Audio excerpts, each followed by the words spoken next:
It's iRacing.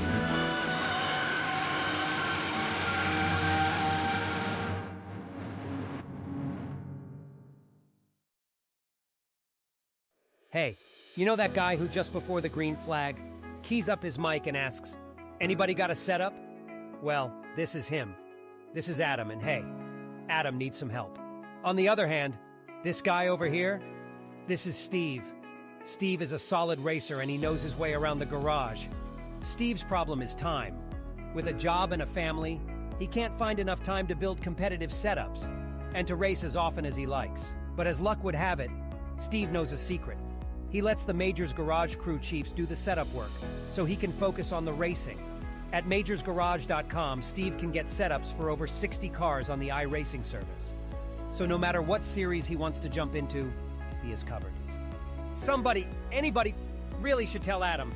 See you at the garage.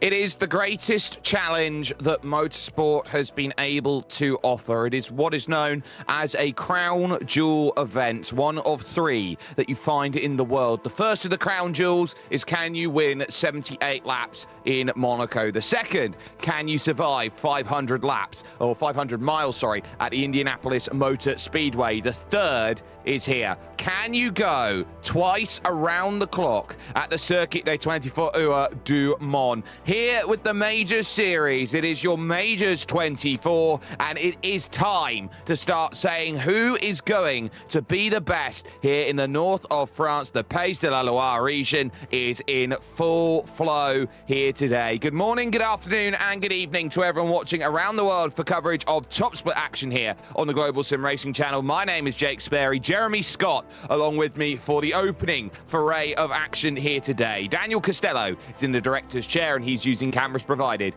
by Dougie Beard. But as we head to Le Mans, a circuit that has been a lot larger in the past and now has fallen into the rhythm of what this 8.5 mile circuit has to offer, let's take a little look at what makes this place so special with our GSRC track guide. Welcome to Le Mans. When you talk about legendary circuits, this is a place that stands among the most famous in the world. Part permanent road course, part temporary street circuit, it traipses through the countryside just south of the city where it gets its namesake. Its size matches its reputation as well, clocking it at 8.5 miles, which equates to roughly 13.5 kilometers. However, when you take into account that it's split by only 33 turns, the frighteningly fast nature of this circuit becomes clear. Most of the corners have been added over the century of history it's experienced, but many have become renowned and respected. The two turns at the opposite ends of the massively long Mulsanne Straight play equally important roles. Tertre Rouge requires a great exit in order to not lose massive amounts of time, while Mulsanne Corner takes bravery and precision in order to brake as late as possible and keep opponents from passing you on the way in. There's also hair-raising moments like the tricky entry to Indianapolis, or the close walls along the bridge section in the Porsche curves. To win here, drivers will need a very low downforce setup, a good sense of strategy, and heaps of bravery. The 24 Hours of Le Mans is the crown jewel of endurance racing, which many drivers dream of someday winning and many fans flock to witness in person. Once you've driven the track here on iRacing, it's easy to see why. It's a circuit that has so much full throttle action around it that as we head ourselves in towards France and the north of France, it has to be said as well, this is a place where you always look to try and get the best out of the racing. Sometimes it's known as a 24-hour sprint race, Jeremy, just because of how often you're spending it on full throttle and the small places you can find an advantage. Yeah, Jake, there's nothing special about, something special, I should say, about Le Mans in this time of year, especially in France. Opened in 1923, and like you said, over the past couple of years, it has turned into a sprint race because, like you said, you're on the throttle so much, as well as the competition is just so fierce. You have some of the famous names like the Mulsanne Straight, Chicane Dunlop, Tertre Rouge. Also, don't forget about Indianapolis, Arnage, the Porsche curves, and then you come onto that finish straight by launching yourself over the Ford chicanes. It's 24 hours twice around the clock of nothing but pure exhilaration.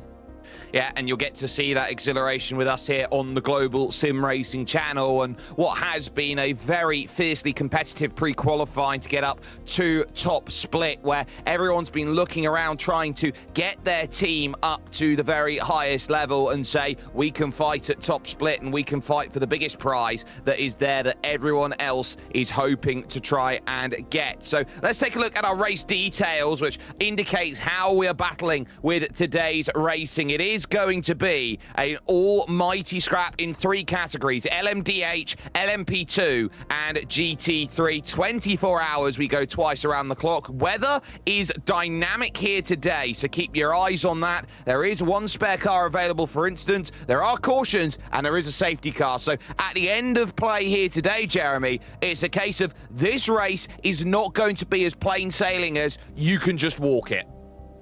Now, here's the thing. We were lucky last week to have, like, what, 1, maybe 2 safety cars here in the real Le Mans, so you really cannot bank on safety cars in this race. Having the spare car is nice, but nonetheless, you've got to get going right from the get-go, and if you're in this top split, I'll tell you what, Jake, that's going to be nothing but full throttle the whole way through. It certainly will, and we are in the fringes of qualifying here at the moment, or what is known as hyper-pole, to get all 3 categories sorted and situated. As we take a look at the fantastic stadium there that hosts the likes of the Le Mans Football Club and, of course, the rugby team as well, that does very, very well when it comes to rugby in the Pro 12, I believe it is, that they find themselves a part of. But at least at the moment, we got drivers then circulating around. Maybe here, as we take a look at these slow-mo pictures as we go on through, it just gives you an indication when you go through there, the Alain Prost circuit there, the karting circuit there towards the rear as they go through the S's. This is really a place where, as we focus with the 908 machine, which I believe is going to be one of the Effect Simulations cars out there, Paul Busby would be behind the wheel qualifying. It is a circuit that, as you sit down and look to put every single amount of pressure into each corner, you're trying to hold yourself together and make sure that, okay, yes, there are going to be long sections where I'm going to be full throttle. The scarier parts are going to be where you brake, where the brakes go cold.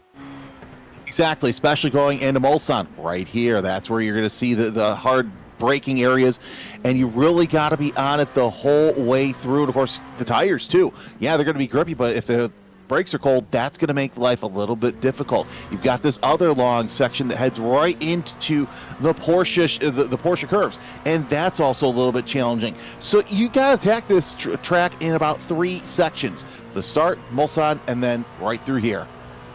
Yeah, and the Porsche curves are the bit where you need the downforce and you need all of that aerodynamics that's there. And Paul Busby here on his 4th lap, currently down at the bottom of the category on a 3:43, a 3:37, so 4 seconds gain would be enough to move up to pole position to beat the 909, which is their teammates. They've currently got a top and tail at the moment, both sandwiches of bread with an entire LMP2 sandwich that goes through out of Maison Blanche and over towards the Ford chicane and the rear Corps de Mont, which leads back onto the circuit once more. Through the first part, no worries at all. The second part really cuts in as you rejoin the Bugatti circuit, just 100 clicks as you now find yourself over towards the line, and that's a 3:38.1, good enough to move 5th in category there, just behind the 42 of Composite Performance. And talk about caliber of drivers out there. Sesha Esports right now with Norbert Kish behind the wheel. Norby Kish, a 6-time FIA Goodyear European Truck Racing Championship champion.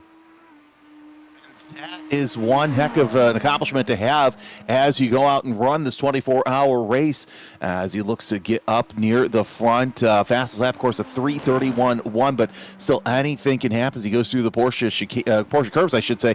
Take a look at that safer barrier. Now, we know they've installed that over the past couple of years. During the race, if somebody hits that and bounces back off, that's going to be trouble, especially early on when everybody is all together. But making his way towards the Bugatti circuit, Kiss looking pretty good as he'll get on the binders here shortly, headed towards the Ford chicane. Now, there's pit in right there. That's where drivers will be coming in to make any sort of changes through the tight last couple of corners, down the front straightaway, across the line. This looks to be a good lap. Not good enough for pole, but a 26.8. That right now is good enough for 8th overall. Yeah, fourth row of the grid around the likes of Tatum Restech and the World of Racing X Samantha Tan Racing CA car there. So the 883 team, they find themselves close with as we are into the final 40 seconds of qualifying. Nobody else out there on a lap. So we can safely say that your field is set here for the Majors 24, and the field dominated by the Australian team when it comes to action in LMP2. Up at the top. Orbit, Drop Bear, Jupiter will be the team that will house the pole position here in the Majors 24 with a 325.793. Alongside for company, they will have Fiercely Forward Black, who will be there in the number 18 machine. In third position on the grid is the Italian-based 07 Racing team, who are third with Arete Esports, who will go from fourth position on the grid. We'll get that flying down on your screen in just a moment's time. The aptly named 505 Endurance team in car number 505 will be going from position number 5, so they'll be very happy with that effort, as WSR Esports Red will go from 6th position. It's then Tatum Restech and Sesha Esports in 8th position with Norbert Kish's effort. Then you got that World of Racing X Samantha Tan Racing team in 9th and Fastlane RT in 10th. I'll run you through what's going on in GTP, as in 11th position overall, it will be Vermilion Esports GTP, the Australian-based team with Manatee Racing alongside. Solpec Precision will go from 13th, along with the 96 Tatum Restech team in 14th. It's then Absolute Motorsport Aetolith, Pole SimRacing Red, Axon Motorsports Taiwan, who are there in 17th, and Sorrento Motorsports, who round out the top 18. Over to Jeremy, who stood by with your LMP2 division. Start with our fastest qualifier there. That's Effect Simulations 909. Alongside them will be the number 1 Majors Esports on row 1 of LMP2. Then it's Ziza Esport and Composite Performance 42 making up row 2. Effect Simulations 908, we saw their lap earlier. They'll be alongside NGC by Ruby Scotts. In row 4 will be Vermilion Esports LMP2 and alongside Delatraz Automotive by Majors Garage. Then it's Team DWR X Sim Coach Setups and TNT Racing LMP. They'll make up row 5. As we head to row 6, it's Rocket Ship in the 12 and Sim Vision number 77. Row 7 will be Orbit Drop, Bear Mercury, and Alcantech NHR, and rounding out the LMP2 field, it'll be the 167 of Fury Sim Sport Yellow. Jake, this is also going to be a fantastic GT3 field, as you've got 21 cars. I do. It's going to be a fantastically diverse field of drivers here, and very good at the top. Mag Performance have that with WSR Esports Black and White, 2nd and 3rd. Ride Sim Sports will be there on the 2nd row with Pulsar Epic Vans Esports team in 5th and Fiercely Forward Yellow in 6th. Boots and VDS by Undercut will go from 7th with Hydro Geodesic Racing in 8th and 9th. The Black team going from 9th position with Manatee Racing Green rounding out the top 10 of the category. You've then got Writer Engineering Esports GT3 and Impulse Racing by Volder Art in 12th position, a little bit down the order for them. Vesta Sport Black and Team DWRX Sim Coach Setups house row 7 with Nexus Esports and DPR Racing, the Australians, in 16th position, with Delta V Racing and Fastlane RT by 6 liveries in 18th. Vermilion Esports GT3 and One Performance Racing make an all-Australian 10th row of the field, leaving the one car that did not qualify, Altitude Frame Esports and Friends. Keep an eye out on them and the efforts they will be able to achieve over the course of 24 hours. Qualifying doesn't necessarily say in a 24-hour race that you are going to win the race by qualifying the car where you need to, but it does give you the best possible chance in the early stages for building the margin that they want as they ride out of the exit of the Porsche curves behind the Porsche First safety car and look to get themselves ready for racing action twice around the clock. For Orbit, Drop Bear, Jupiter, they'll be incredibly happy with the work that they've got. They've got an incredibly quick driver in Sean Campbell behind the wheel. They will have at courses this season the likes of Sam Sutton and Harrison Lillis that they can go to over the course of this. Effect Simulations and Nathan Olson, no stranger to endurance. He's very, very well versed with Fabrizio Belziti behind him for the chase. And then for Mag Performance, it's Mark Calver, the Brit, starting starting with Alexander Davidson giving that chase along with the Czech driver Lukáš Prada in GT3. But the pace car will trundle over to the right-hand side, which will leave the pace in control of one Mr. Sean Campbell. The green flag drops, and immediately we are underway. 24 hours starts now. And a fantastic start so far as Campbell gets up near the front through the first couple of corners. So far, so good. Everybody kind of single file as the race is underway. There's LMP2, where everybody there kind of dicing and slicing as they go through the Dunlop curves. Jake, I got to say, this actually looks pretty good, and I'm interested to see how GT3 starts out. Yeah, I'm interested as well, because they'll be looking to go and get aggressive, and it's a good start there by Mag Performance. They've got the two WSR cars that are looking to give chase and immediately thinking about, well, do we need to move into position? Lukáš Prada, remember, there's been a huge update. 6 months of work iRacing's done to get GT3 update, and this is one of the first real tests they have. So seeing Prada warming the tyres up, trying to get them to work immediately there in the Acura. Very interesting. Acura's 2 and 3 out there at this stage, and really looking to prove what they are all about. On the brakes then for the first time into the first of 2 chicanes. The first, the Daytona chicane, and they'll head to the Michelin chicane second, but a change up front. Ruben Paulino wanting fiercely forward at the point, but will it be only for a moment? Moving to the crown of the road, the best place to defend, but here comes Sean Campbell on the right-hand side. Already racy early, and I've got to say, it's interesting seeing all 3 classes single file going to the start. We'll talk about that in a little bit, but we'll watch this battle for the lead as Campbell gets an Osu in the Michelin chicane, but Paulino has the advantage as he goes around the outside, going to take that lead back, but how long? Because it's still a long run down to Mulsanne. If you're Lorenzo Castellani, Pedro Valencia, Ben Dutton, and Pablo Caraleo in this group, you stare at it and go, please don't do anything silly. This is lap 1 of a 24-hour race. You don't want to throw this race away right now. Big moves going through. Dutton with a great launch to the outside here of Mulsanne corner as they race roundabout to roundabout, the Tetra Rouge roundabout all the way. And look at it. This is the first lap of the race. Oh, my goodness me. They're almost into the barriers. Both Ruben Paulino and Sean Campbell out there on circuit. They're racing like their life depends on it. On the opening lap of the race, 2 wide, 2 deep towards Indianapolis corner. Self-preservation, gents, might want to think about it, as it looks like who's going to be your dance partner going into Indianapolis. Right now, Campbell has the advantage. They're still side by side, almost touching there through that bank corner, something you don't want to do. Look at Paulino, though, almost shoves off Campbell as they're still side by side for second place. Well, now you're starting to understand what makes this race so special. And Ruben Paulino with control. Sean Campbell back to second place for Orbit, Drop Bear, Jupiter, and 505 Endurance have had a great start. Paul Busby in the mix right now. The Effect Simulations 909 has been freight train, or behind the 908 has been in the middle of this great battle. Busby dealing with Andre Felipe Viella, who is there for NGC by Ruben Gas. And at the moment, it's just slot into line. Composite Performance find themselves second there. Just behind that, it's Corentin Miru for Dullatra Automotive by Majors Garage. And Viella and Miru trying to make hay while they're getting good early. Although, yeah, you don't want to make too much hay early on. We're still 4 minutes into this race, so gotta settle down here on this first lap as we head over to the GT3. It's still Culver and Davidson, 1 and 2 in position right now, but everybody kind of single file, feeling themselves out, feeling the car out. So you've got McLaren and 2 Acuras, 1, 2, 3, starting to gap the rest of the field.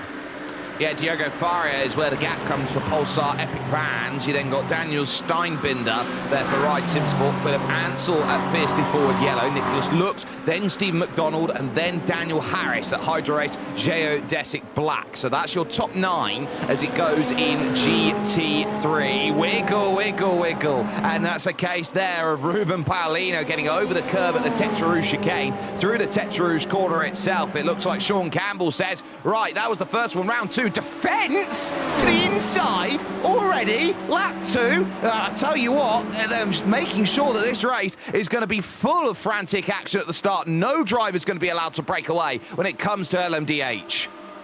No surprise there, as it's right now Acura versus Porsche going into Daytona, and Campbell can't make anything happen because Paulino able to get to that chicane just a little bit quicker. And now look who else is entered into the picture. It's a 505 of Ben Dutton. He's trying to decide who he wants to be behind. He's going to choose Sean Campbell and see if it pays out for him heading into Michelin.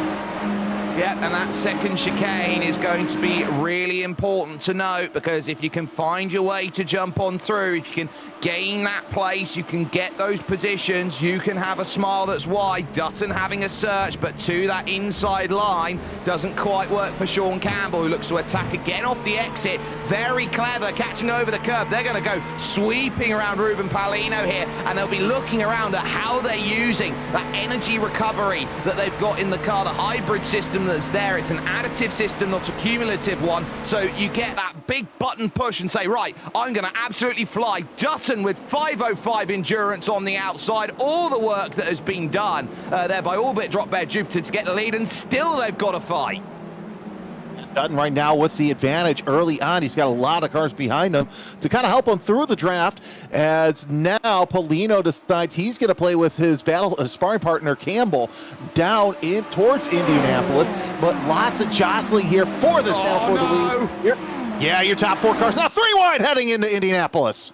Oh, that was scary, and you started to worry there with Ruben Paulino gesturing for 3 wide. Contact through Indianapolis corner, a push out wide there, as through will now look to try Ruben Paulino on Sean Campbell, who now has to fend for that second place and just about gets drive off of the exit there. A wonderful bit of battling then that goes through in the early stages. It's the case of the Acura of Ben Dutton now to the point, and Sean Campbell's Porsche now fighting with the Acura of Ruben Paulino, fiercely forward back into the Porsche curves. Advantage Sean Campbell at the Porsche curves. Porsche wins at the Porsche curves, and now look at how they stack with Arete and Tatum and Sesha, who are all there. The BMW starting with Sesha Esports. Let's take a look. This is what's happened to Majors Esports and Fabrizio Beltesi.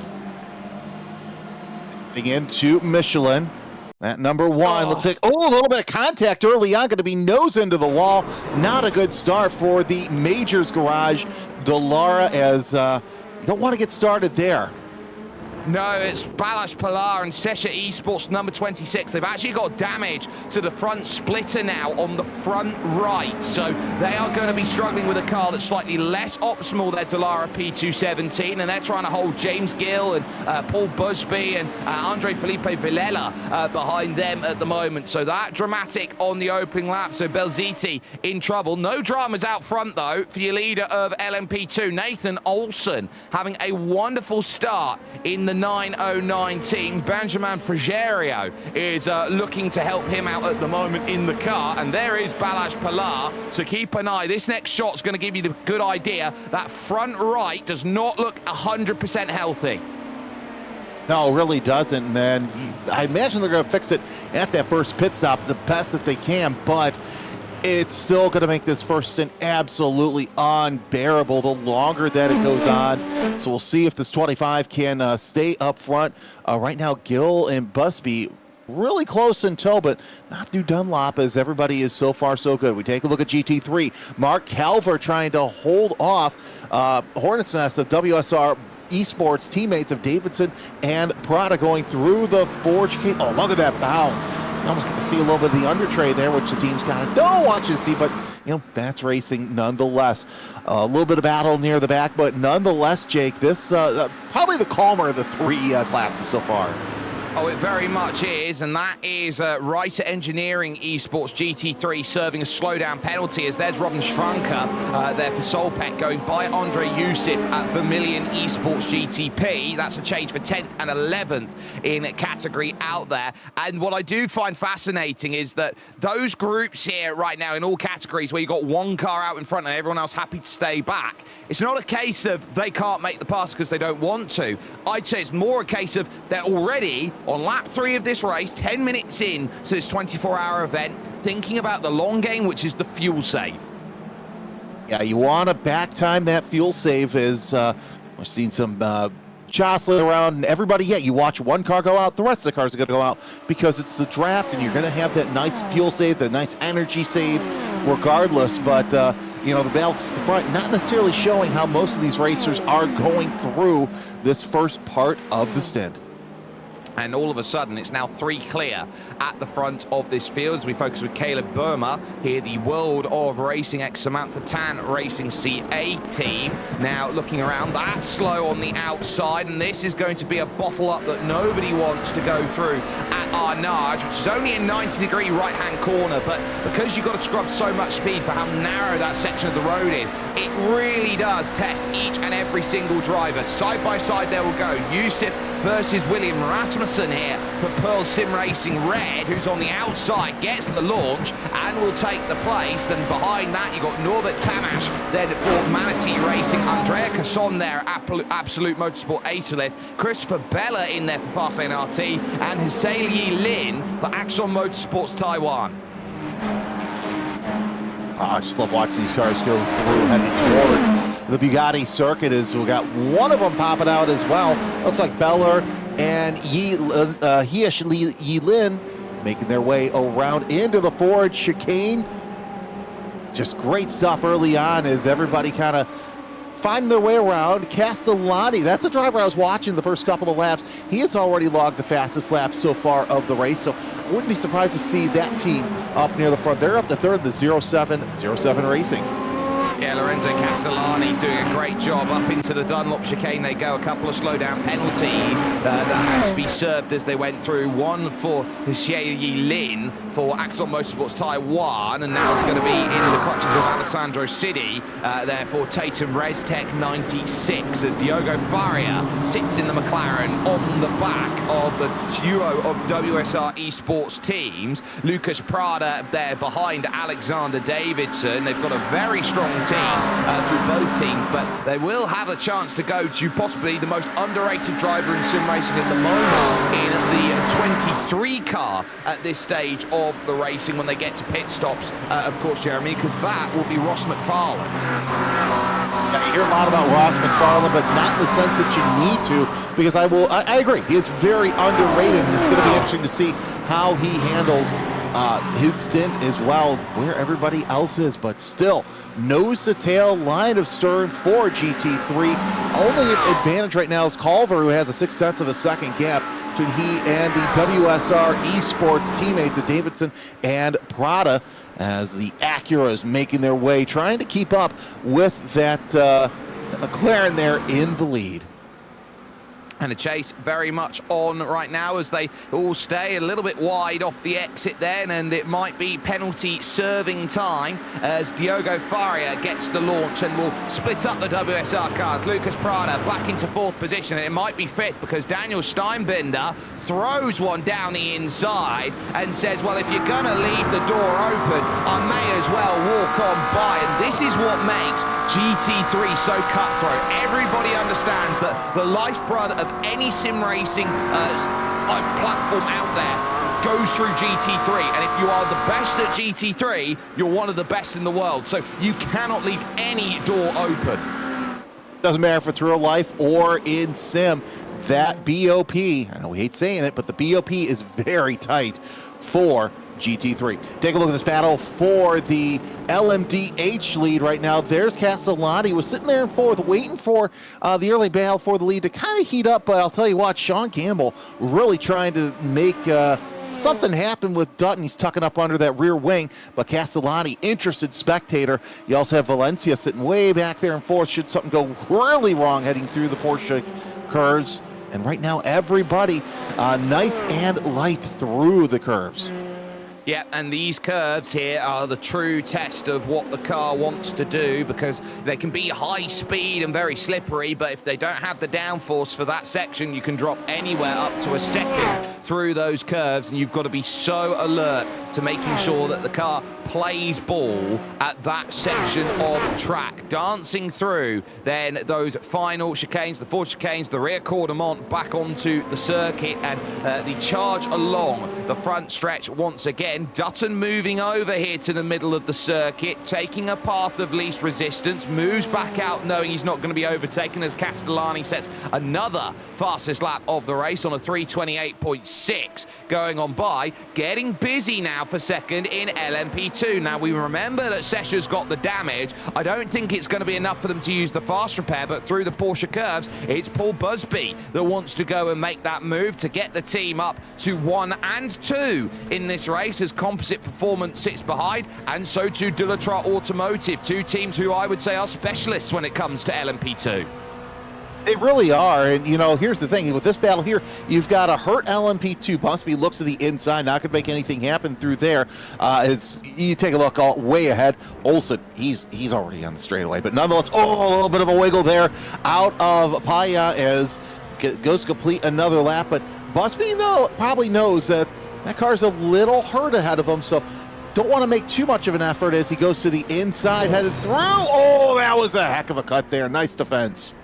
Yeah, just the confidence to know that the grip's going to be there through the middle of the corner. You don't have to lift. The car of Paul Busby on the inside does. And Balazs Pilar is going to be able to hold station then for Sesha in second position overall. With Busby, with Gill, with Miru all there. And the group's now starting to just fragment a little bit.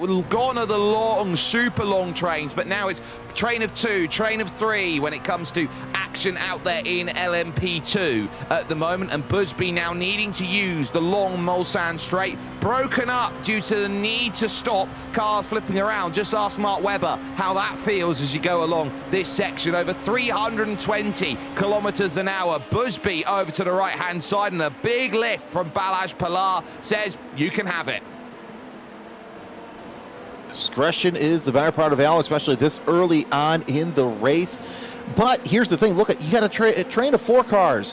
You've got Busby, Pala, Gill, and Milleru, 2, 3, 4, 5. So really anything can happen with these drivers. But again, it's still early in the race. You don't want to race too hard yet. You're not at the bottom half of that second revolution around the clock.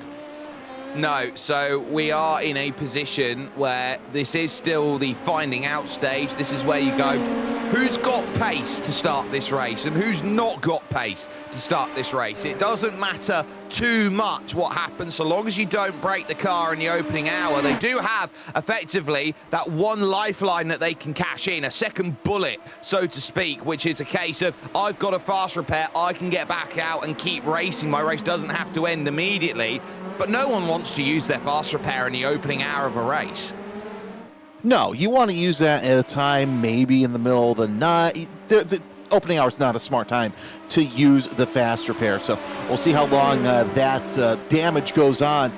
But yeah, no, definitely you don't want to use it then. You don't want to use your spare car now because, we got one car off. That's Alessandro City in the number 96, and looks like he Paul arrested it into the Porsche curves. That is not ideal. He had contact on the way in with Norbert Tamash and Manatee Racing, so that's why the rear is completely demolished on the back as Pedro Valencia sets the fastest lap. But Tatum Restec are not going to be very pleased with that because they do have the black and orange mechanical flag and they will have to jump into the pits for it. Sean Campbell still happy to sit on the back of the 505 endurance car with Ben Dutton leading this race outright. But we're sat in a scenario now where we've got our first car off cycle.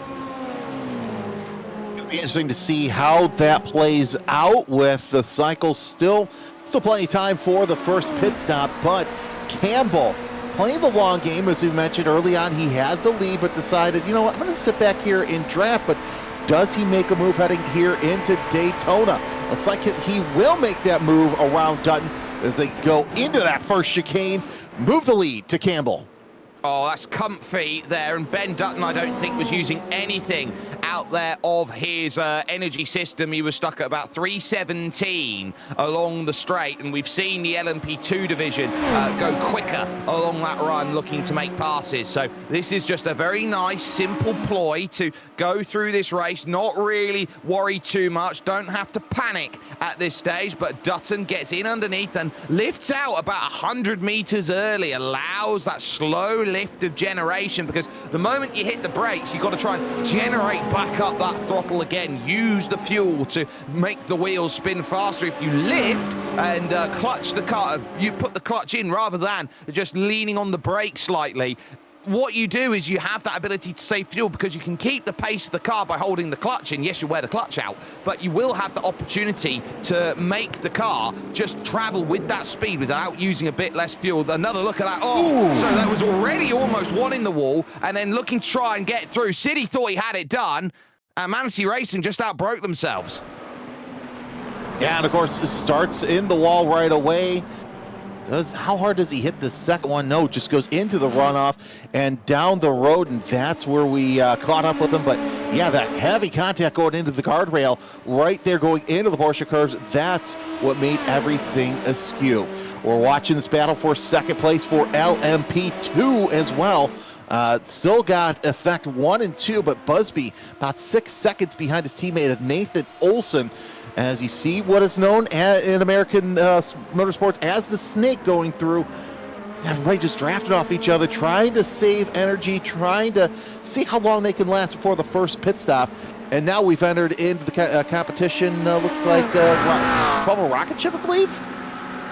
Yeah, so Rocket Ship are looking to try and get close. They're just the group behind, so it's currently NGC by Rubis Gas, which are the team on the back. So it's a 5-car group there. Diogo Faria, happy at the moment here in third for Pulsar Epic Brands Esports team. They are in the number 88 out there at the moment. They will have Gonzalo Leiter and Pedro Montero to go to at various points over the course of this race. But Diogo Faria, I'd say, is the most known out of the team and really giving them a good platform to start this one. The group has slowly thinned out. It's now a team, or it's 7 at the moment at the front, going back to Stephen McDonald at Hydro Race Geodesic. So very much a case of team remains close as they run into the first chicane. We're running 7 laps in, and now here's what's the interesting part. We're gonna see the LMDH catch up to the back of the GT3 traffic. A little later than I thought it would happen, but nonetheless, it's gonna be interesting to see how this battle for the lead between Campbell, Dutton, and Castellani all reaches out. Looks like Valencia also has closed up this battle here for third place in GT3, catching up side by side going into the Michelin chicane.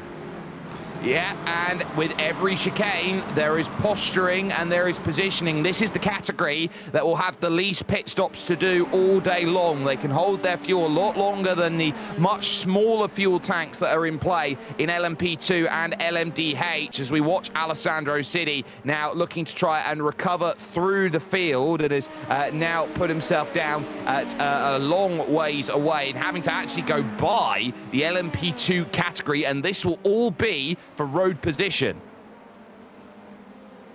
So good news is don't lose too much lap time, but yeah, you lose a lot on the track.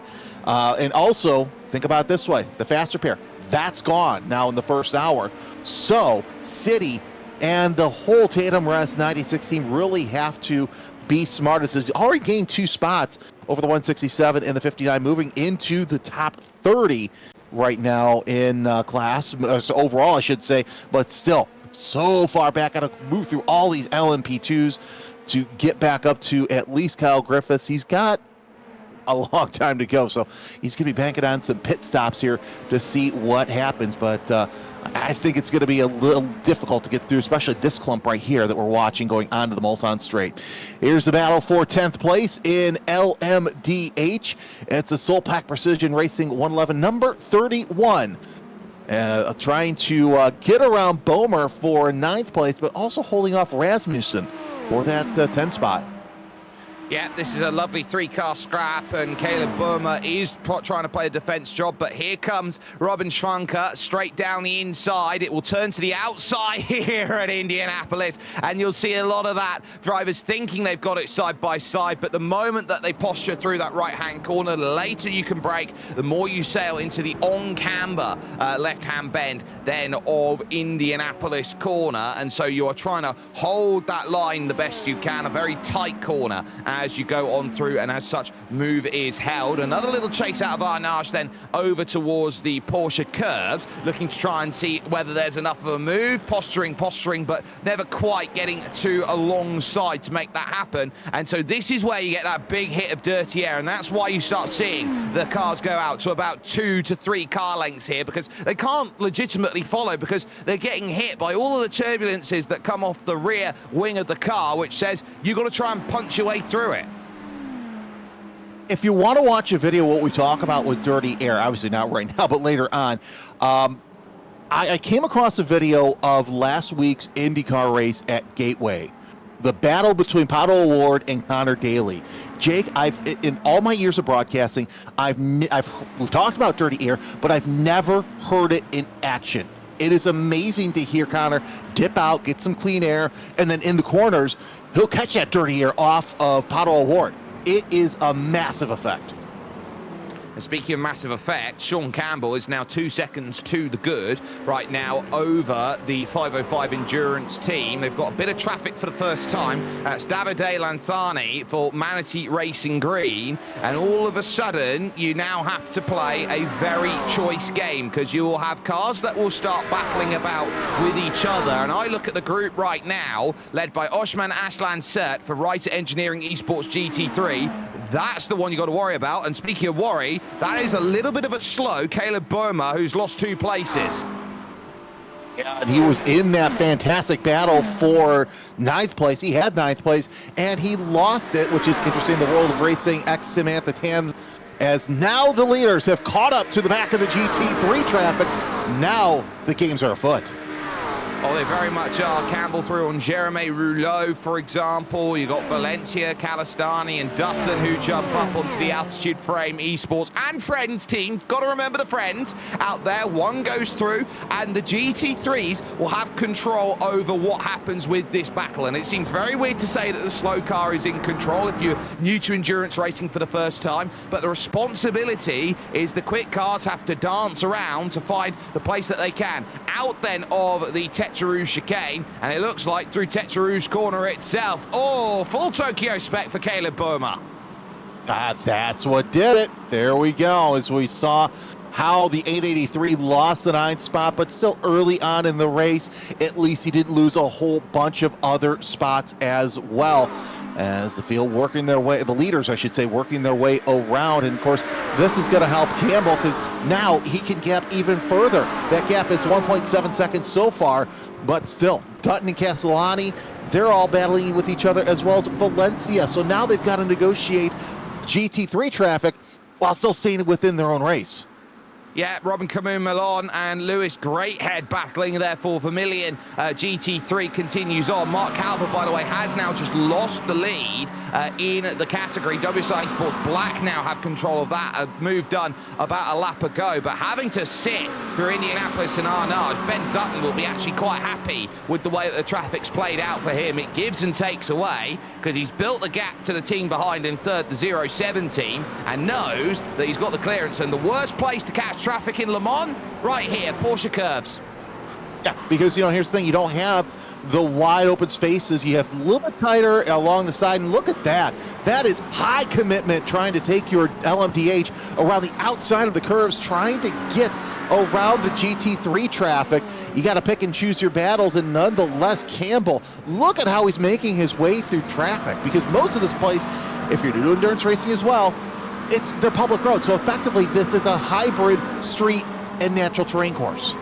And so there are peculiarities around the circuit which do bring themselves up every time you race here. It's not a case of you can walk through and find everything that you need straight away. It's smooth until you exit out of here. This the Virage du Tetra Rouge is probably the last place where you say you've got dedicated racetrack, because the moment that you move from one roundabout to the next, Tetra Rouge corner, you're on the public road, you join the highway, and then you've got to try and navigate through this very, very bumpy section. Alexander Davidson, leader in category for WSR Esports Black, with Mark Calver, Diogo Faria, Lucas Prada, Daniel Steinbinder there, and of course in 6th position, Philip Ansel all there. But now you're starting to see the difference in top speeds. 315 meets 280. It's 30 kilometers an hour only on the straights, but look at when you've got a straight like this, how much 30 clicks can mean a difference. Here comes Pedro Valencia looking for the move down the inside at the first chicane.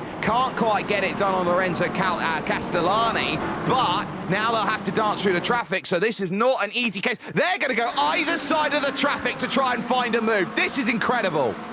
The GT3's trying to split the uprights as the LMDH doing what they can. And watch as Valencia, in between, he's able to get a gap, closed in on the GT3s. He's got the inside going into Porsche. Oh, man.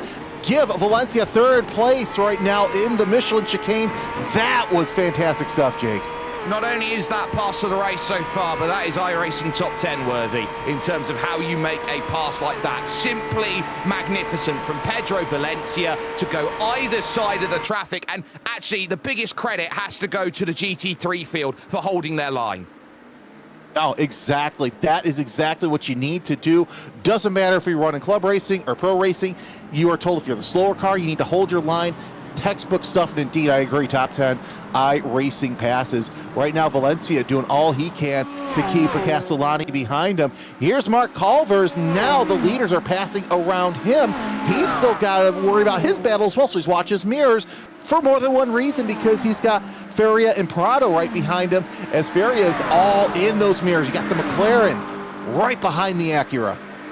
Yeah, so this is where Mark Calver, I think, is going to have to be very switched on here to work out as and when he can make these passes. He'll have a natural line here through at Indianapolis. Lucas Prada's the one that has to give way as Robin Schwanker and William Rasmussen try and pick their way through. And this is what happens. You get one corner where you're behind by a little bit, and all of a sudden you have to build that time back up again, because Faria now has lost about 0.7 of a second. He's got to close that back up again. And so the moment you look at the rubber band, the more you get of that, the more it snaps. And the penalty comes in for the first time. A black flag has come through for Sesha Esports number 25. Out there at the moment, and so they will have a black flag penalty that they will have to serve. That would have been for the incident that gave them the damage on the front of the car with Majors Esports.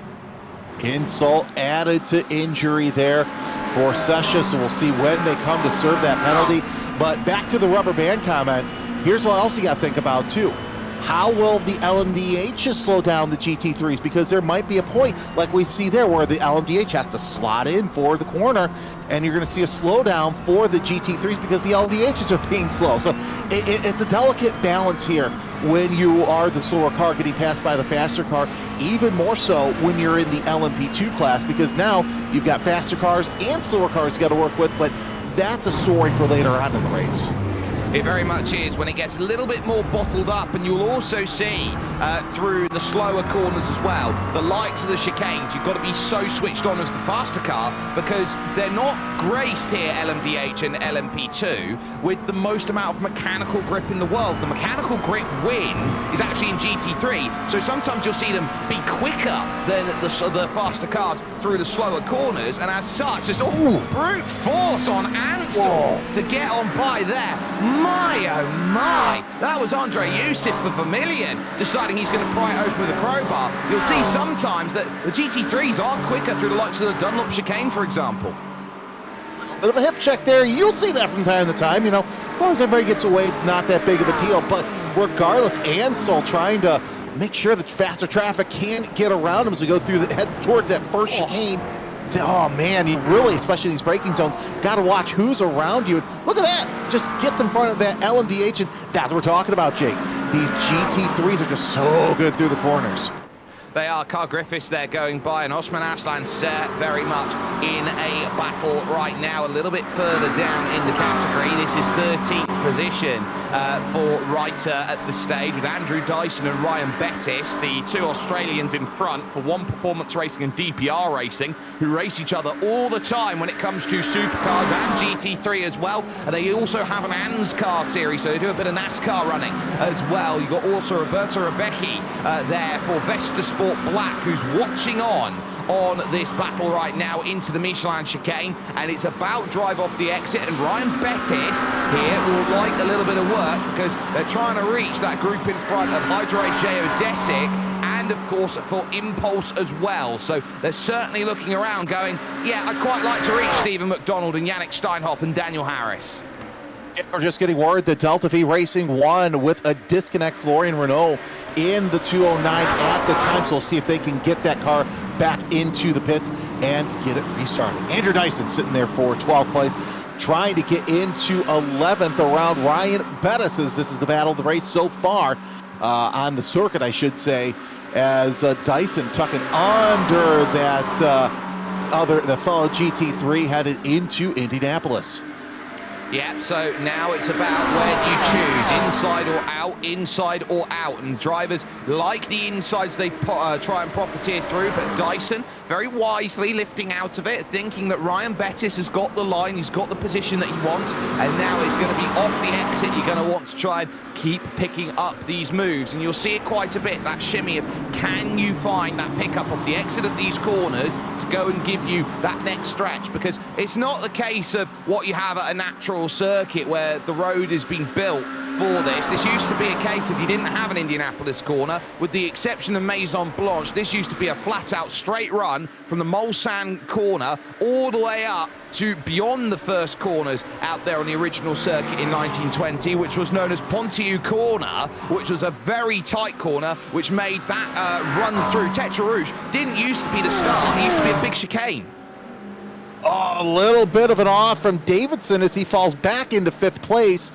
And that WSR Esports S Black number 23 Acura. Oh, you can replay that later, but yeah, that was lucky that he was able to save that.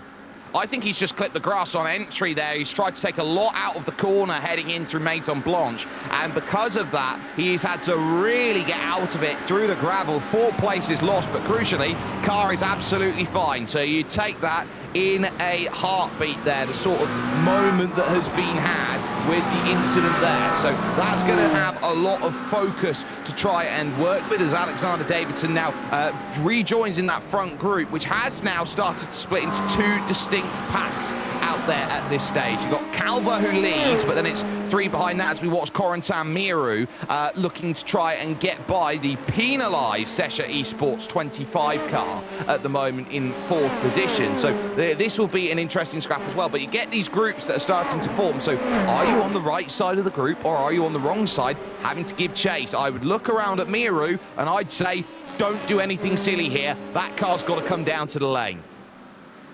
Take a look at this replay with Davidson as goes down, and so far so good, but I think, yeah, just get nothing else but clips the grass. Just a little bit of traction change there. Just grass, a little bit slippier than the pavement, but not the right time to have to do that through the gravel trap, but no harm, no foul. Just lost a couple spots. Yeah, and this is where it's important to talk about the GT3 update here, because, Jeremy, you'd have an incident like that, for example, in the old build, and your tyres would be wrecked for the rest of the stint. You'd be looking around on very hot tyres, so sensitive to heating. Now you've got a little bit more ply and trade. If you do make a mistake, you can still keep going, as we are now in the pit window, and Balazs Pilar is down in, but this would still be with the penalty. So this is a scheduled stop, and then they'll have to take their unscheduled, because they've got 4 laps to serve the unscheduled. Yeah, got to come through and schedule that penalty, or else it's race over early on, I should say. You don't want it to be that bad. Just come in, take the slap on the wrist, and keep going. Battle for 3rd place right now, actually 2nd, with Prada, Feria, and Steinbender. And Alexander Davidson still in play in spite of that off.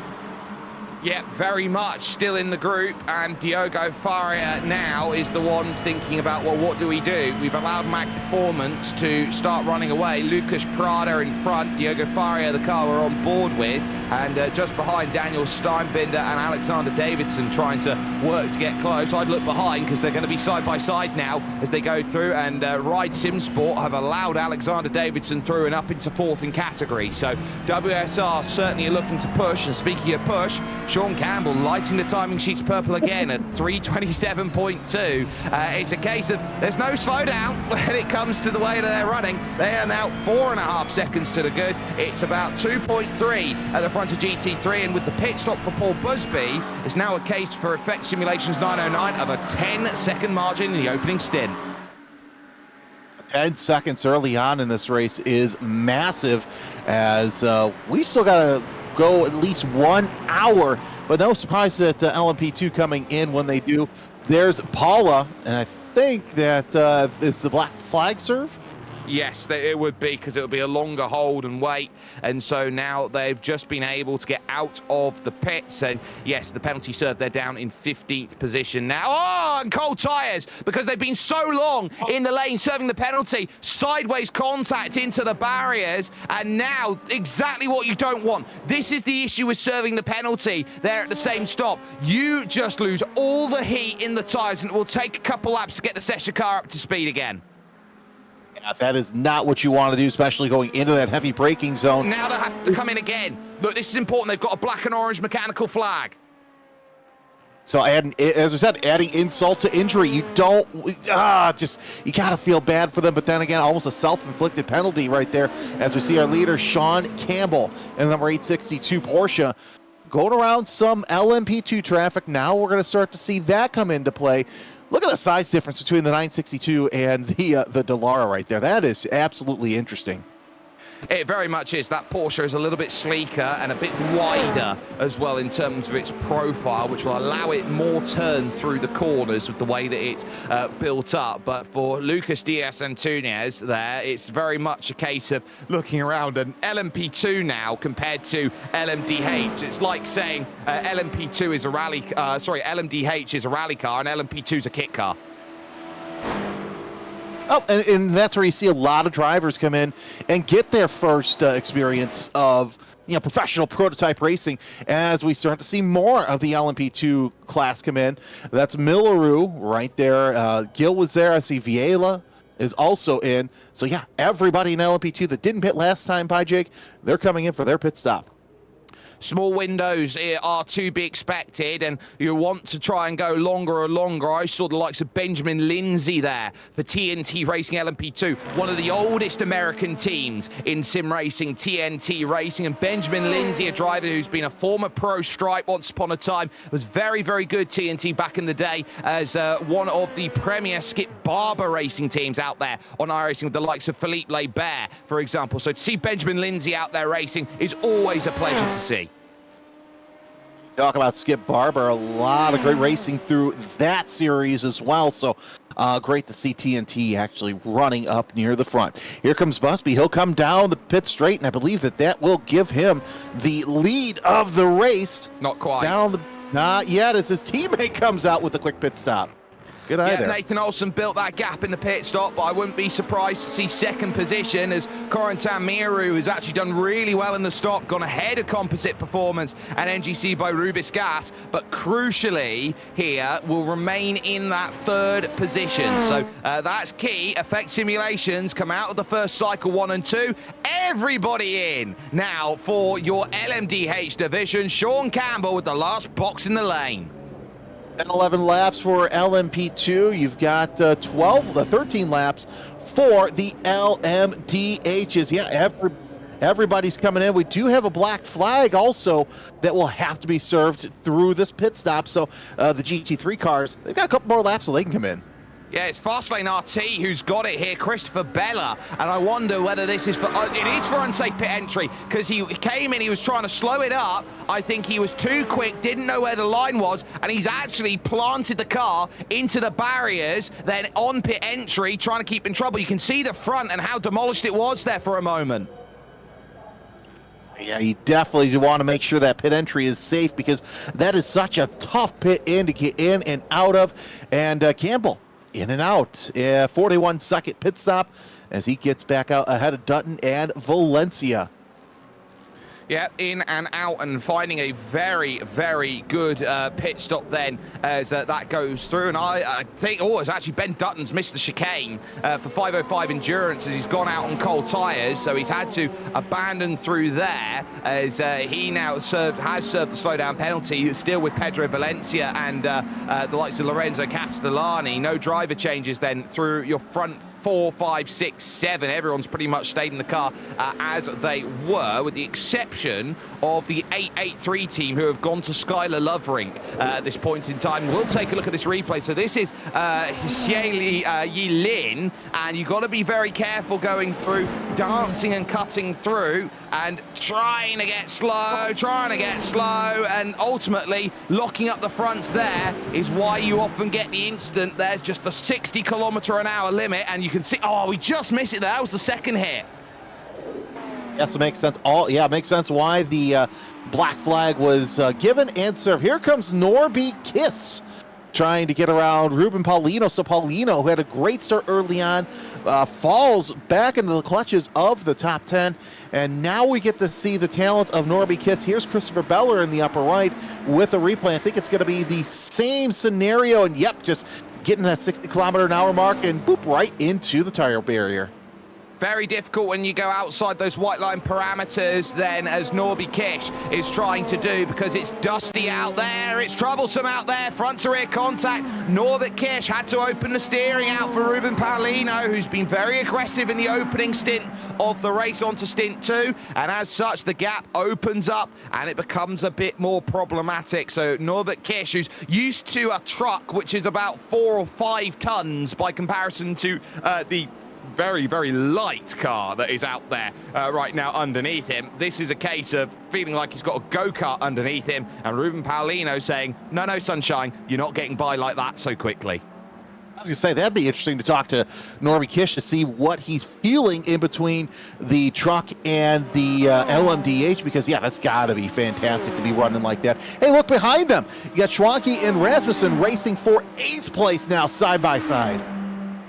Yeah, so just a little bit back of this then is going to be where that next battle comes into play. Kish holds on. You just saw in the back a shot. Robin Schwanke then getting by William Rasmussen and taking that position. Black flag penalty has just come in for Vermilion Esports LMP2. So that might have been for the hit check there for Tice Hodge that we saw earlier on. So the 51 car is going to have to come in again.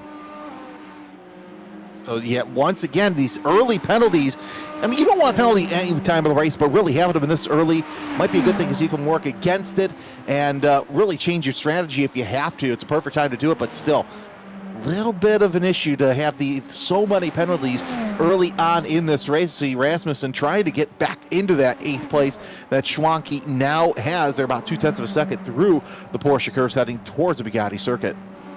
Yeah, and so now as you go through the final stages of the lap, you look to try and set up again for that next attempt. You know you've got these tight chicanes to end the lap outright, but then you've got that launch along with all of the drivers there as they look to try and make that push through. A little bit too much curb from Robin Schwanke. The anti-cut curbs are in play. And let's go to Fury SimSport Yellow here for a moment, because this will also be an important battle going on, because this is Walker Carroll, who is eyeing up a pass on the #1 Majors Esports car, Fabrizio Belziti, who, remember, had to go to the back of the field. He's now starting to try and walk the #1 car back through, the Argentine there at the moment. They've got Alex Crow they can go to, and Fede Godoy, who could be there. Fede of Godoy will be looking to try and make everything possible, but for the moment, Belziti is the one trying to recover.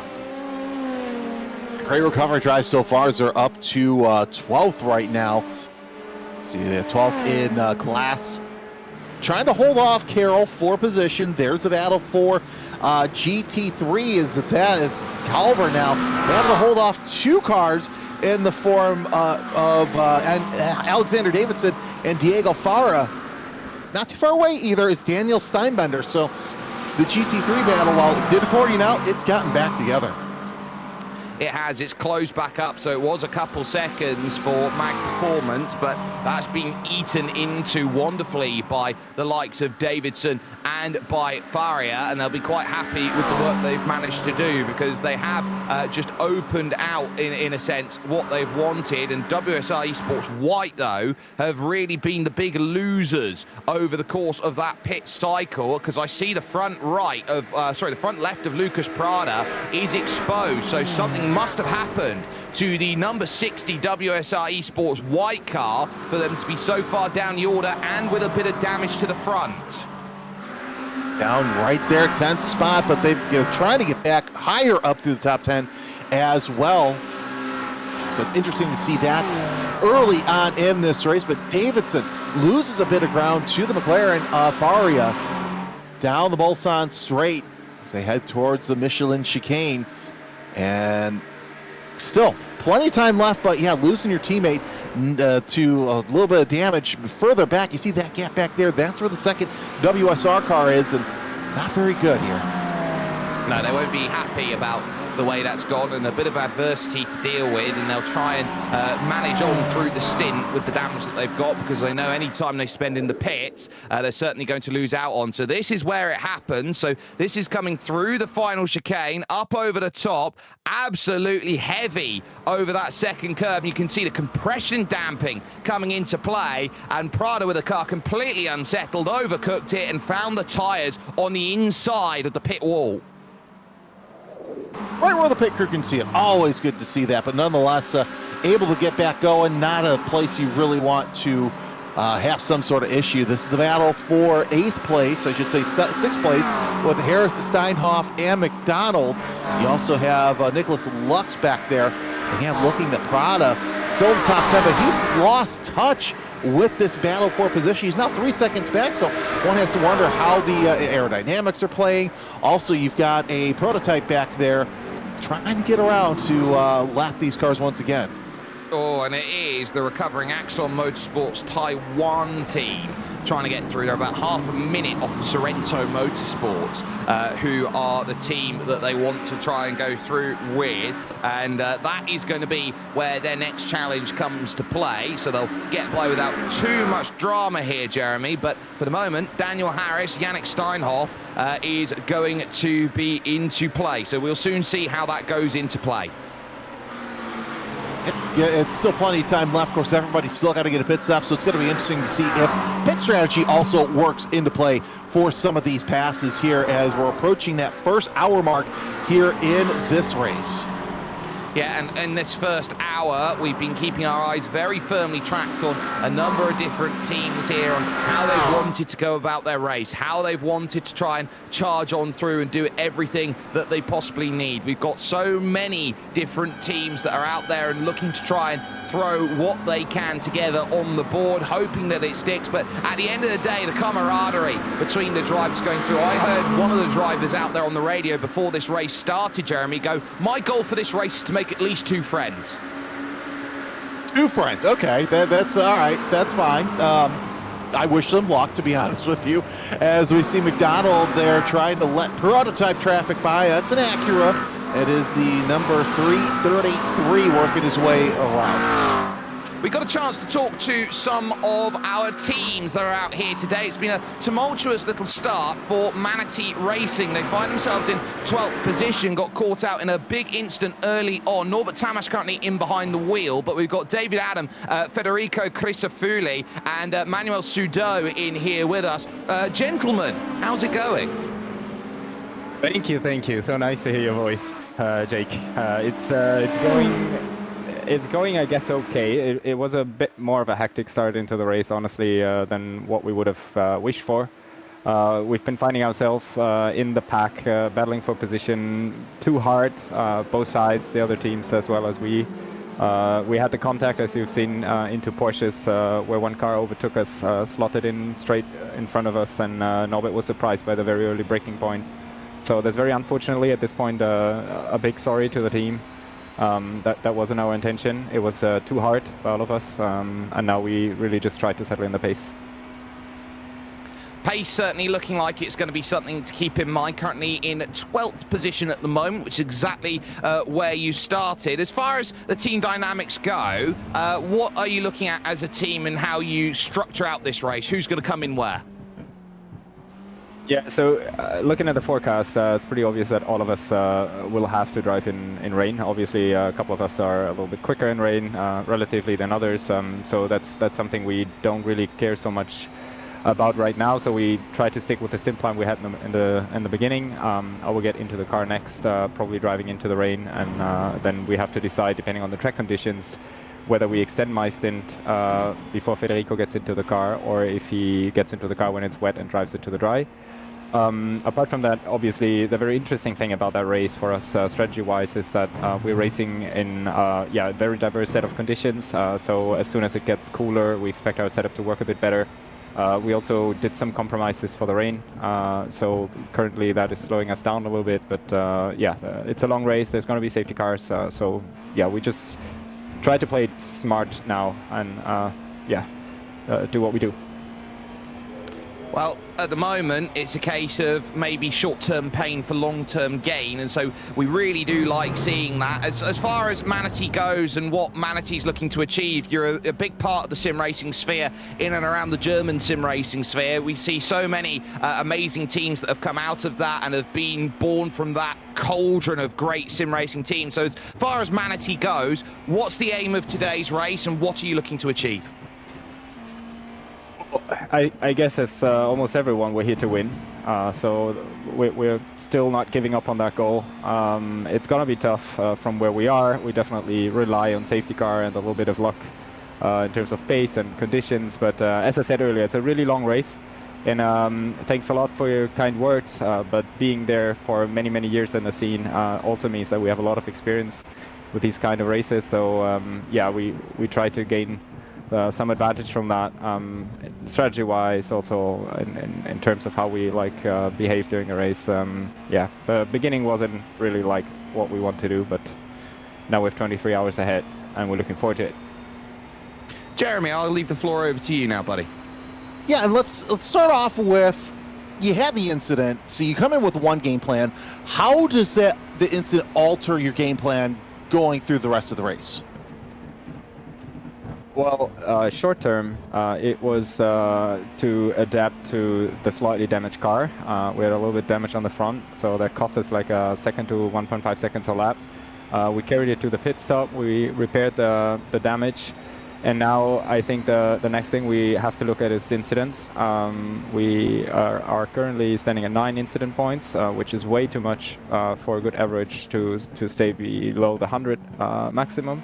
So now it's really about clean racing, no incidents, and just trying to get some time passed, and then see where we stand when we go into the night, when the first rain showers come. So full focus. And of course, this is also the first big race that we're seeing the new updated model for the GT3s. So how do you race them differently as we do see them actually in the pits, oddly enough? Are there updates that you're referring to specifically? Tires?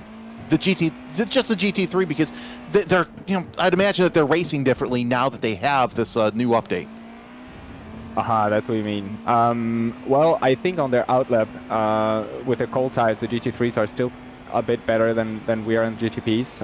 As far as I can see, most of the people racing GTPs mainly kind of adapted to the cold tire things, like everyone knows now, has their experiences, what to do, when to do. And with the GT3s, it's just also easy on that track, because there's some corners where you can't overtake, and if they're on cold tires and they're just slower, it is what it is. You have to stay behind them, so no unnecessary risk. But I'd be looking forward to hear more from GT3 drivers themselves. I can't really say more than that. Well, Jake, no change amongst top 3, but go ahead and I'll give you the floor.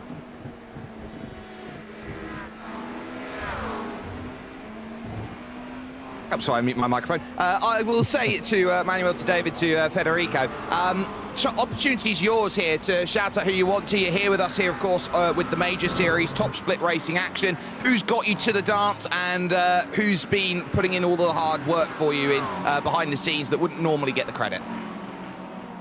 Well, first of all, the team, right? We're a huge team. There's a lot of people working behind the scenes. Andy, shout out to him for delivering us, with crazy pictures and also some fine tuning on the liveries, which are done by Huandi. Shout out to him too. And of course to everyone who's cheering for us, everyone who's aiming to watch the race over the full distance or even large parts. Big shout out to majors organizations. Personally, it's my first majors, so I'm really impressed by how well everything's running, from the website to the protest system to the whole pre-qualifying. That was really exciting. So that's impressive and a privilege to be part of that. And last but not least, shout out to you guys. You give a voice, you give the emotions to that. It's a great stage. It's a very nice thing to share with friends. Very grateful for that. So thanks, everyone. Not a problem at all there. David Adam, Federico Crisafulli, and Manuel Sudo, the voice that you heard there, part of the team with Christoph Sander and Norbert Tamash currently now behind the wheel still for Manatee Racing number 17. We continue on then with racing actions. We just hit the hour. We've just had the pit stop cycle come into play for GT3. So that has certainly shaken up a little bit out there. Mac Performance still have the control, but now there's a bit more gappage out there. But there were two important things that we heard over the course of that interview, which I think do need to be touched up upon. First, the instant limit. It's 100 points here today to go through. So every time you run off the road, you pick up one. You've got 100 before you take a drive-through penalty, and then every 50 after that, you get another one. But secondly, the weather forecast, because at about 6:15, which is about an hour from now, it is expected that the heavens open. And I'm excited to see what happens here. Yeah, that was interesting hearing that they are expecting rain here, at least in our stint as well. So going to be fun to see how these drivers manage when they decide to come in for wets and how they work that into their strategy. But the incident points was interesting as well, hearing, okay, you've got 100 till you have to start, taking drive-through penalties. So with as aggressive as some of these drivers have been, Jake, it's surprising that they are knowing what they know, that they're still going rough here this first hour. Yeah, and that's because they've been caught up in a couple instances that they maybe wouldn't have wanted to, and as such they're trying to fight as Lucas Diaz-Antunez has a nice kick of oversteer to fight with along the stretch, looking to try and move by and gain a little bit more time, trying to get by Michael Hafler-Darson in the Alcantech NHR machine. You've then got Felipe Barreto for SimVision there in front, and they've got a big battle going on in GT3 in front of them as Daniel Harris jumps down the inside of the fiercely forward yellow car of Philip Ansell and picks up that move for 6th place. Brilliant move there for position as we're watching Lucas Diaz-Antunez in the 81 making his way on the Mulsanne straights, and now everybody's starting to race with some sort of traffic as Alessandro City's in the pits. Yeah, this is the Tatum Race Tech number 96, who, remember, had to come in early for the damage repair, and so they are off cycle by 20 minutes. So that is, I would say, a scheduled stop for them at the moment in the number 96. They've got Antonio Nurchis and Nicolo Fiorini they could go to in the car at this stage. But for Alessandro City, it's a case where that 96 is going to be off cycle. We're expecting 40 minutes per cycle, and they're going to be in the tough position where they might be in the wrong place at the wrong time for the rain. Jake, it's time to pick your dance partners. We see LMP2 and LMDH working their way all around the GT3 traffic through the Mulsanne into the chicanes. Nice little move there as we see Hafledson doing what he can to make sure that he's not involved in any sort of incident here. Your 8th place in LMP2. Someone's got to do-si-do somehow and find themselves without too much drama. They know when they hit through. They've also just had the race leader overall go by, Sean Campbell. So you've got all 3 categories of car now looking to lap each other out there on the circuit. Hafler-Darson defending in the Alcantech NHR machine. They're the 278, manages to, but now will be using the slipstream in front from Felipe Barreto to try and cover off any moves. And as that goes by, Sean Campbell just monstering his way by a number. You can see him there just in the front of shot going on through these drivers. So this is where as an endurance driver out there, you are at the peak of your powers, because you've got to try and navigate. This car's quicker, I can let him by. This car's slower, I can get by, but never do you want the two to mix. It's like oil and water. Yeah, and of course, once we get into the nighttime hours, with the way the headlights are, it's going to make it just a little bit more difficult to find out, okay, I can let this guy pass, or, oh, nope, we're not going to be able to let him pass. Castellani still sitting in third place in LMDH, as he's trying to get up to Valencia, but they still got a whole 8 seconds to get ahead of Campbell. Of course, Campbell with that wonderful pit stop that he had early on in this race, able to open up that big gap and work his way through traffic. Yeah, he's definitely done a wonderful job of managing the traffic here. Have Orbit dropped there, and they're looking to try and rush on right now, knowing that they're not having as much luck when it comes to the LMP2 division across all of the splits. There's 11 splits here today for the Majors Series, 4 of which are getting broadcasted here today. Top split, of course, is here with us on the Global SimRacing channel, so there's a lot of 24-hour racing that's going to be going on this weekend. The key to this is you're looking around at this circuit. We take a little bit of a look at the Bugatti circuit and the run to Tetra Rouge as they all look to fly on through. A wonderful aerial perspective of what makes this racing circuit so fantastic. You get a huge look at where can you go and jump through and gain your time as and where you go. And I look around at the likes of Arete and say, well, Orbit right now, 9 seconds to the good. Yeah, they can take the lead now, but are they going to be good in the rain? Are they going to have a car that works? Because we heard, of course, with Manatee, you might have a car that's set up for the dry. Of course, also, it depends on the drivers. You mentioned, okay, Campbell, we know how good he is through traffic. Who else is going to be good through traffic? So you got to play that delicate balance as we look on with Ruben Paulino trying to catch up to Carlo in the number 44. So it's Tatum, Reztech 69 ahead of Fiercely Forward Black so far, as they too are trying to work their way through traffic. Lots of, I'm seeing a lot of LMP2 and GT3 going through there. And of course, back there, you got some jostling for position in the prototypes.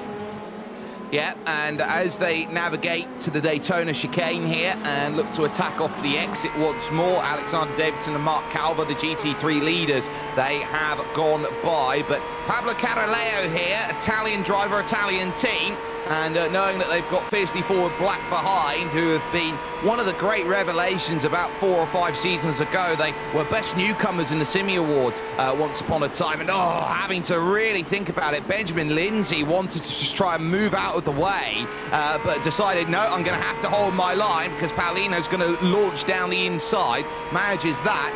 This is where you're looking around at 2 teams that have had 2 distinctly different races. Paulino second, -4 to 6th. Tatum Reztech +2, they're 7th to 5th. And of course, it's still early on in the race, so a lot can happen nonetheless. But yeah, Paulino falling back. He was battling Campbell for the lead there in that first couple laps. So interesting to note that they've fallen back just a little bit as we're watching the battle for GT3. Oh, it's tightening up between the 151 and the 23. And that's what I was talking about with the prototypes having to slow down just a little bit harder through the corners. Culver doing all he can to keep Davidson behind him. Looks like there's 1, maybe 2 prototypes they're going to have to deal with before the end of the lap as well. But Davidson on that draft heading towards Indianapolis under the Toyota bridge. See what happens as Davidson pops to the outside. Not going to make anything happen. Does he try and get the heavy braking through Indianapolis post and push a nose in? No, he's not going to. Too far away, especially through Arnage. I'd say no reason to at the early stages of this race. I don't think that you need to be aggressive, and WSR certainly know that in the way that they go. Of course, they used to be Pure Sims Esports and have moved into this WSR name, and they've been really good and really strong, and they've been one of the best teams out there. And you look around at all of the high-level events, they've always got a team in and about trying to challenge. I look at what Alexander Davidson's wanting out of this, as that's going to be a case of going a little bit too deep, and that's going to really cut things up. That might have been the chance to go to the lead there. Walker Carroll for Fury Sim Sports Yellow, overshooting at the first part of the Porsche curves, nearly leaving the door open for Mark Calver, who wouldn't have been very happy about that. Now here comes Manatee on the left-hand side. That's going to be Norbert Tamash, who we were just having an interview about 5-10 minutes ago, moving by. those are the opportunities that in the final hour you jump on. Here, you don't have to, because they're playing the fuel save game and they're thinking, I don't really want to get involved. You don't want to get involved, especially with the fuel save game, because you want to make sure that you're preserving your equipment. Look, these nighttime hours, as short as they are here at Le Mans, they are absolutely tough. And now that we're entering rain into the equation, as early as about an hour from now, Jake, it's going to make things just a little bit difficult for these drivers, and it's going to be a true test of endurance. Oh, this is going to be a really stunning test of endurance, especially as they go on through. There goes Andrea Casson for Absolute Motorsport Acerlith, the number 46 team there in 12th position. They've gained 3 over the course of this one. Pole SimRacing Red, by the way, your biggest movers in your LMDH category. They started 16th and they are up to 9th, so that is a gain of 7 for them so far out there. But Alexander Davidson, I'd say if you're in the WSI Esports camp, you sit down, you look at them and you go, this is a good job. I am very happy with what the team has done so far. Yeah, second early on, nothing to sneeze at, especially in this hyper-competitive GT3 class. And, of course, now we see one of the Porsches trying to go around the GT3. Oh, splits the middle. That's going to open up again for Culver as going through Daytona. But back to what I was saying, you know, you've got a car in second place, got one in 9th place. Okay, you've got 2 of your Acuras in the top 10, which is absolutely fantastic. And Prada, in spite of his issues, Jake, he's still battling for position. That's the battle for 8th place. You see, and of course, got some prototypes jostling in there as well. Yeah, Nicolas Lux is the driver in front for Boots and VDS by undercut. And so this will be Prada looking to move to 8th position, as dispatched of Stephen McDonald. Has really had to work this stint to make it happen. Left-hand side of the Mulsanne to make that happen going into that second chicane, and so much confidence under braking. Prada will feel after the spin that he had, all self-inflicted, that he's got to try and make up everything on this stint and will manage it. And off the exit, that's a bit wide there from Nicolas Lux. So through goes Stephen McDonald, moving up then to 9th position with that one. And interesting to see how much weave being needed by Lux to try and keep the tyre temperatures up, because this track temperature is dropping. At the start of the race, it was about 44 degrees Celsius. It's now down to 35 degrees Celsius, which I would put that down as about a 20-degree Fahrenheit drop at least. Yeah, that's a quick drop, especially with an hour 10 into the race. So good. It looks like that rain might be moving in with the cloud deck, and that's going to make things just a little bit more difficult as Prada trying his best to hold off some McDonald and Lux, although they are too far back to make anything happen right away. He wants to get up to Ansel, but he's about 0.7 of a second up the road. Yeah, so a little bit more time needed there for Lucas Prada to get by Philip Ansel, who's doing a decent job for Fiercely Forward Yellow as far as this race goes. It's spread out quite a bit, actually, when it comes to LMP2 right now, with some great racing going on right now, right around them, as Norby Kish there, going 3 wide on the front stretch, gets by Tatum Reztek, number 44 car, then to move on up into position number 6. So an important pass, as Pablo Caraleo can only watch Norby Kish go through and make that pass. But James Gill, who was watching that, well, 6 seconds to his teammate who leads, and you look behind right now, sorry, he's Composite Performance, he's 3rd, so he's down a full 10 seconds here on Effect Simulations, and Paul Busby and Nathan Olsen. Dulatrar are 2 seconds back of that, but LMP2 have been the category that have really jostled apart through the traffic first, not really GT3. No surprise there, because you see more of a spec that you do with LMP2, and it's really proving that right now as we see Caroleo right there racing for position. There's Rasmussen sitting there in 9th place. He's got Schwanke still ahead of him, and Irdelli right behind him, but a little bit of a gap there, as now we see going around some LMP2 traffic right there is the 8th and 9th place drivers, Solpak and Pole Sim Racing Red, trying to work their way through traffic. And look at the prototypes back there. I think they're also dealing with some heat issues in their tires. Yeah, you can see that weaving around, trying to get some temperature. And this is what you find here on the Mulsanne.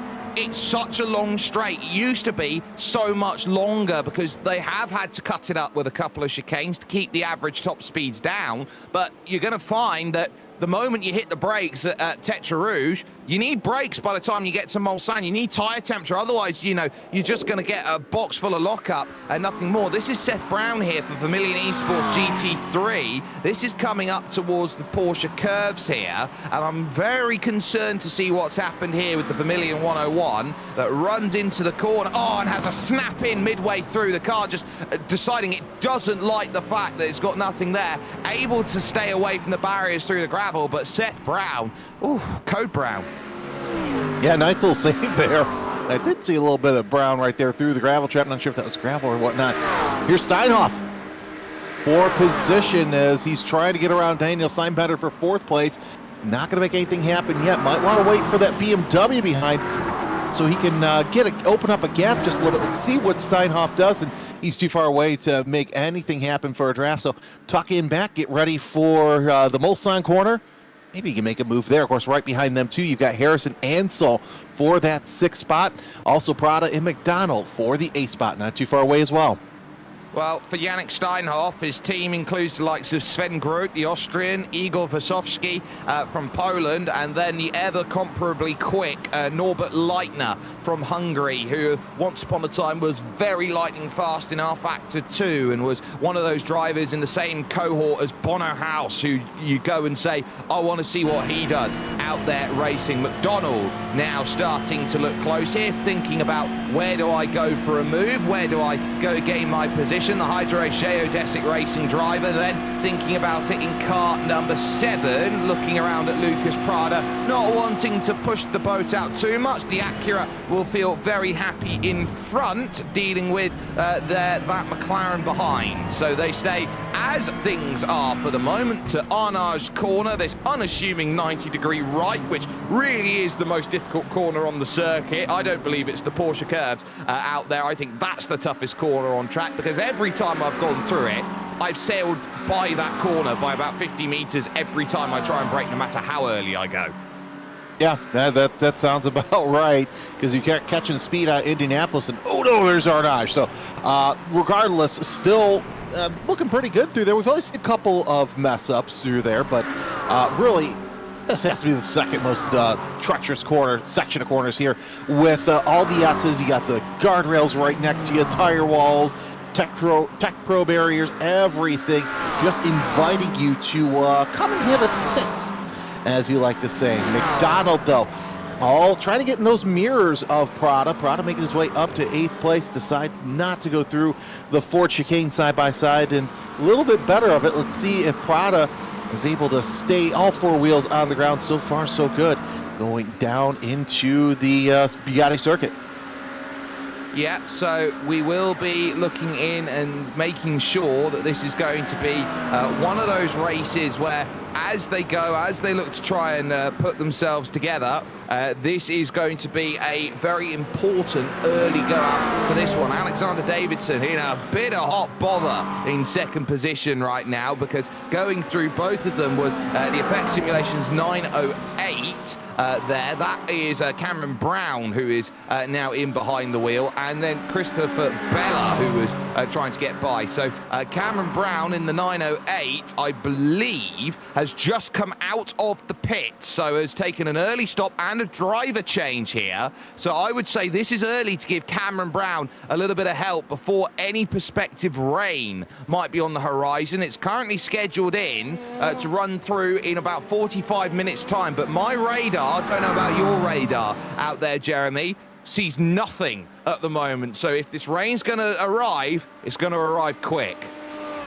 Well, I always make the joke in real life, I'm a traffic reporter, because I always like to be right 100% of the time, because I don't want to be yelled at as a meteorologist. But yeah, this rain, if it does come, it's going to make, I would hope it would come around the pit stop cycle, but we will see. Still watching this battle for the lead. Man, Davidson all over the back of Culver, and it looks like one car going down the Mulsanne as they're still nose to tail through Michelin and setting themselves up back over to Mulsanne.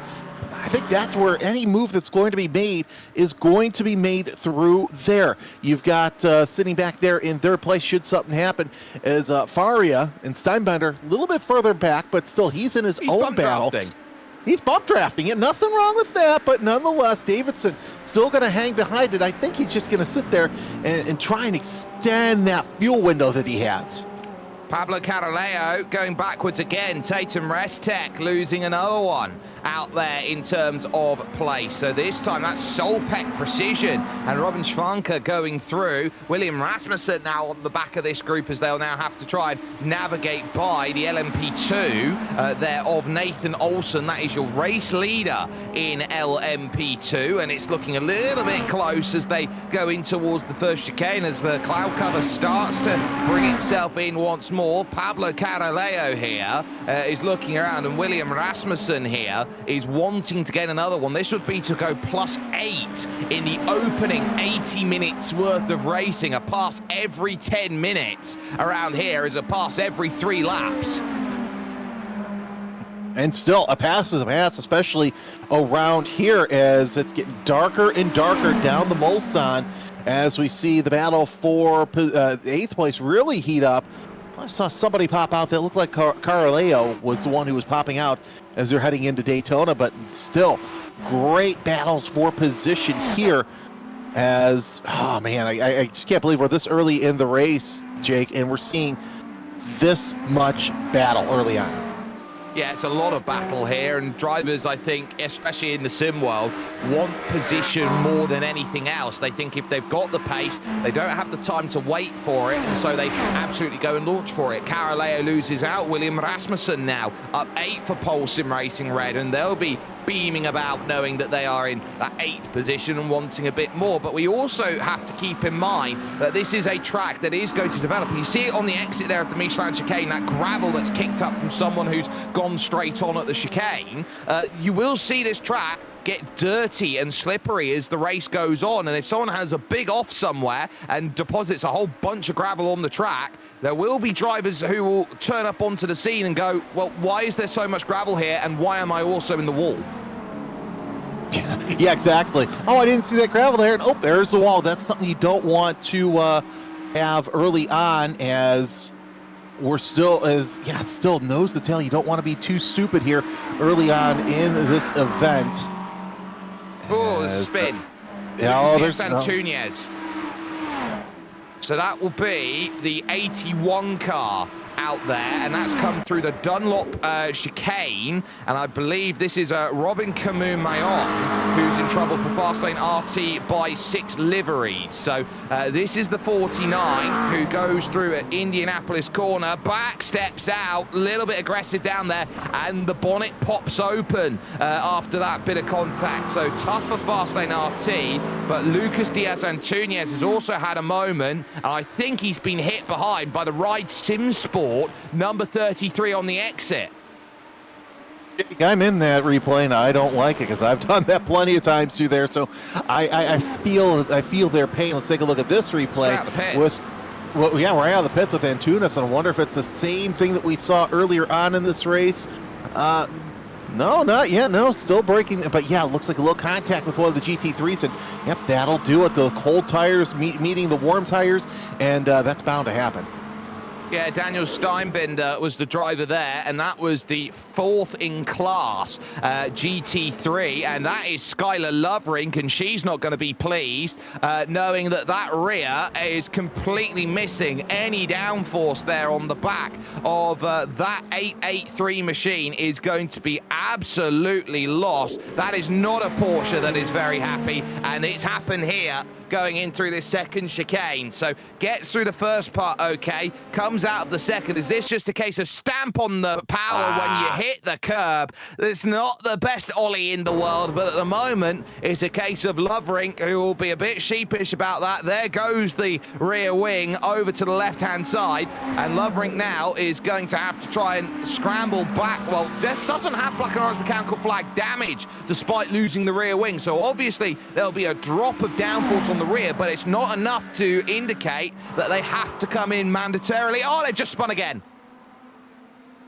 That's just all it is. It's just Formula Ford with bodywork, and now we start to see the LMP2s come into the pits. The GT3 battle starting to heat up as well. So we've got lots going on here in just a short amount of time. This is the battle for 9th place with Carleo and Erdely sitting there for 44 and 16 in the LMDH class. But man, lots of great battles here. I don't think this battle for 10th is going to heat up yet, but still drivers coming out of the pits for LMP2.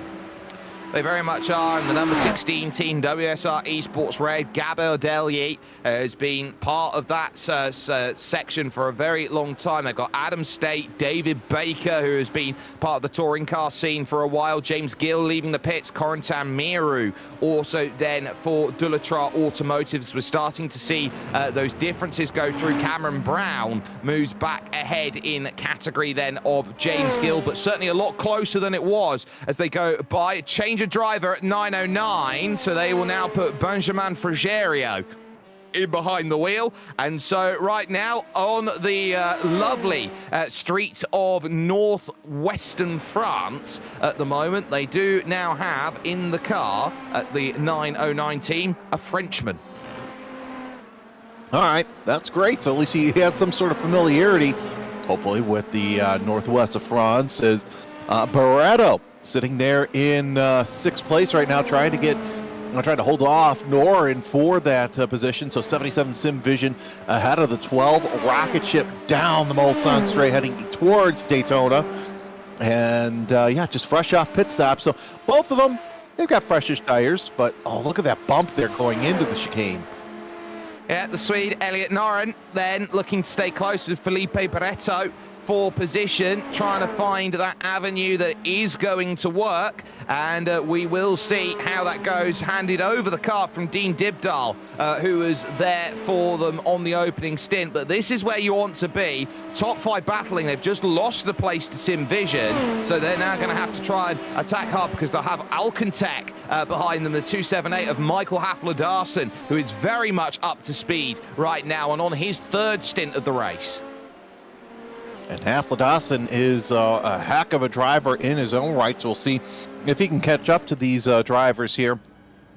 There's Campbell into the pits, so now we're starting to see the LMDHs make their 2nd pit stop of the race. As everybody comes to the pits now, hopefully everybody can slow it down going into that 60 kilometer an hour zone. Yep, so everyone's going to be looking around at that pit stop cycle, thinking, what more can we do? It was a lovely run again by Sean Campbell and co, and there's Gabor Delye down into the pits as well for WSR Red, joining with Caraleo. Andre Youssef as well, jumping in. A firm 12-lap stint and nobody deviating. We can do 12 laps, 12 laps, 12 laps. And soon we'll see, after tyres and maybe even some driver changes out there, there'll be differences. Campbell stays in the car. We've got Davide Favaro in for 07. Likes of Dennis Cho jumps in at 5:05. So it's interesting to see some of these drivers actually double stint themselves. Valencia's in. Favaro makes his way up to 2nd place, with Cho up to 5th. So a couple of slow pit stops early on. We'll see a lot of drivers, though, staying into the race. Yep, so you can see tyres going on, fuel going on. One GT3 that is down there in the pits at the moment as we go through, whereas Christopher Bella now hits the lane and looks to jump through. We are going to take this chance, just as we saw a little earlier there with the slight overtake that's gone through. It's battle now for the rocket ship team, who we are with right now. Elliot Norrens is behind the wheel. Got Dean Dibdahl, who took the first cycle out there. Dean, how does the car feel after the opening stint? It was a handful.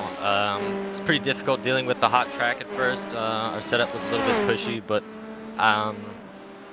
yeah, just learning it as we go and just preparing for the rain. That rain is scheduled in at about half an hour from now, and I'm just seeing the first sights of it on the radar, which looks like it's blue and green category, so Class 1 and Class 2 rain, which might indicate that it's going to get very wet very quickly. Is Elliot your wet weather specialist out there? Do you think like that, or is it just a case of go in and see how it goes? Definitely not the Le Mans specialist, at least. I've just completed my first race lap here. Huh? Well, that tells you all you need to know. Got one race under your belt. That's enough experience. Where do you get the name Rocket Ship? It's one of the coolest names I've seen for a sim racing team. It goes a little way back. Oh yeah, in joke. Not a joke, but it was kind of my nickname for a while. A commentator gave it to me a while ago, and it's just kind of stuck with me. Oh, you gotta love that. So you got yourself a case of, well, you got one rocket ship in this one. You got a whole team of rocket ships then to try and work through. And you certainly had a great start to this race right now, up 4 spots from where you started, 29th to 25th overall. So what's the goal over the next couple of hours, aside from surviving any imminent rain? Just fuel saving, minimizing slowdowns. Those have been pretty hurtful. Yeah, surviving the rain is just the big one. And just making sure we're rested up and making little to no mistakes. Yeah, so we'll hope that you get the best of that. I'm going to hand over to Jeremy Scott here, who's got a couple of questions of his own. And of course, let's go back to that mention, the drop that you said. That's your first Le Mans. What is your experience? What are you thinking, especially having to deal with traffic early on? I've not come through in the traffic. Yeah, the traffic was well, regardless, bit difficult. Or maybe you ask him. I was gonna say, well, regardless, it's interesting because, you know, you with such a big race, such a top split, it's kind of rare to see somebody say, "Oh yeah, this is my first Le Mans." But regardless, it looks like that you've held it to good standards. So I've got to say that's fantastic as well. Wait, are you asking me or Dean now? Dean. Oh, okay. Yeah, it's just been a huge deal managing the traffic. The differences between the GT3s and GTPs here at Le Mans is a little bit difficult to get used to, with the GTPs being faster in the corners now. But we're just trying to manage it the best we can. And let's go ahead and go. I'm going to send this off with this last question. It's for both of you. What are you guys looking forward to the most here the rest of the race? Rain. That's why I hurried home from real Le Mans to drive. What he said. Unfortunately, I didn't really get my baggage with me home, though. That's stuck somewhere. But at least I made it home for the race. Yeah, but that's Barely, half the fun of traveling. Part of it. I was gonna say, Jake is somebody who travels for announcing. You know, it's like, okay, you got to make sure you have all the bags. So I totally feel their pain. I feel their pain as well, and it's so nice to see what they've done with. Before we let you get on with that race with Michael Hafler-Darson there behind you, looking like he's going to want to get through on this next lap, anybody you'd like to give a shout out to or a thank you for getting you to the dance? Not the airline company, at least.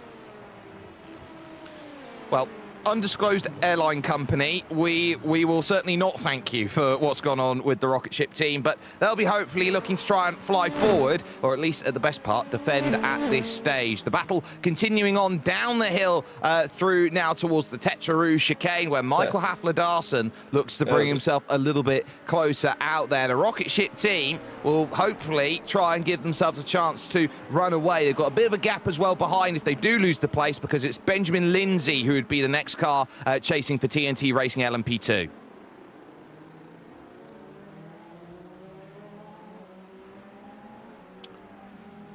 So, we find ourselves then in play. We're an hour and a half into this 24 hours du Mans, so to speak, at this stage here with the Majors Series, as we look to try and get on and make this happen. So we've got a bit of weather that is starting to bring itself closer and closer. Ruben Paulino then searching down towards the inside of the 505 endurance car, trying to get that move. Dennis Cho is the one who's having to defend. A little look over to Arnage, and there's the weather on the right-hand side. Look at how that is flying in, and that is a wall of blue followed by green.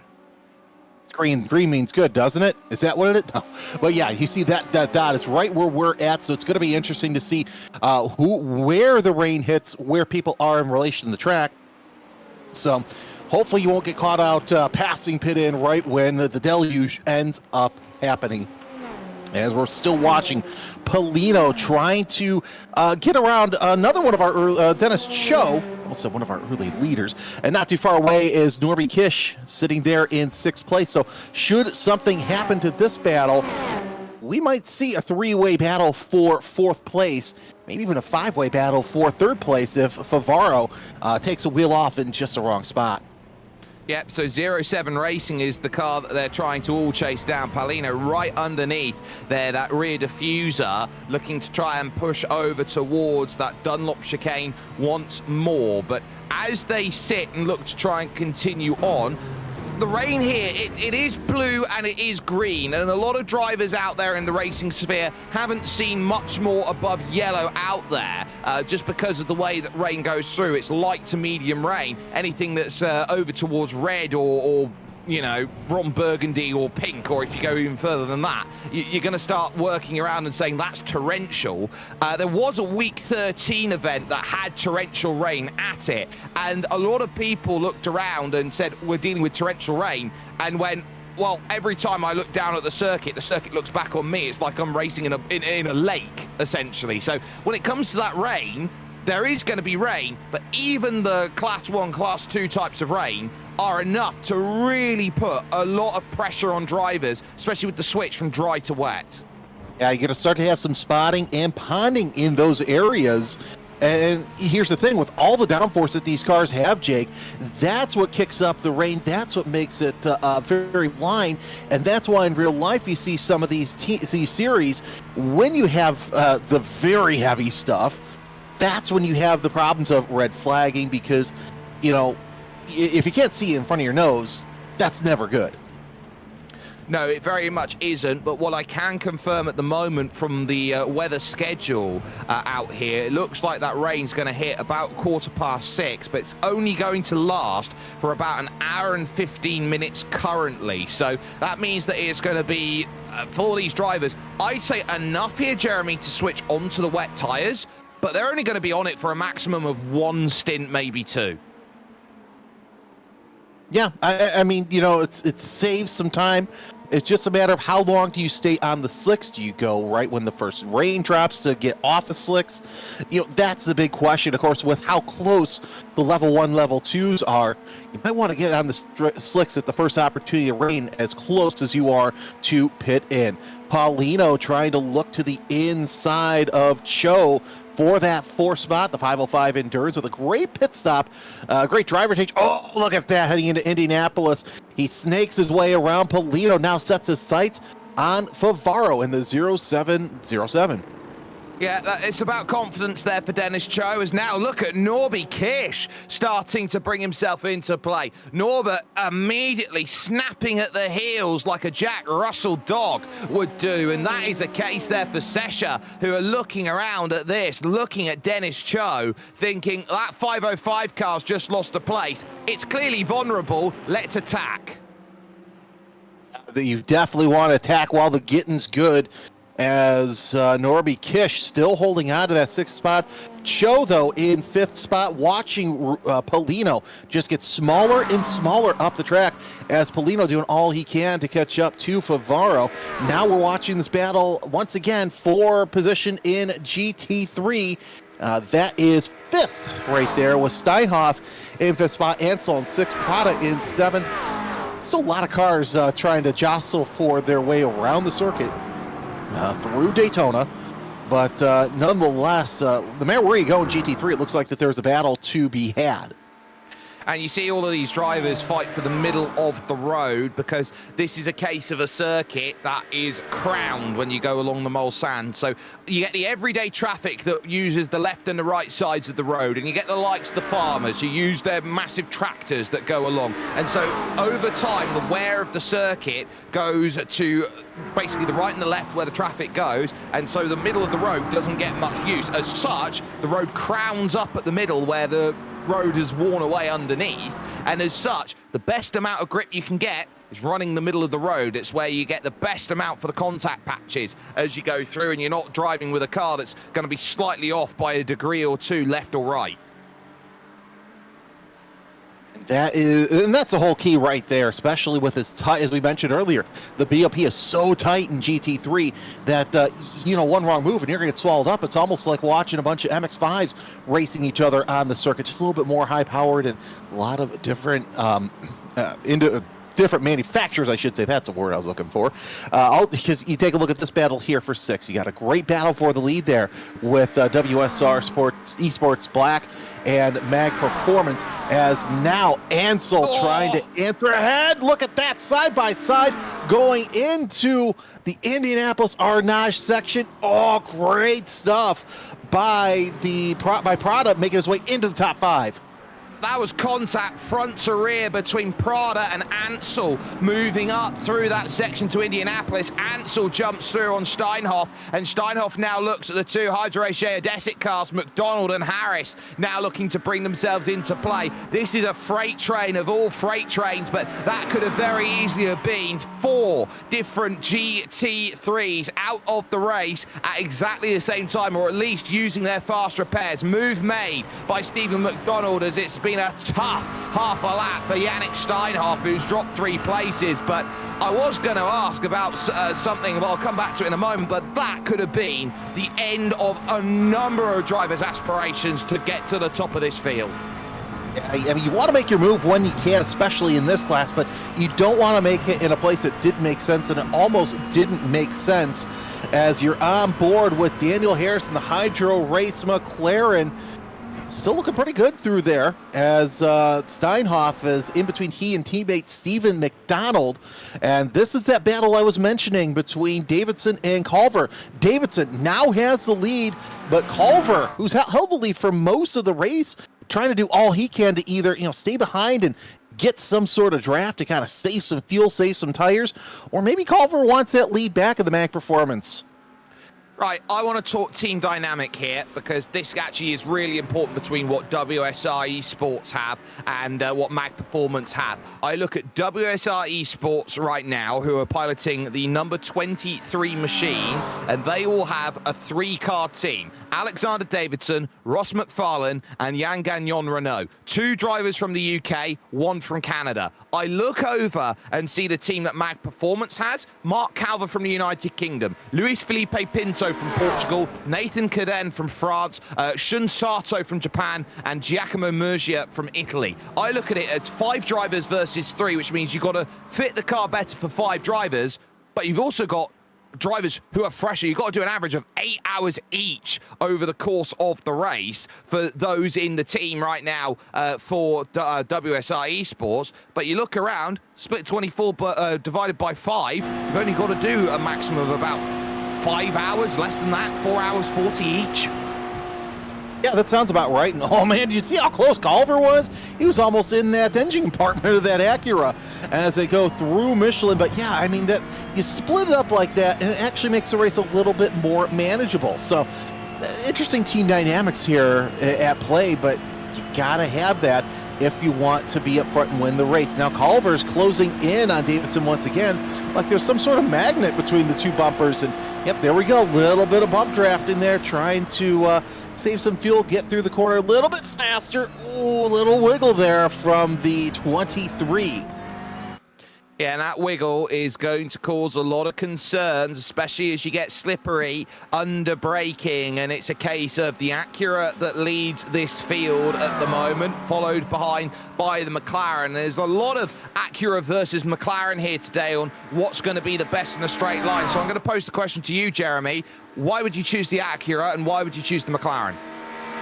I would choose, well, first of all, if I was choosing the McLaren, I've seen the outright pace that they've run all season long, but the Acura has proven time and time again to be just, I feel, a better all-around GT3 car. So McLaren, I would go for the outright pace. Acura, the longevity, and really just the all-around workhorse that we've seen it over the past several years. Right from debut, it has been nothing but out front and really racy. So you can go wrong with neither of them. Well, These drivers not going wrong at the moment here for what is 5th, 6th, and 7th. Right now, Lucas Prada, Philip Ansel, and Stephen McDonald. This is the remnants of the group of 5 that we saw earlier on with Harris and Steinhoff. Steinhoff now lost the place to Harris now in position, but they are trying to stay somewhat close to Daniel Steinbinder for Ride Simsport, who is in 4th position right now. So there is still a lot to go out there and race for, and while there are these gaps, and you do see these gaps start to develop, and you say, oh, well, Orbit leads by 9.5 seconds, it's a runaway. It's a runaway because it's 16 seconds between the 2 Effect Simulation cars, as in comes Mag Performance and WSR into the pits, it looks like, just Mag Performance, to come in and make the stop. So this is an early call by Mag to make that pit stop. Interesting to see that. I wonder if what kind of thoughts they're thinking of. You would think with the rain on the way that they would wait till the last possible minute, because I'll say this, second that rain comes and look at that view. Yeah, you start to see doom coming over Circuit de la Sarthe, and it's coming quick. Yeah, that is the town of Le Mans there in the distance, as that is the site of the Mulsanne, and if that's what's coming over the horizon to very much dampen things for the next hour or so, I think everybody knows that this is going to be tough. Of course, we are in the northwest of the country, and effectively, this is where you find all of the cobble roads around this section. The north to the northeast is where you more see the likes of the cycling classics like Paris-Roubaix, for example. But you get to the Pays de la Loire and the region de la Loire, it's a case where you see a lot of great cycling racing that comes through here each and every single year, and you get great racing like this each and every single year. And so when you get that rain threatening on the horizon, and I'm going to say this quite comfortably, it is not far away from starting to bucket down. I would say we're about 15 minutes away from this starting to throw everything, cats and dogs and everything you can think of. This is where you don't want to be in the position of it's now going to start raining. Sesha Esports starting to make some good progress out there at the moment, and that's Norby Kish, who's currently behind the wheel with them. They're a Hungarian-based team, and they've got a lot of experience there, pro-level experience. They can go to Daniel Sivi-Charbot and David Toth out there. This is a team that needs a marquee win to say that they're going to stamp their names with authority and go up to that next level, as out of the pits now comes Nicolo Fiorini for the Tatum Restec team. Keep thinking about the Classic that's coming up here in a couple of weeks through France. I'm excited about that. But yeah, look at this battle with Beller. We saw him up near the front earlier on in this race, and now gotten around Su Yichuan in the Axon Motorsports Taiwan. Sets his sights now on Bertrici. That just rolls off the tongue. But the Sorrento Motorsports 22, Jake, still a good bit of difference away. But again, one of them's got open track. The other's going to have to deal with traffic here in just a couple of minutes.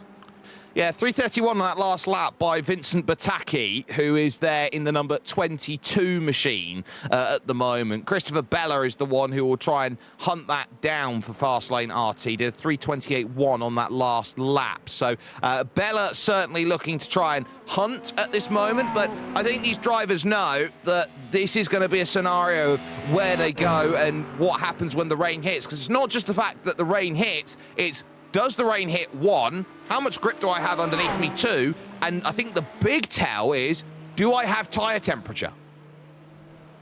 And where am I when this rain hits? That so many questions regarding that. I don't envy those who are behind the wheel right now and have to worry about the rain, because you got a strategist in your ear saying, okay, the rain's this far away, the rain's this far away. What do we do? How do we handle it? It's going to be interesting to see who pits and who decides to chance it with the slicks. Because like you said, you're gonna be on it for at least a stint. So, pit early and really mess with your strategy, but that's endurance racing to say the least. Haflitzen in 8th place, trying to catch up to the rocket ship of Norin. That's number 12. And not too far away behind them is TNT Racing's Benjamin Lindsay. Lindsay, that interested spectator in this battle, but Haflitzen, we've seen how he races all over the place, and showing patience is no surprise out of the number 278. Yeah, Michael Hafler-Darson here is definitely eyeing up Elliot Noren in a battle of the Scandinavians at this moment. Hafler-Darson will think about which way I want to go as they will head to Mulsanne corner. You got that small bend over to the right just before the five-way roundabout that sits there, and then that charge off of the exit and onto the next phase of the lap. They can see what they've got in front of them, which is the likes of the NGC by Rubis Gas team that's got Ricardo Betancourt Silva behind the wheel, and then SimVision, that's another battle with Felipe Barreto, so they're going at it quite aggressively at this stage, but it's about working out when you want to make that move and when you don't. And if there is rain on the horizon, it will be coming in from the west, so this section of the circuit is probably going to be one of the first that gets the rain out there, it has to be said. Around here, the Porsche curves, the front stretch, the first area to hit the rain. I'd look around at Michael Hafler-Darson and go, what do I want if the rain's going to hit this section first? Track position. Yeah, track position's going to be key in Hafler-Darson. No surprise that he will take good advantage of that. Let's see if he can also take advantage of the GT3 traffic. And indeed, he's going to try and look to the inside. Does not make any positions, but a little bit too far away for him to catch up to Noren. Got another one here. Oh, man, I'll tell you what, wrong place, wrong time to catch it, GT3 traffic, because Noren has opened up a little bit of a gap there between he and Hafler-Darson. Yeah, very well around the outside there at the karting S's there against Thomas Critchell, who is in the Team DWRX SimCoach Setups number 82 machine out there at the moment. Lewis Greathead then sits just behind, looking to try and get on by. And this is a driver right now for DWR that is the penultimate car in this race, 53rd at the moment, sorry, 52nd, because they've passed Vermillion, who are now 53rd out of 54. The disconnect from Delta V Racing and Florian Renault is the only reason why the 209 team are currently in the wooden spoon. It's sad to have that disconnect so early on, but nonetheless, have it early instead of later on in the race. Here's James Gill sitting there in third place, and Cameron Brown trying to make something happen to keep Gill behind him, but we're starting to get into those two heavy braking zones. We see Gill closing in, going to look to the inside, heading into Daytona. He's got the line over Brown, and look at that, just makes it look easy, able to get around, but I also have to wonder if Brown deciding that we're going to slow down just a little bit because got to think about this impending weather showing up and when we got to pit. That impending fatten that we can see here on the camera right now is the difference between open up the car or don't. And that one piece of metal there you can see is the difference between the front of the car popping up loose and off and not. So that gives you an indication of how much stress and effort is put in to making sure that the car is safe out there. James Gill now up to second. Cameron Brown and Effect Simulations breaks the 1-2, but it's still a full 16 and a half seconds to get over to Benjamin Frigerio, who leads this field at this moment in time. So Gill now on the chase, but composite performance, American sim racing team, always up there, always challenging. James Gill, by the way, iRacing's introduced a new flag system. He's decided, I'm going to represent Antarctica. Nothing wrong with that. I mean, you know, it's nice and cool this time of year, really any time of year, but yeah, James Leader Gill. of the Penguin Nation. Yeah, quack, quack. You know, good thing I don't have my tuxedo on because, you know, I can't believe I just quacked. I need coffee. Come on. Oh my. Right, Penguins quack. We've heard it here first. Penguins apparently quack. Pit Stop Central has hit now for GT3 right before the rain. Oshman Aslan set with a short fill. Andrew Dyson going into the pit. So I think that's just a case of where the pit stops come out and where the boxes are rather than a short fill. But we are seeing some driver changes out there. Ross McFarlane now for WSI Esports Black. And there's the rain. There it is. Oh, talk about somebody who got caught out, as now we're going to start to see who decides to pit, by the way, in the spirit of being correct. No, Penguins do not quack. So I will take the penalty points for that one as Ross McFarlane comes out of the pits. And yeah, look at that. It's right there. So half the track's going to be covered. The other half isn't. If you're on the back half, I think that it is time to come into the pits and think about that the wet weather setup. Yeah, I'd think about that as well, because this is going to be a very awkward scenario here. You can see it's just starting to hit, and the first place it hits is the front stretch and the opening corner. You can see on the back of the circuit right now, bone dry, and this is one of those long circuits out there where it can be completely dry in one place and chucking it down in another. And look at that as Campbell starts to see some liquid sunshine as he'll make his way towards the Porsche curves. And I would imagine that he's going to think about probably coming in, because he's going to come through the Porsche curves, head towards the Bugatti circuit, and see some slick conditions. Now, there may not be much spotting on the circuit yet, but I have a feeling the next time he comes by, he's going to be doing some tiptoeing as he works his way around Porsche. And look, you're already starting to see some of the rooster tails come up. Yeah, and that's what you get when the track is starting to soak. You can see that second class of rain, that green rain that's going to be coming along then on the radar. That's going to be really hurting these drivers. And this track right now, as declared, is dry and now has just flicked to mostly dry out there. Every driver's going to be looking around where it says that it's lightly wet as a track, as maybe their changeover point out there in this one. That's probably what they're going to be hoping for as far as it goes. So the likes of Andretti Esports stays out. Fiercely Forward Black will stay out because the track is not yet wet enough to declare that they need to switch the tyres. But I think that might change very quickly when the green band of rain hits. I was just about ready to say, who is going to blink first going into the pits amongst the leaders? So far, most of your LMDH field has actually come through now. Some of the LMP2 field has gone through. My question is, there's the first one to blink. It's Tice Hodge in the number 51.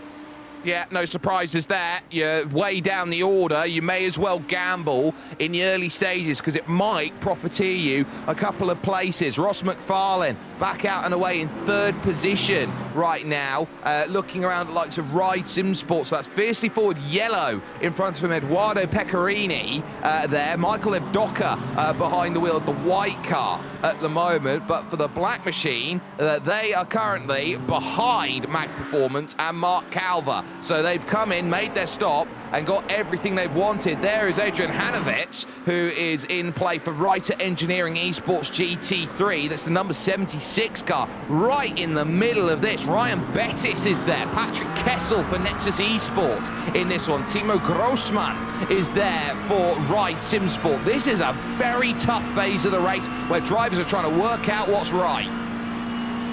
My money is a lot of these drivers came in for slicks. Now, here's the thing. If they decide to go in for wets now, that's perfect because they can use those scuffs later on in the nighttime or even right after they decide to come off, as we're starting to see a lot of rooster tails start to come off the back of these GT3 cars.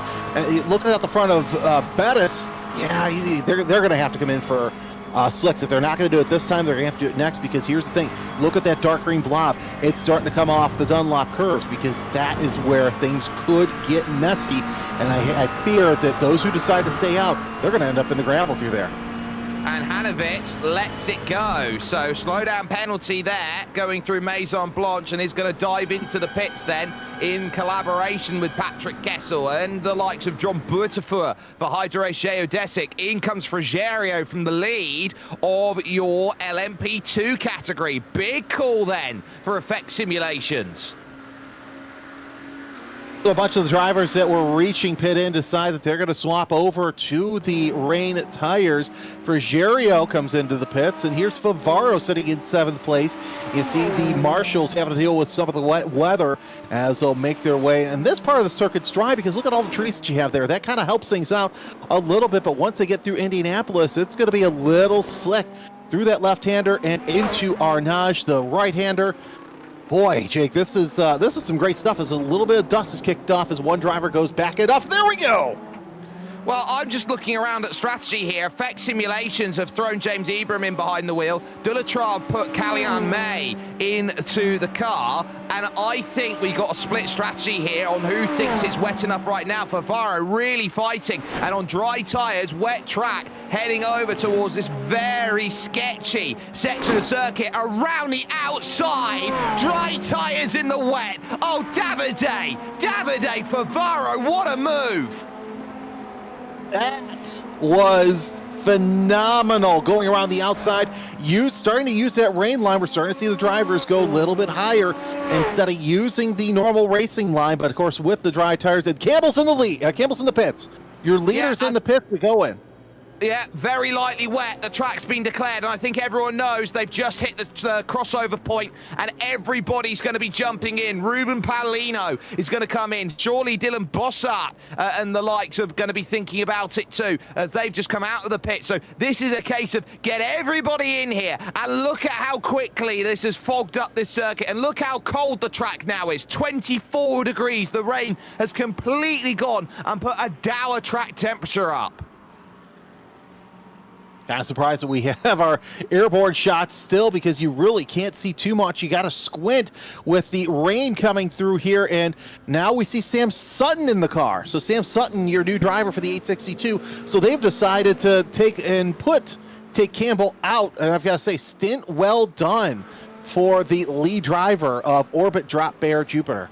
Yeah, that's a very, very well done bit of work from them. They've changed over Arete as well, because they've got Bradley Leonards in behind the wheel then for them, the 79 team. Aleix Nahui in at Fiercely Forward, and David Toth at Sesha Esports. So a lot of drivers moving to their wet weather specialists. And speaking of specialists here, the former pro stripe for eNASCAR, Blake Reynolds, is in behind the wheel at Solpac. They've just jumped 0-7. Oh, that was a fantastic move coming out of the pits as Reynolds, little wiggle there from Favaro, trying to feel out how slick the circuit really is with the new wet tires. We'll see as Reynolds opens up that gap a lot there through Dunlop as he sets his sights on the 505 of Dennis Cho, one of the first drivers to actually stay in the car, because this is his second stint in the 505. Yeah, very much the case, and a lot of drivers will look to try and avoid the white lines, and I would say the biggest worry is going to be on this Mulsanne, because that middle line out there, that's not racing paint. No, it's not, and we've seen what road paint can do to a race car there as it gets wet. Heck, even in the dry sometimes it's just a little bit slick. As Favaro dips out to try and get some sort of view. Reynolds, whoa, that was a little bit of a defense move there going into Daytona. Favaro had to check up, and they move on through Daytona. A little interesting late move, I've got to say, for Reynolds to make that defense. Got more cars coming in, including the leader in LMP2, Composite Performance, and James Gill, who stayed out a lap longer than the likes of Effect Simulation. We'll see whether that will pay off or otherwise. Out there, I think Benjamin Lindsay will also come under that group. But side by side they go as Favaro looks at this one here, trying to hold on and get that pass done. It's still Reynolds who holds, and watch behind them, because that's William Rasmussen who wants in. Now it's about drive off the exit of the Michelin chicane, and for the moment Davide Favaro has already gone around the outside of one car on slicks in these wet conditions. Now might have to try and do it again here with wet tires at Mulsanne corner. How brave are you on the brakes? They look to scrap for it. Blake Reynolds looks a little bit better on the binders, but again around the outside Davide Favaro doing wonders. This is Jan Hilden who has himself a moment up over the top of the hill. Look at the wiggle that they're having to deal with as it's side by side on the bottom, the main part of your screen. Where does Rasmussen go? He doesn't know where to go as they head towards Indianapolis. Fantastic stuff. Will this procure the inside line for Indianapolis corner? Davide, brilliant. Round the outside, tries Rasmussen now, turns to the inside. Reynolds, there goes Favaro in the gravel. He'll drop both places.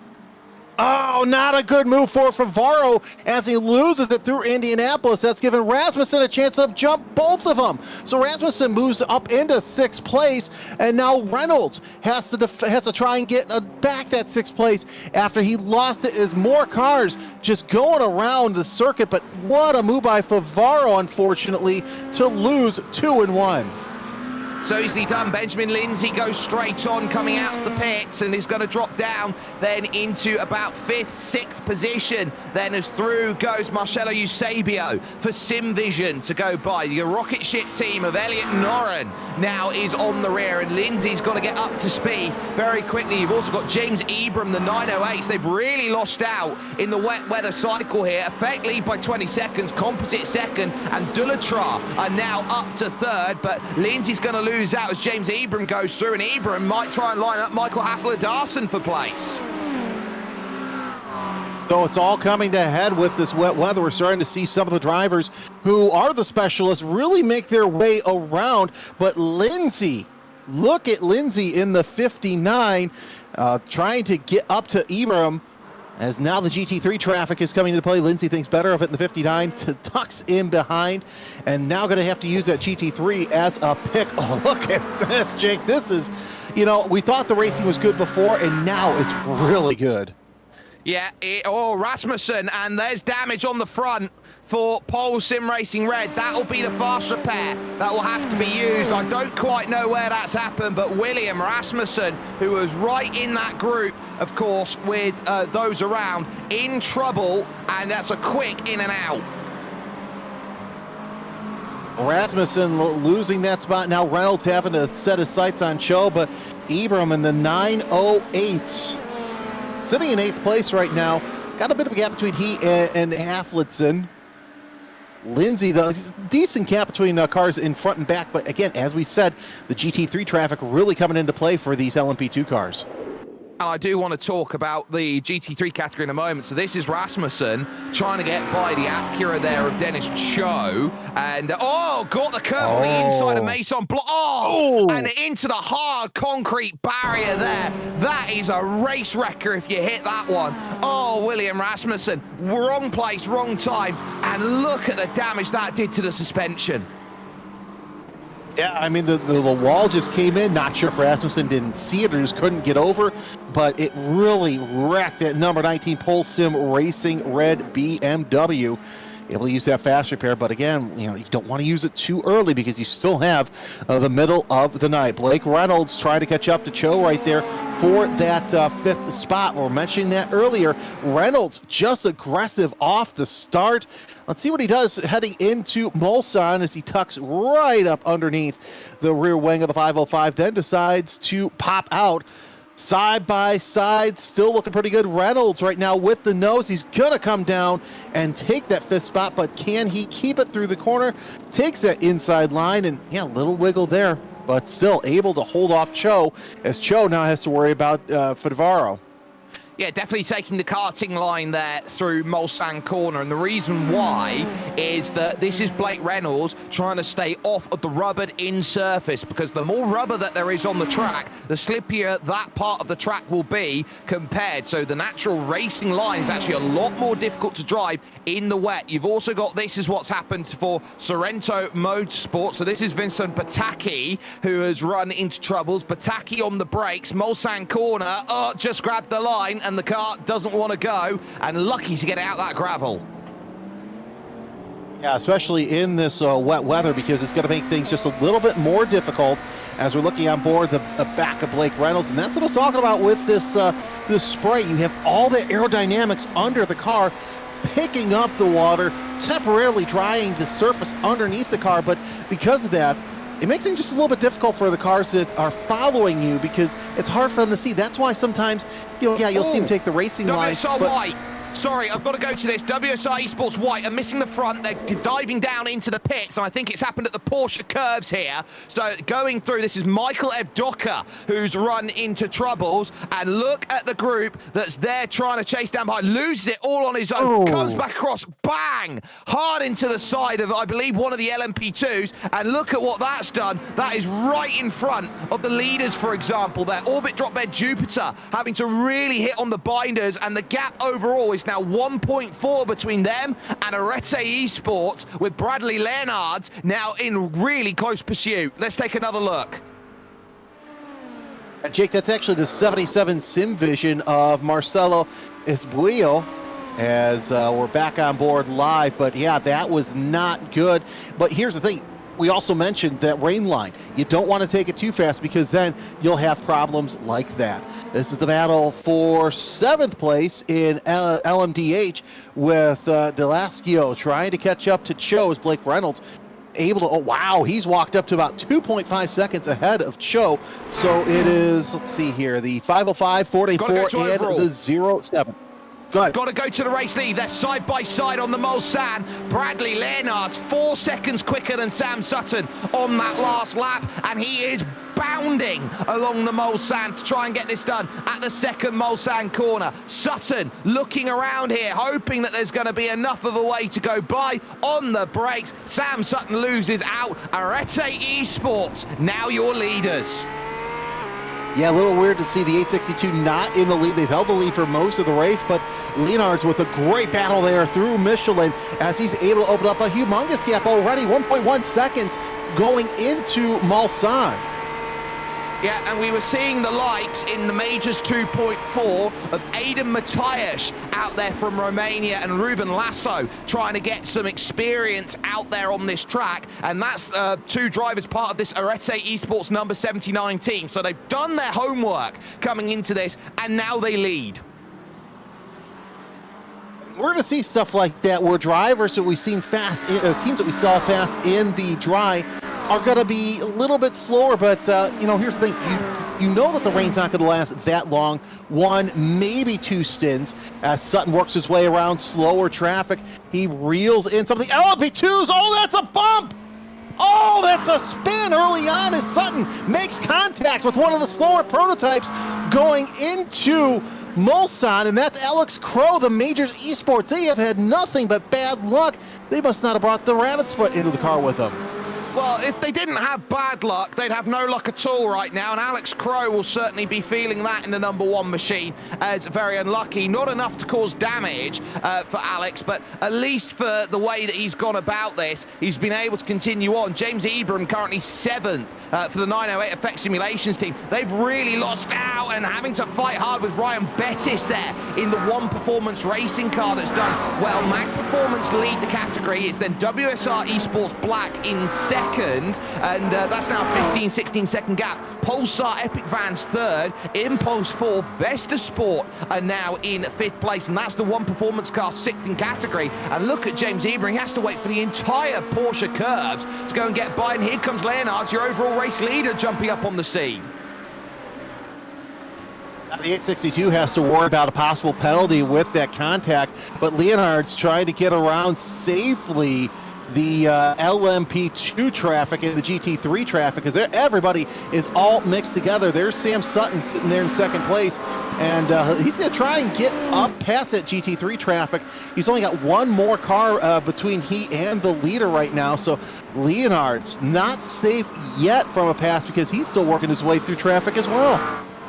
Well, there is a lot that can do a really big battle out there. There's a lot that you can see that will really change the dynamics, and this is tough right now as Michael Hafler-Darson goes off the road, because if you're in this sort of rain right now, it's not just the fact that you've got to get around this circuit, it's the spray. And because you've got 2 LMP categories, LMDH and LMP2 out there in play, they are kicking up a lot of spray around this track.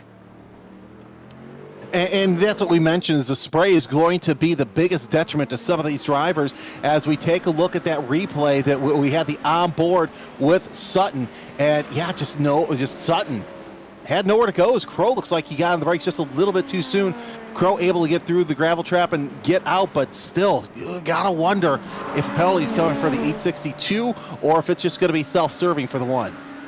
Well, you got to look out for cars that were there on the inside as Benjamin Lindsay's just gone straight on at chicane. We go with Jason De Vries here for composite performance number 42. They've just lost second place, so Kalyan May is now moved the car up into second position, and so these two battling 25 seconds off the back of your overall leader. So they are really trying to work here at what they do, and keep an eye on those puddles, especially on the outside of the circuit right now. All the rain is going to funnel off to the right and the left, so you do not want to be on the white lines on either side of this circuit, especially on the inside here going towards Mulsanne corner. I was just about to say, you see how long that Acura is hanging on the crown of the circuit. So many places you don't want to be. That's actually one of them as well, because you don't want to high center yourself as you're driving down the straightaway. As De Vries closing in on a second place right now.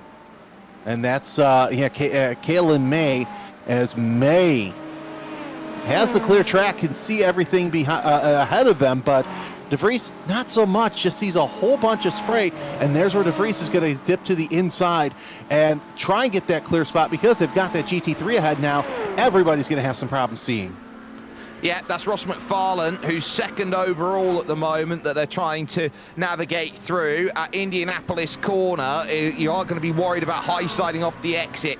Moves out over, does De Vries, to get a little bit of air. It's not the natural line that you want to take in the rain, but this is just to give yourself sight of a braking marker out there. And again, moves over to the right-hand side of the circuit. Visibility, one of the biggest keys that you are going to be seeing out there, as this is fast lane RT running into troubles then potentially as well, heading over to the Ford chicanes and the rear Cordemont through the right and the left. And is the car going to snap? Oh, it does, on the transfer through the left.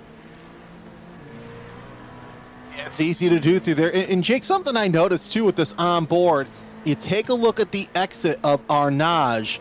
It is there's a ton of puddles there, so we've seen how many cars have kind of used that additional runoff. That's going to make things just a little bit more interesting the longer we go on with this wet weather. Yeah, and there goes Leonards through then in the Andretti Esports team to move on through. Sam Sutton currently second, and Sam Sutton's in a bit of trouble as well, because Aleix Hui is trying to move fiercely forward up to second. This is Dennis Cho back down in 9th position at the moment here. So they've dropped 2 places on this lap over to 07 and WSI Esports Red, and I would suggest that they might have had a spin somewhere.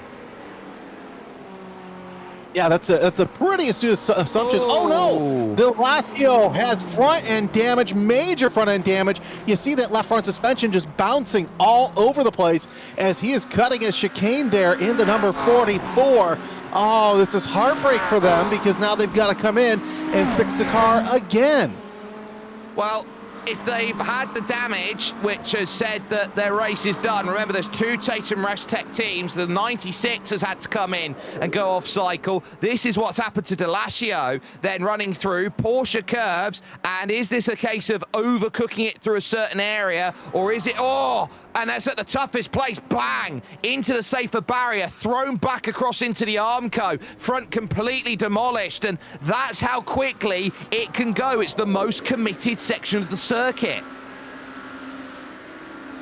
Regardless, Tatum Restech with a rough race so far, as Delasio falling down in the order, going right in the pits. Yeah, that left front, that's not even making contact with the pavement anymore, and now it does as it gets on the Jackson. There's the quick repair, so they have now just used their quick repair as the battle for second place heats up. No way, able to get around Sutton for second. Yeah, so Sam Sutton struggling here in the wet conditions, and the former military man served over in the military for Australia, certainly starting to struggle a bit. Dennis Cho, this is what happened to Cho out there, and I think this is Arnage corner that's caught out here on the brakes through the right, back end, oh, loops around, caught the puddle and had to wait. As I say, even the apex starting to puddle up. But watch the exit here. You just there's a lot of ponding there through Arnage, so that's going to make life a little bit interesting for everybody. Oh, it really will, and we're right in the thick of this green band of rain at the moment here. There is a very interesting scenario right now as far as the rain, because if you go about 10 kilometers up from where we are right now, it is bone dry. Welcome to summer, you know? Wait 5 minutes, it'll change, and wait 5 kilometers, it'll change too.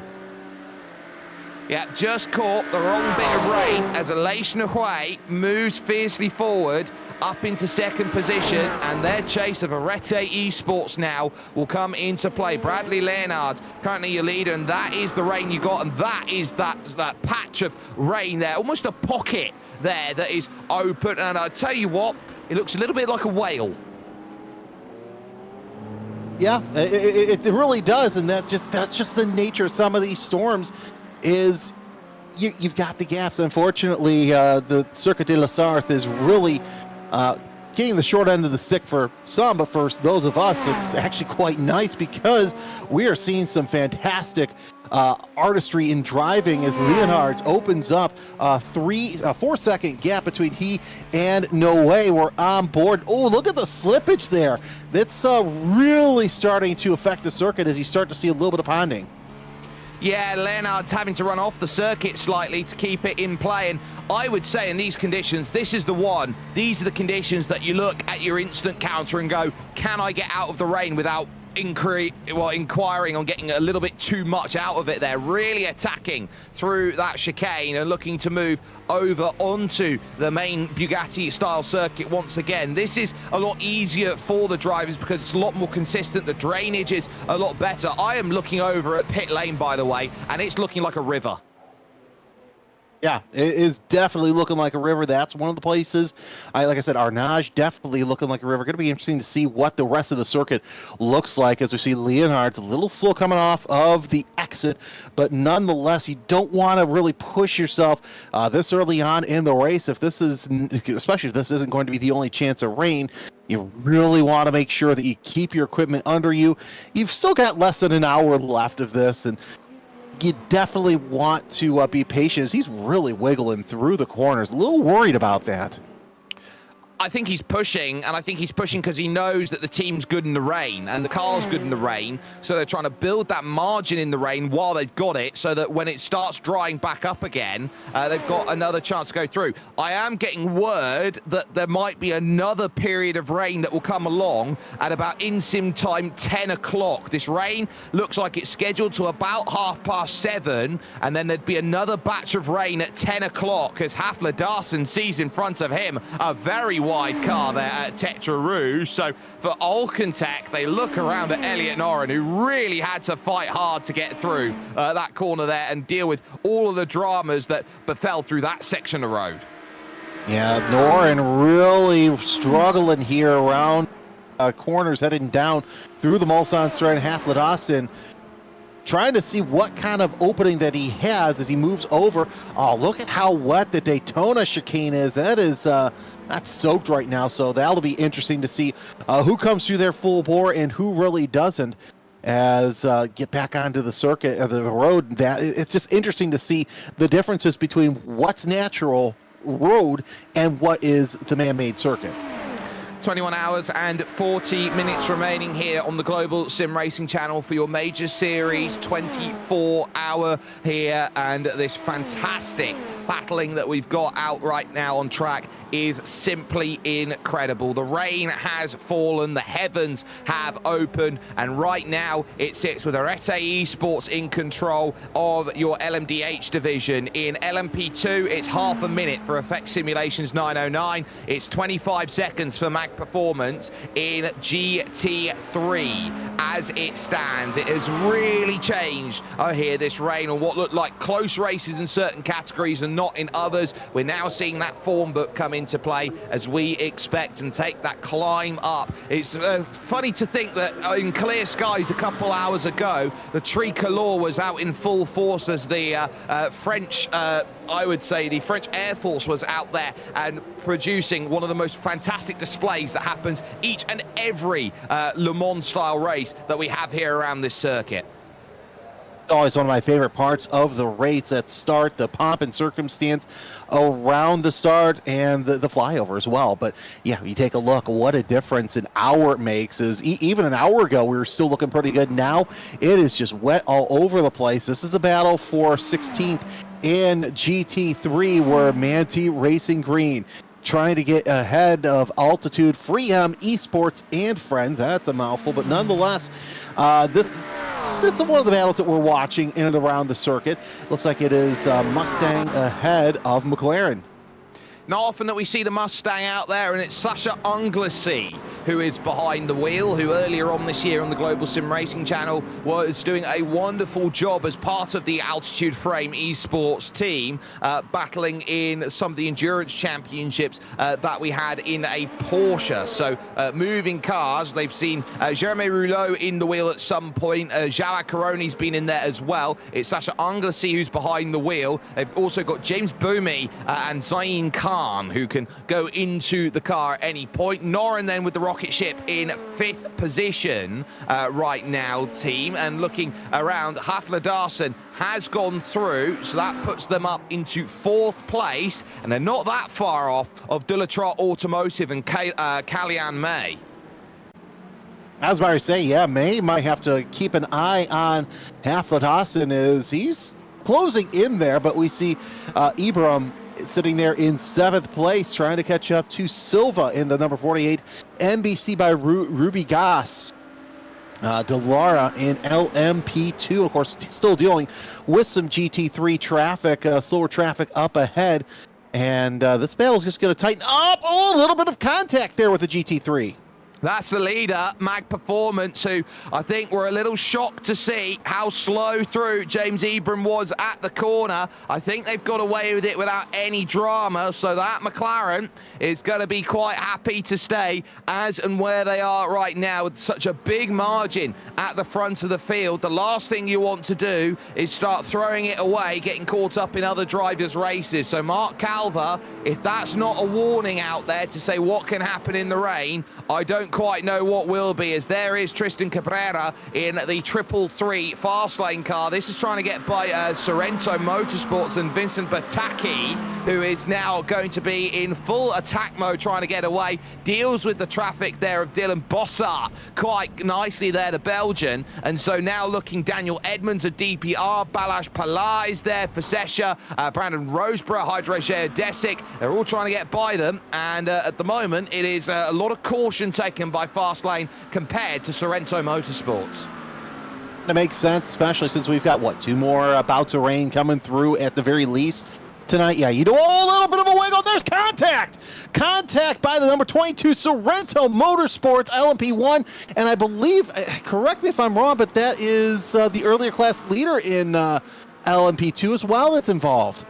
Yeah, it's Balazs Pilar at Sesha Esports. Remember, they had the penalty and they had to use their fast repair when they threw themselves in the barriers. So for car number 25, they are going to be walking wounded after that. A shot straight into the back. It has surprisingly held up there, the LMP2. So that Delara P217 is not going to feel very comfortable in the rear, but that could have been their race done and dusted right there and then, the first retirement. Fladasa takes third, now goes off as Kaylin May will be able to take that spot back that they had, so move them back into 3rd place. Then you got Norin Silver, go ahead. Safety car. They're going to have a safety car out there. They've hit a limit out there, and we have got a safety car out there in this race. So for Bradley Leonard here over the first 2.5 hours of racing, we have a safety car, and Arete Esports will look around and say, all that work we've done now is going to stop. Effect simulations and Mag Performance will feel a bit hard done by with the gaps they've made, but we now have a safety car here in the Majors 24. heartbreak is the safety car will come out here in just a couple of seconds. Still sitting there in pit road, waiting for Leonard. Oh, I was gonna say, because I'm looking at timing. Go ahead. Yeah, I think this is going to be called as a manual safety car rather than using the automatic. So it's going to be a slightly different scenario out there to what they normally have. This is what's sometimes known in the industry, having a safety car like this, as having a style of safety car more akin to some of the other endurance series out there. I look around at those that have gone on and has done brilliantly over the course of sim racing over the course of this. I've actually completely just forgotten the name of the series, which is a little bit awkward. Frigerio and the 909 team have actually just dived into the pits. I think that pit lane is closed. They might get a penalty. Don't want, and yeah, it's just a closed pit lane. That's never good. The officials kind of frown upon that, but look at how close now the second and third place drivers are with Noe and Sutton under the safety car. Man, you got to feel bad for Leonard. He held a good lead, and then all of a sudden, all done for naught with the safety car conditions coming into play. But this has just been a fantastic 2.5 hours of racing early on, and we still got a whole bunch of time to go as Noe flashes their high beams there. Yeah, this is what I would call an either a safety car condition out there. They're being held at 60 kilometers an hour along the stretch, and we've got a number of drivers in. In fact, it's a lot of your LMP2 division who I think have hit the end of their fuel cycle and can't go any further. So they're in, and a couple of the LMDH is in, like some Manatee Racing's in, and so too is 505 down in on the pit. So we got a lot of questions to be had about how they all go. And remember, you've still got the likes then of those in GT3 looking around, because WSI Esports Blacks dived in along with Pulsar Epic Vans. They've also made the call to jump down into the pit lane. Yeah, top 7 in LMDH decided not to pit. David Baker in the WSR Esports Red, number 16, will be the first one of that out. And here come the GT3s and the LMP2s also decided to take this safety car opportunity to make something of it as well. Yep, so they'll all be jumping in. Adrian Hanovitz in, Balazs Pilar, no shocks, is going to jump in, and actually he's going to get a lot of free repair out of this. Roberto Rebecci there for Vesta Sport Black is currently down in the pits at the moment. But this is a chance, if you're on the lead lap, to split your strategy. Yes, you can get a bit more fuel in the car, which will certainly help certain teams out than others, but you are looking to try and save yourself a pit stop, and this is what you'd call a cheap pit stop, because you're not really losing that much time and track position by making this stop. Yeah, you're really not, and it's actually kind of smart to do it under the full course yellow. Yeah, so that's all going to be in play. We're going to take a chance at the moment to maybe have a chance to chat with the Writer Engineering team in just a moment's time. We're with them right now. Safety car out at the moment, so a great chance to try and talk. Adrian Hanovitz, Jack James, Liam O'Sullivan are currently with us right now. Lads, how do you think that first 2.5 hours went for you? Well, I think it's gone pretty well. We had, oh no, pick it back up, Adrian. He's just looped out the pit lane, but I don't think we'll lose any places, so I think we're all good. But I think it was a pretty solid first couple of hours for us. The start, we got a couple of slowdowns, so we dropped off the main leading pack. But I mean, I've sort of been thinking all along, you know, until this first safety car restarts, I think that's when the real race begins. So looking at this now, safety car in the midst of the rain that is currently scheduled to stop in about 45 minutes time. So this is taking a lot of the pressure off of driving a full hour and 15 in the wet. There is threats of rain coming along at about 10 o'clock later on as well. So are you looking at this next section of dry running, or the track going to dry, as one where you can only enjoy it really for an hour or so before you get back into the realms of wet weather racing? Yeah, I think it's sort of mostly about just trying to keep the trying to keep the fuel window open as long as possible. I mean, Adrian's in the car, so I guess it's down to him with the conditions.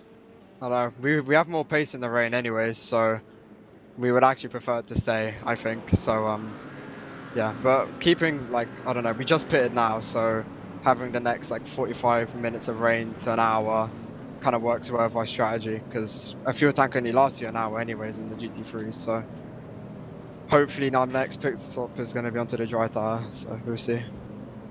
Yeah, so middle stint at the moment here as they go, and find yourself in the middle of the pack doing quite a good job. I can't help but notice here, as it comes to racing action, that Liam, you are a big Spurs fan. Liam's not actually here at the moment, but oh dear, that's a shame, isn't it? We can say all the bad things we want then. Yeah, you can. If you slander it, he'll watch it back. He'll have some nice words to say. Oh, yes, Liam, we're very happy about the way that Tottenham Hotspur have won their European Championship and then have decided to fire their manager. But outside of that, as it goes, you're middle of the pack. What do you think you need to move up towards battling nearer towards the front?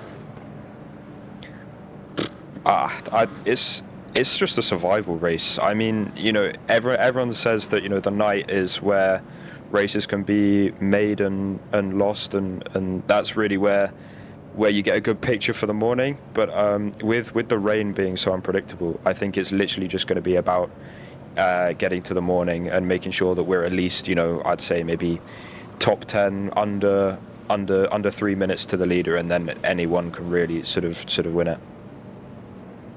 Well, that seems to be a very good plan of action to go through. Jeremy Scott's got a couple of questions as well. And I gotta say, how did this rain really catch you guys out with the pits, and then one lap later, the heavens just opened up? Yeah, I mean, I just came back, so I mean, I'll let Adrian sort of. Well, I don't know. Liam does most of our strategy, to be fair, and he said we honestly expected 3 laps of like dry running with mixed conditions before we got on the wets, not 1. So we could have stayed out, but it was quite risky as quite a few leading cars had some issues through the Porsche curves. But other than that, it worked out pretty well because we still gained a place under the pit stops, so we didn't lose anything. So we're on our way up, slowly but surely. All right, so now that we know that Liam's doing the strategy as well, we can continue to throw him. No, we won't throw him under the bus. Nonetheless, so you guys now have essentially a free set of slicks because they're quote unquote scuffs, and it'll be easier just to get them up to speed. I think we already did a full. So we came in literally as we had about 2 or 3 laps left. But I mean, so to say, yeah, the tires will be scuffed, and depending on, you know, what happens later in the race, whether there's another safety car where we need to go onto slick tires, where we need a bit quicker fire up, that might be massively useful to us. So it's interesting, Jake, to hear that strategy, especially because we know how many cars came in just before the rain ended up dropping on us. Yes, and so it puts a really interesting strategy into play for us here. But before we let you lads continue on and look to get your strategy sorted about here under this caution period, anybody you'd like to give a shout out to the team back at Writer Engineering Esports? It's mainly Jonas and everything behind the scenes, and we were meant to have another car in the race, but they couldn't participate. But Nicholas might be doing the broadcast later tonight, so that might be interesting. But moving on. Well, we wish you all the best of luck over at Writer Engineering Esports. Cracking set of lads there, especially seeing as they've got one bloke as a Tottenham Hotspur fan. Not much they can do about that, but ultimately a great lot of run that they will have out there as Adrian Hanovitz finds himself in about 12th position at this moment in time. We are down to 21 hours and 25 minutes worth of racing under safety car conditions, progressively increasing the pace at the moment while the safety car is in place. play. So Bradley Leonard is the virtual control. It's what you would say what's going on at the moment in, I would say, real-world terms, would be classified as a virtual safety car. But the way they're doing this right now, it's a case of they've got to try and keep the tyre temperatures up. They're not allowed to weave until they're told they can. And I would say right now, this is the biggest worry that they have in this race, is that, oh, Jan Hilden going straight around over the puddle there at the Daytona chicane for Team DWR. And just coming out of the pits, no less. So Hilden going to have to catch up with the field as Giovanni also making their way through the Michelin chicane. So a lot of mayhem here in this safety car period. It's not immune from craziness, as you also see Darcy Inwood making their way around the circuit. Yeah, that's the One Performance Racing car, which is currently dead last at the moment at 4 laps down. I wonder if Ryan Bettis had an issue out there which forced Darcy Inwood into the machine. But for the moment, Porsche cars right now for Arete Esports and the number 79 team who started 4th today and lead this field. A chance to run through who's where at the moment, because Arete Esports have the control of category with Fiercely Forward Black in 2nd. It's then Orbit Drop Bear Jupiter, who have not had fun in the rain, so they'll actually be quite happy about this, in 3rd position. Sesha Esports and David Toth is 4th, and then it's Solpec Precision who rounds out your top 5 in category. In LMP2, it has been Effect Simulations who have been near the front for the majority of the race, but they are actually a little bit further down now. So Composite Performance and Jason De Vries have control of the field, with Ricardo Betancourt Silver in 2nd for NGC by Rubis Gas, and then, only then, in 3rd position is it Effect Simulations 909.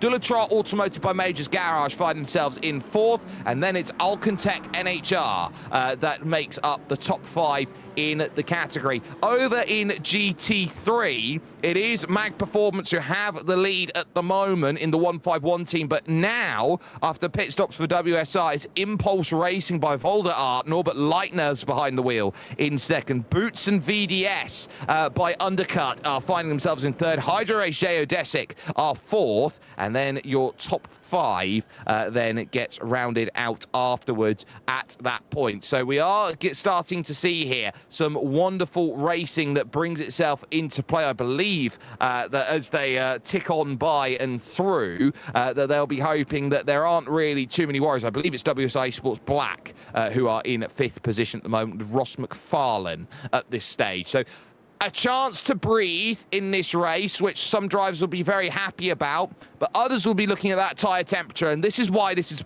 probably going to be the most critical restart of the race. It really will, especially because now look at how much heavier the rain is coming down here at the circuit. It is pouring almost. So we're going to see what these drivers have learned in the earlier stages of this wet weather. But I've got to say this, Jake, it's going to be interesting to see if Leonards can hold off Noé and Sutton. Toth sitting there also in 4th place in the number 47 CZ Esports 90. So Blake Reynolds, so look at how quick he was coming out of the pits in wet weather tires. He's sitting back there in 5th place. Would not be surprised to see Reynolds make a couple of what we would consider sketchy moves, but interesting moves as we have McLaren into the pits. I'm just hearing word that we will be going green at the end of the lap. Pace increased to 50% of overall, as Giannini will jump in for Delta V Racing, looking to try and get a little bit more fuel in that car and going again. But it's roughly increased the pace up to about 50% of race pace, so that we can try and get some heat into the tyres. So Bradley Leonards then still with that control of the field, but a chance then for a lot of these drivers to sit down and work out what it has been that's been successful for them or not successful in the first stint of the race, what they might need to change moving forward as well. I think that's where we get the most interesting scenario out here over the first 2 hours and 40 minutes. Some drivers will look at this fast and frantic restart and go, well, we got to go all out now because this is the last of the wet conditions that we can really benefit from, for example. like the LMP2s and GT3s are letting the faster LMDHs go by. But yeah, it's going to be interesting to see who has what to play for, what cards they have to play. Because look, we're also getting ready for possibly the front runners to have pit stops. You have your top 6 who have not hit pit road yet. So going to be interesting to see when they pit and when how the rest of the field plays off. Because we saw a bunch of drivers come in right when the safety car came out, playing a little bit of strategy here with just under with about 21 hours left to go in this race, so still plenty of time left to go. So now as they go by, this is what they're trying to do. So all of the LMDHs now go by the leaders of LMP2. All of those stuck behind GT3s, for example, in LMP2 now get the chance to go around. This is an unlapping sequence which allows all of the cars to find themselves then with their own category, allowing for a very aggressive restart to this race. One thing I am noting, because they are running on these slower speeds right now, this track is not losing water. In fact, it will puddle up a lot more. It will, because you're not kicking up as much of the water that we've seen throughout the race. So if you thought the mist was bad earlier with the cars behind, it's going to get a whole lot worse, especially going through Mulsanne with all those trees through there. I have a feeling we might have a couple incidents that we saw early on, like with Sutton bumping off the one car a couple laps ago over there with Alex Crow behind the wheel. So for those who are all on the lead lap, and every single car in your LMDH division they're all together, they're all on the same lap. When it comes to LMP2, they are all on the same lap when it comes to GT3. So everyone has ticked off the first 2 hours of this race. No retirements over these first couple of hours as well. And you have to give a massive bit of accreditation, as they are now allowed to weave and get the heat in the tires. Gotta get the heat in the tires, as they're now just approaching the Michelin chicane, so still plenty of time left, but starting to see a little bit more pickup as well with the 50%, and get those heat in those tires, get ready for the restart, because it's going to be pure mayhem, especially with the LMP2s and the GT3s mixed in all together. Yeah, you're starting to see a lot of the bobbing and weaving to get ready to go. The 42 kind of hold back just a little bit. That is your LMP2 leader of Jason DeVries in the composite performance 42.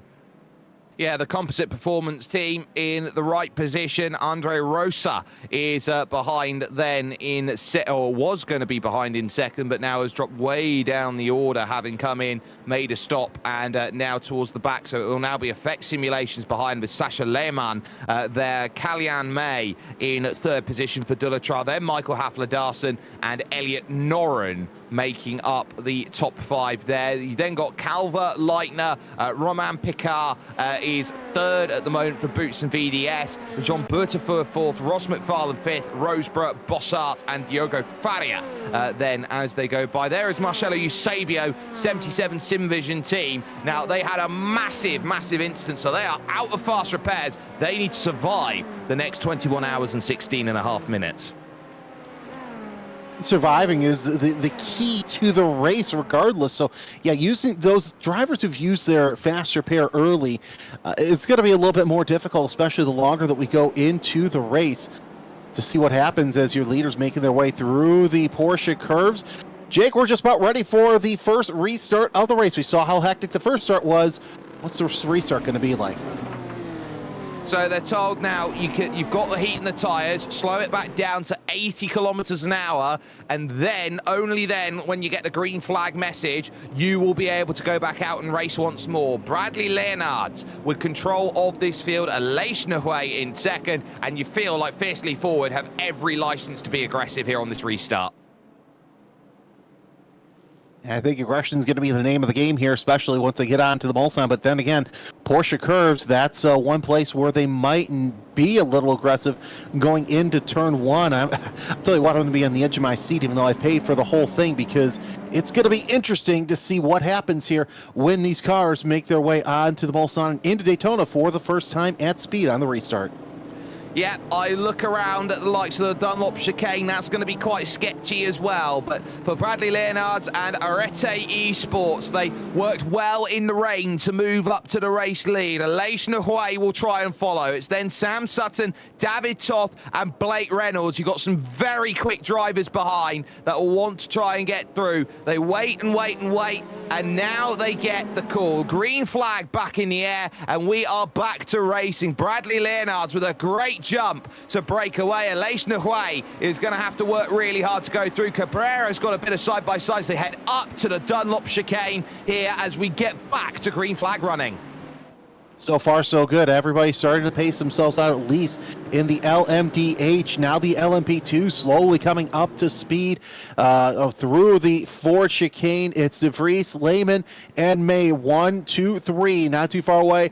Half Littison sitting there in 4th place, and would not be surprised to see a couple of positions made up by him. The restart is underway for LMP2. Look at Lehman going to the inside of De Vries side by side. How long will it last, though, as De Vries going to try and hold on to that 1st place? Able to do so. De Vries has the line through turn 1, and will have it through turn 2 as Lehman tries to tuck in, go to the inside. Little bit of a slide there as we have one car off in the LMP2, but still side by side for the lead. Lehman has it and able to get it under the Dunlop Bridge.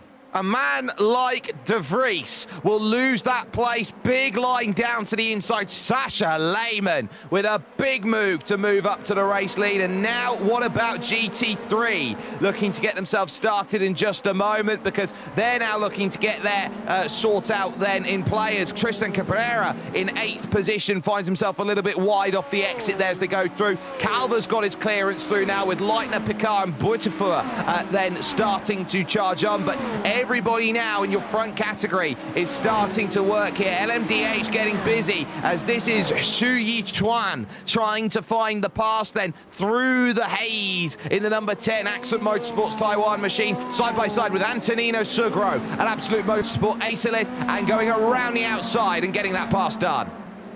You know, I love watching these LMDHs move their way at speed, but it's even more mystical to see them dance their way through the rain. Mark Helver's opened up a big gap on the restart over Norbert Leitner. That's the Impulse Racing by Waldemar, number 257. It's been a while since we've seen them up near the front, as Zach Kerr in the number 69 trying to catch up to Hanowitz in the number 76 Ryder Engineering Esports GT3. Yeah, very much there, and Hanowitz is going to be the one who will now need to charge because he's lost the back of Timo Grossman there for Ride Sim Sport. So there's Eduardo Pecorini for Fiercely Forward Yellow trying to recover through the field right now, down a mile from where they started here with Samuel Schmetzler, then just in front Slovakian there for Manatee Green. So Pecorini here is going to have to work. Hydro Geodesic 262 has just been given a black flag penalty. That's, I believe, in GT3, and they are in 6th position on the restart. So Brandon Roseborough, they're going to have to come down in the pits. Nothing like having a black flag on the restart, but nonetheless, we see De Vries trying to stay within sight and pops out to try and see what the heck's going on ahead of him, as he lost that lead from Lehman. We'll see if Lehman can hold off De Vries, as now we see Lindsay all over side by side with Alex Crow for position. Crow already having 2 big incidents here in this race. Doesn't want to add a 3rd here in the stint. Imagine having 2 major incidents in the Majors Esports #1 and still somehow through the opening 3 hours of the race you are inside the top 10 in LMP2 category. They have been so lucky here in this one, and they are looking to try and do what they can to keep this race going the way they want to. A lot of adversity at the start of this race as they now head their way towards the Porsche curves, and Roseborough right now, who has just lost that place with the black flag penalty, now is going to be kicking himself. I mean, it's still early in the race, but yeah, you don't want to be down too much here in this part of the race, because you're all so bunched together in the restart, and with the rain, it's going to make it harder to get away from somebody, because everybody has some sort of difficulty trying to get through with limited traction. Got to battle further back there as well. as my screen just refreshed. But nonetheless, it's going to be interesting to see how long it takes for the field to kind of string up a lot of GT3s all within one big clump. Yeah, we're watching with DPR Racing and Zach Kerr at the moment, who is trying to work his way with Daniel Edmonds. Daniel Edmonds currently there. Zach Kerr is trying to get by at Nexus Esports, and then Sasha Unglesey is the cork in the bottle right now in the Mustang. And we haven't really seen much of the Mustang. It's, I would say, a niche pick here today, but there is something quite, I would say, thematic about seeing a Ford trying to win at Le Mans. It really is, especially that we're still looking at, plenty of time left in the race. Not many Ferraris out there as well. But as we work around Favaro trying to hold off Rasmussen. Rasmussen had a little bit of a difficulty coming to the green. I know he fell back several positions, but nonetheless, Rasmussen trying to get back up ahead of position as we're watching lots of spray as Rasmussen side by side with Favaro slowly through there. Delascio also trying to get into that 5th position. Yeah, Delascio then deals with Blake Reynolds by not getting by. William Rasmussen does by managing it. So Davide Favaro loses that place. Tristan Cabrera's the car behind. And now look at how it goes here, because Effect Simulations having to defend the overall lead here. Lehman has Jason De Vries trying every which way to find a line. Hafler Darson in 3rd. Elliot Noren currently in 4th. And the chase is on here. Effect Simulations, and you can see pivoting over. De Vries not going to be close enough to make a move here into this second chicane. Decides, I want none of the slipstream and spray. It makes sense too, because you want to be able to see what the heck's going on in front of you as De Vries tries to make something happen there, get back into that LMP2 lead. And look at the second he gets into the spray, starts to lose it. Oh, is that a blinking penalty out of Lehman? Oh, there's Lehman once again. So yeah, looks like we're already starting to see some sort of flash early on.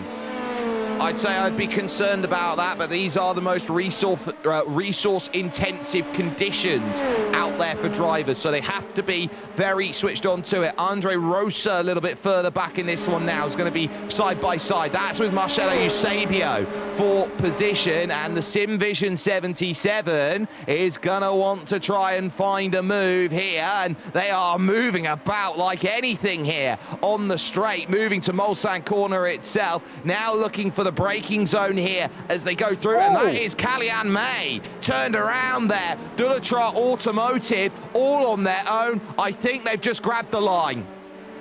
Yeah, looks like they grabbed the line and just took the spin, and that kind of proves that you don't want to do that, as they're going to fall further back into the LMP2 order, into the clutches of Olaz. Ola gets ahead for 13. So remember, May was up there almost battling for the lead on this restart. Now they've fallen back all the way to 14. So a rough start here in this stint. Yep, so now going to have to try and really fight back, and Dullatra, who's did very well in LMP2 in the Ivor Endurance Series, is going to be someone who, or a team that will be targeting trying to win this, and having this adversity early is certainly not going to be helping them out in terms of where they want to be. At Arnage corner, now how do you put the power down on the exit? And here now it's about the attack to the Porsche curves once again. Still not quite going to be in range here to make this move, but give yourself a couple laps maybe to cool down, give yourself through. Troubles, Manatee Racing turn around in the barriers heading to the Dunlop chicane. Manuel Studo behind the wheel of the 17. What they wanted to see is we are... there they are, right there, up against the wall there. Studio with, oh man, taking the tow penalty all the way back into the pit, so that'll be effectively on the back foot, might even be raced over for the 17. We'll check a replay here, but nonetheless, a rough restart for some competitors as, man, this rain's catching some drivers out.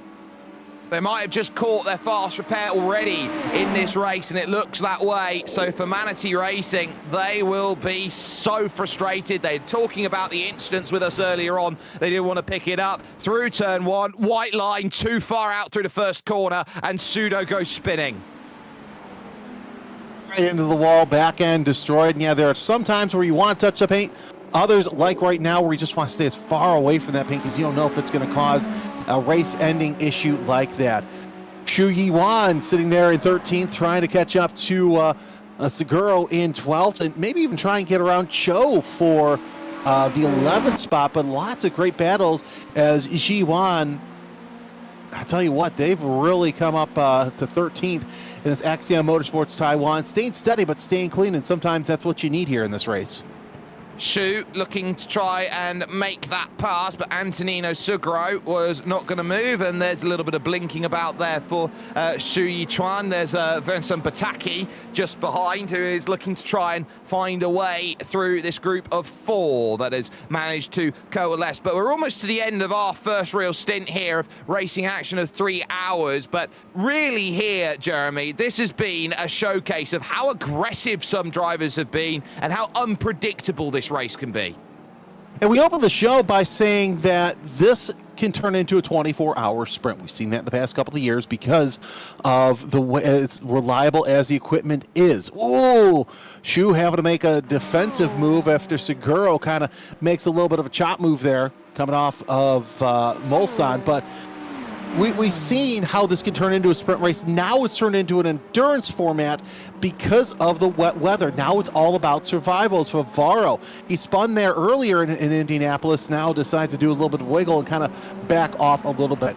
This part, because of the rain, you have to self-preserve. And it's going to be interesting later on in the race, once it dries off, to see who really self-preserves. Because if you think this rain is slick now, the drying track conditions are just going to be like ice. And speaking of those who are dealing with icy conditions, Jason de Vries has lost second position in LMP2. That's now in the hands of Michael Hafler-Darson and Alcantech NHR, who find themselves there trying to chase down the Effect Simulations 909, which has spent the majority of this race at the front of the field. So it's been a wonderful category of battling. You've also got Kostek Solovier for Fury Sim Sports Yellow, looking to try and get by Alex Crow a little bit further down the category. This is for for 5th and 6th even out there at this stage. Fury have really looked to move here in this one as De Vries finds himself third. The move has just been done, so Crow loses out to Solovier for position. But really an LMP2 field, Jeremy, that has sat down and said, yeah, it's been a little bit more open than some of the other categories, but at exactly the same time, a lot more aggressive here as we've gone off the restart. The LMP2, really surprisingly enough, has been pretty aggressive here off the restarts. You've got 3 drivers who are within the battle for the lead. You got Lehman and Haflidason, who are very, very quick in their own right. We saw how good that 278 has become since the rain has started. And it's like they flipped a switch with the Alcatech NHR. So going to be interesting to see how much longer this race goes on, if that 278 can get back into the lead. Yeah, as we watch then your race lead battle here as Fiercely Forward Black look to find a way through. Aleix Nhuay looking each and every way to find a move, and Bradley Leonards is having none of it right now for Arete Esports, a team that did a lot of scouting in the European majors and looked at that 2.4, and they took victory and second in category with what they wanted. Nhuay, no stranger to battling, is going to try and follow in the slip through the spray, and you don't even see those red lights. Just about you manage to see it then, trying to move out to get a little bit of sight line going into the Michelin chicane, and that's a little bit on the wet stuff there over the curb. That will bring Leonards in a bit of trouble. Look at them wiggle off the exit of the corner. The crown of the road's got a puddle on it. It's all a matter how you handle those wiggles, because one snap and you might be spinning around, because sometimes the back end wants to see what the front end's looking at. Now Nhuay closing in on Leonards, going into the right-hander of Mulsanne, deep onto the brakes, and Nhuay has the line and the lead through the puddles. Move the number 18 up to the front. Absolutely perfectly crafted and poised there from Aleix Nhuay down the inside at Mulsanne, aggressive over the curb and making that move his own. What a wonderful pass that we have just seen as they now move on towards Indianapolis corner. Bradley Leonard then trying to hold back in play, might have a chance to fight back, but nothing is going to be quite there on the move then through into this next left-hander. He runs deep in through the corner, but now looks to try and grab that drive back off of the exit then. Over to Arnage, then tries the attempt, and ultimately it's about drive off the exit, which Fiercely Forward have by comparison. It's Fiercely Forward now in control of the field. Effect Simulations and Mac Performance find themselves in. That will do it for Jeremy Scott and myself, Jake Sperry. It's your team of Joes, which will take you through the next 3 hours. Joey Atterbury and Joe Peak. Joe? Well, we came at the right time here. Thank you very much, Jake and Jeremy, for carrying us for the first 3 hours of this race. I'm Joe Peak, as he said, with Joey Atterbury to take you through the next bit. Joey, it is a very damp track out there right after a safety car, so things have spiced up a bit here.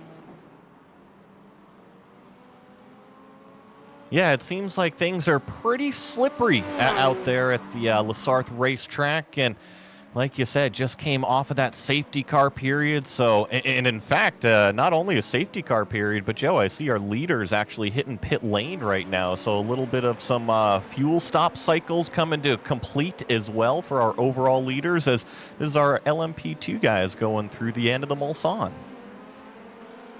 Yeah, so another long stretch here that'll take you up to Indianapolis, and a bit of a battle between Rosa here in 6th and looks like Delasio just in front of him, side by side as well. 3rd, 4th coming up into that Indianapolis corner. This is where things get interesting. I don't even want to try and do this side by side in the dry, let alone the wet. It is going to be tiptoeing through, but it seems like all the competitors, ever since that safety car restart, we had a few of them kind of sliding off the racetrack and kind of figuring out where those walls were the hard way. But the survivors out there have figured out where the grip is, where you need to be running around this very, very wet circuit as we're getting those shots of our lead prototype class officially hitting pit lane. I see that they've done about 47 laps so far, and on this stint, I'll have to go back and double check, but those strategy cards are falling quickly after a safety car. Back to our LMP2s once again, as Eusebio is stuck a little bit behind, but car in front goes wide.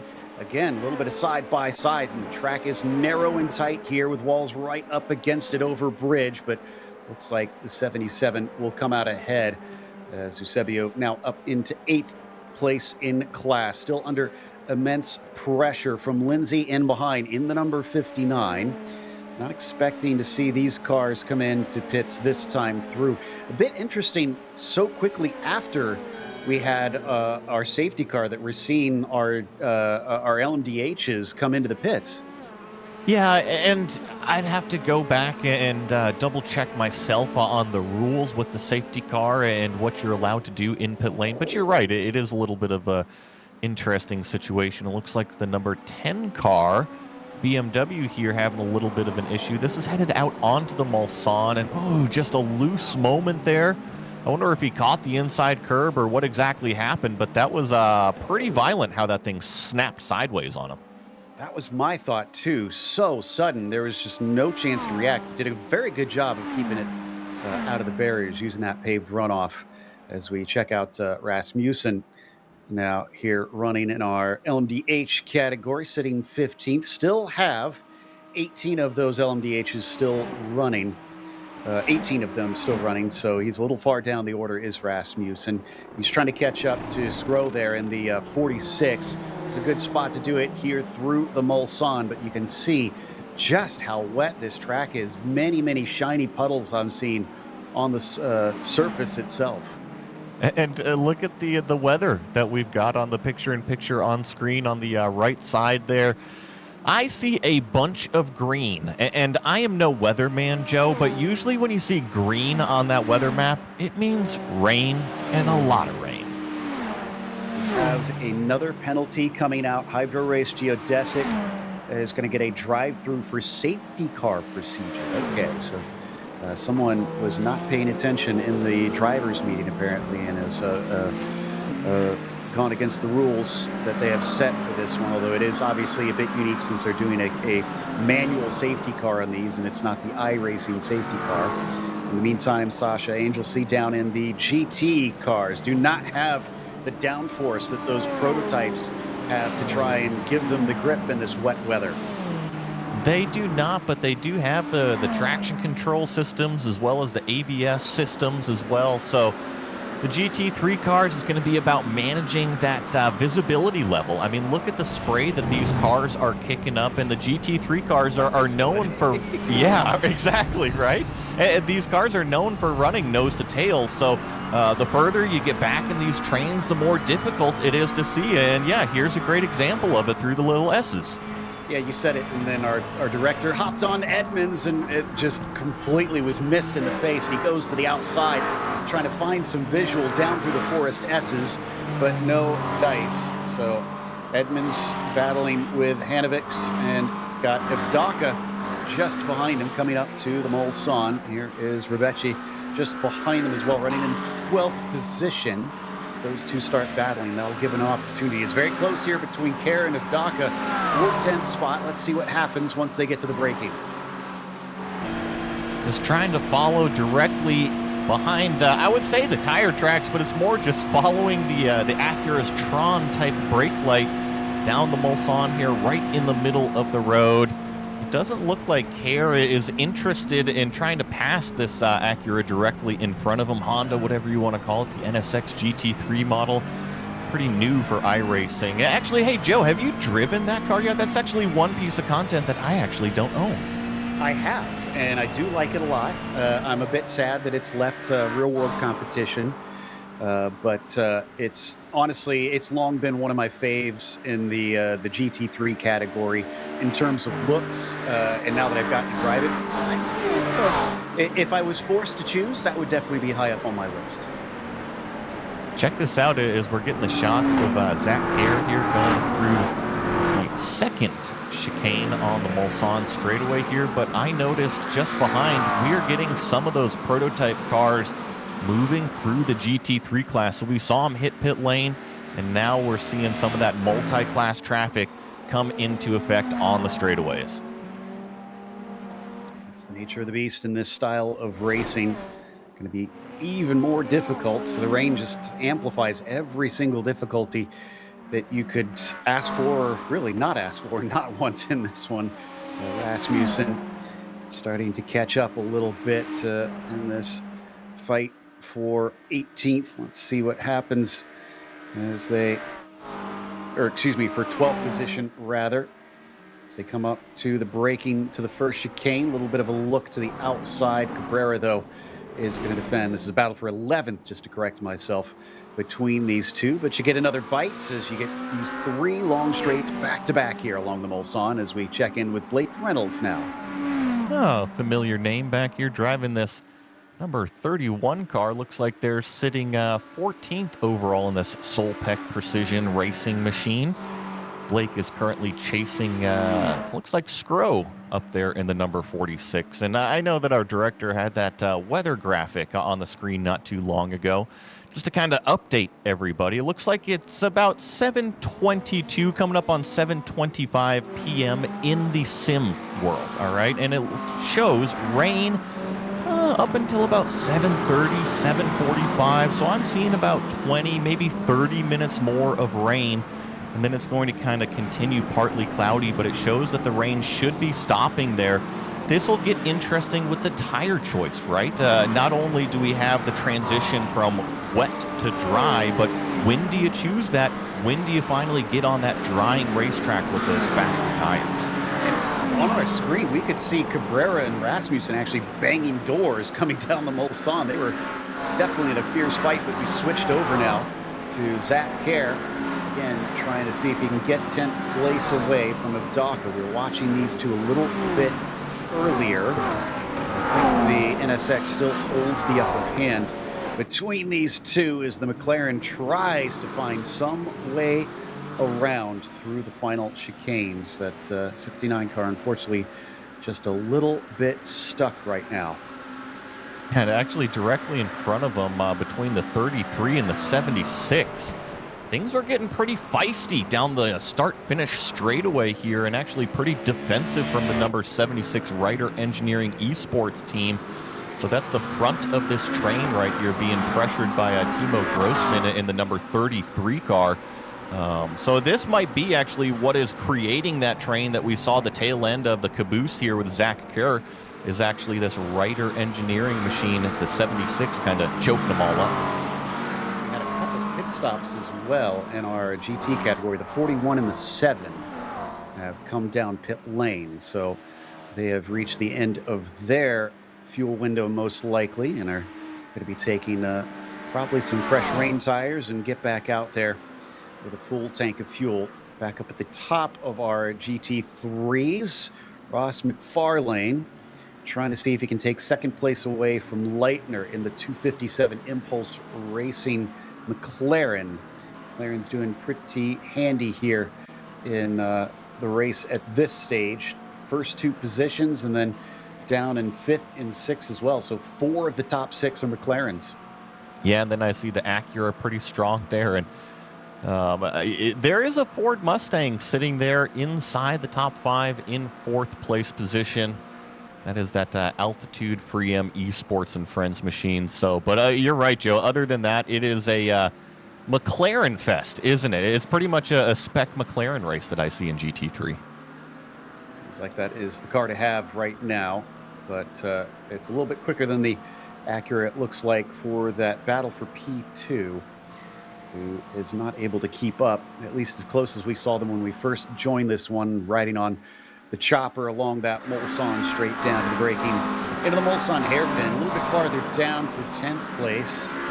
We've got Schmetzler, their number 50 Uniti Racing green car. I think they've got Roberto Rebecchi just in behind, maybe about half a second back it looks like, but they're also dealing with a lot of this lap traffic as we go wheel to wheel.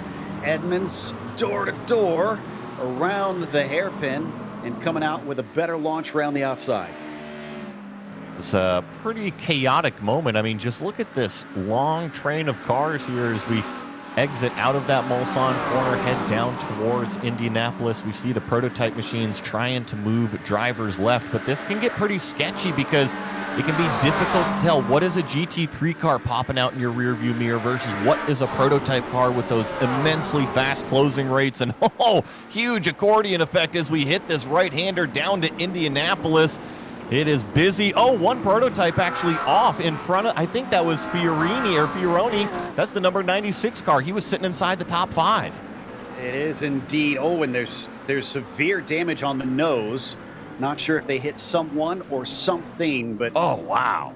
Yeah, look at that. Missing the front clip. No doubt that is going to send them into pit lane. The question is, they have a black and orange flag.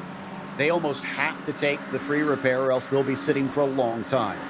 And the same thing is happening down into the Porsche curves. These prototypes are splitting the GT3 cars 3 wide right now. It is all stacking up around the number 10 car directly in front as we get that replay of exactly what happened down into that Indianapolis corner. Let's see. Is that them on the outside? It is. Outbrake themselves. And they couldn't get it stopped in time. Just nosed into the wall. Takes the clip off. And hopefully that'll mean minimal damage other than the body work, but so frustrating, just couldn't get slowed in time. But that's, I think, best case scenario, right, is maybe if the front clip popped off, hopefully there's no suspension damage down there, fingers crossed, and they'll just have to bring it in, get some new body work on this thing, and get it back out there. This is actually our lead in LMP2 right here, going into the same section of racetrack. And that was very close. Seems like Lehman had to give up the lead in that number 909 as a power move around the outside. Tail wagging through Indianapolis. Remember, we're still a little less than 21 hours to go. There is a long ways in this race, and they are fighting hard for the lead. Not afraid of the rain at all, it seems, for our LMP2 lead. Lehman once again using that slipstream, pulling up, showing himself to the outside up into the Porsche curves.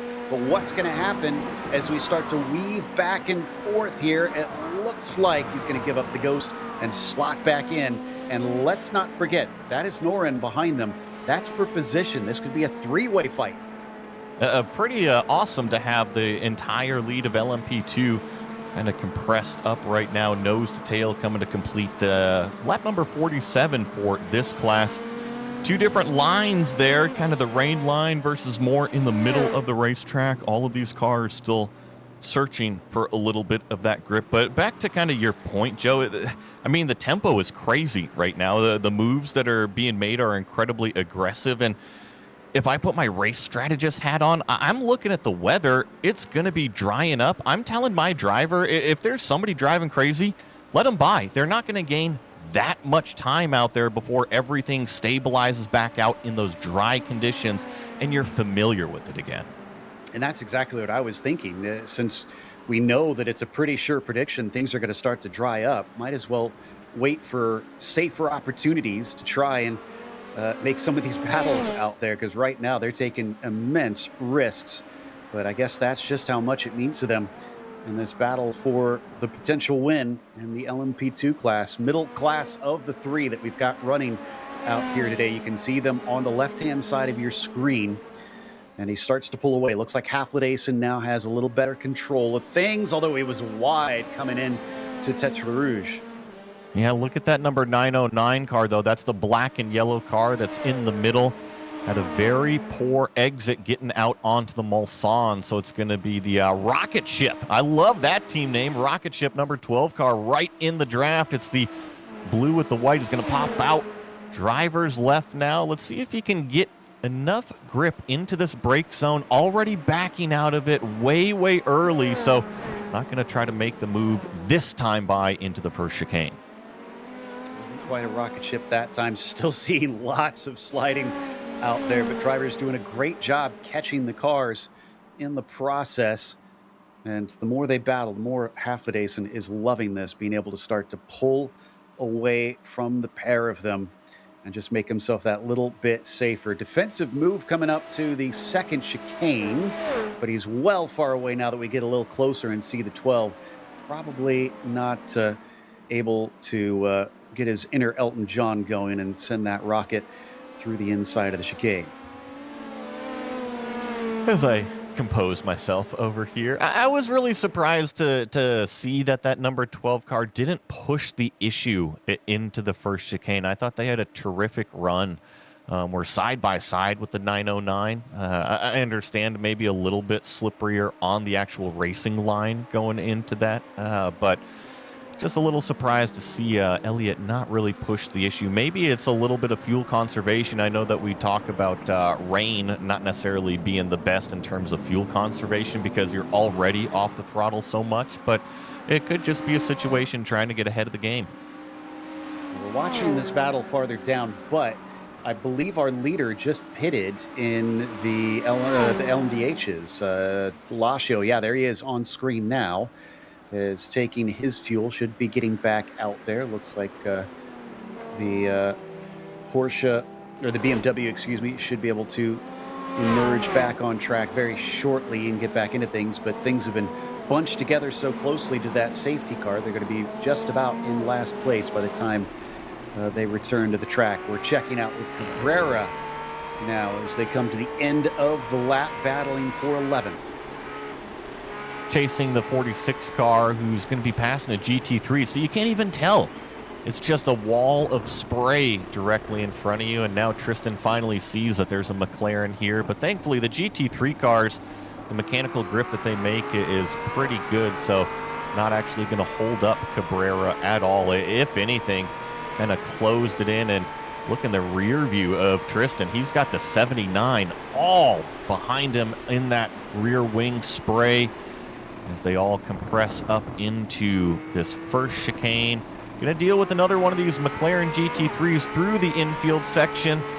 See how Tristan is able to navigate this. Goes to the inside, which probably isn't where the prototypes want to go. And actually, you see a contact there directly in that rear view mirror. That's not what you want to see. McLaren has to really struggle to keep the car pointed forward, but it looks like he managed it. Didn't see who it was, but I wonder if we'll see a protest coming in shortly for that one. Tristan actually just spun going out onto the Mulsanne, so those three prototypes are now separated. I'm not sure what happened to this 333, but I looked down and he was sideways on the straightaway. It's not been a good lap. Back to Elliott Noren in the rocket ship car. This is for second in the LMP2s. Lehman now 1.5 seconds behind Haflidays and struggling to keep up like he was before. He's really more on the back foot on the defense. These cars are just now exiting this infield section. Come up to Tetre Rouge here, accelerate their way out onto the Mulsanne straightaway, and just try to find the white spray in front of you, maybe get a little bit of the slipstream. Check out this replay here from the number 19, Ryan Sharpless. This is entering those Porsche curve section, a little bit wide on the rain line. And Joe, this is kind of a thing that I'm seeing with these prototypes. They just snap loose, don't they? It's good until it's not, essentially, and then there's no saving it. And that was massive, massive damage on the car. No doubt had to come in. Might even have had to tow the car, and we had another of our GT3s get involved in it. Unfortunately, could see it coming, but just couldn't get the car slowed in time. Really unfortunate. Yeah, the rain, it can be very chaotic, and it goes back to that point that I was just making a lap or so ago. If these guys are driving crazy and you're a crew chief, get on the radio, tell your driver, be like, hey, the rain is easing up as this is a pass for what is second place overall in LMP2. Looks like Elliott's going to get the move done here in the rocket ship machine. That was a pretty powerful move around the outside of the second chicane, and looks like a replay down in Indianapolis section. No, this is coming through the infield as well with the number 17 Maniti racing car, Joe. I think that was through the Forest S's, yeah, and that's Tetre Rouge. And then just again, car slips out. Oh, and again, makes contact. This might be the point of the race. Oh, as Noren on our live screen goes off completely, keeps it from running into the barrier. I think that was at the Mulsanne hairpin. Yes, it was. It was at the end of the Mulsanne straight, just trying to get the car stopped, and I didn't see any sort of contact from anybody else. So all of that hard work that Elliott did out there on the racetrack kind of undone in one corner. So I do see a protest for top split. I'm not sure if that was the one we were watching there. And meanwhile, coming through Arnage, Leonards, wasn't he our second place driver in LMDH? Ooh, and he got a little contact too. Where are they right now? You know, I'm just, if I'm a team member that's not driving, I am screaming on the radio to whoever is in the car right now, say, back it off, drive it at 75%. The conditions are ridiculous. They are so slippery out now. Just keep it on the racetrack. I mean, how many cars have we seen have significant wall contact? Just survive. Very much so. I'm with you 100%. By the way, that contact with Leonards in another car, that must have been to the suspension. He has a meatball flag. He must come in and repair the car. That is going to throw them off completely. So one of our front runners has another little hip check there from Castellani on one of our McLarens. Ooh, I thought that coming in already 3 hours into this thing, it was going to be relatively sorted, but they had that safety car period. They had the rain come down, and holy smokes, ever since we hopped in the commentary booth here, it has been nonstop action. You see the weather on the right side of your screen. It should be lightening up. I see certain areas of this racetrack have a lot more daylight to them right now, which is always a good sign. Means the racetrack is going to be getting faster, but it's up to the drivers to know when. So maybe we'll get a chance to talk about some of the normal endurance racing topics here, but for now, it's been almost constant action on track, whether it's drivers losing it or just having side-by-side battles on the circuit.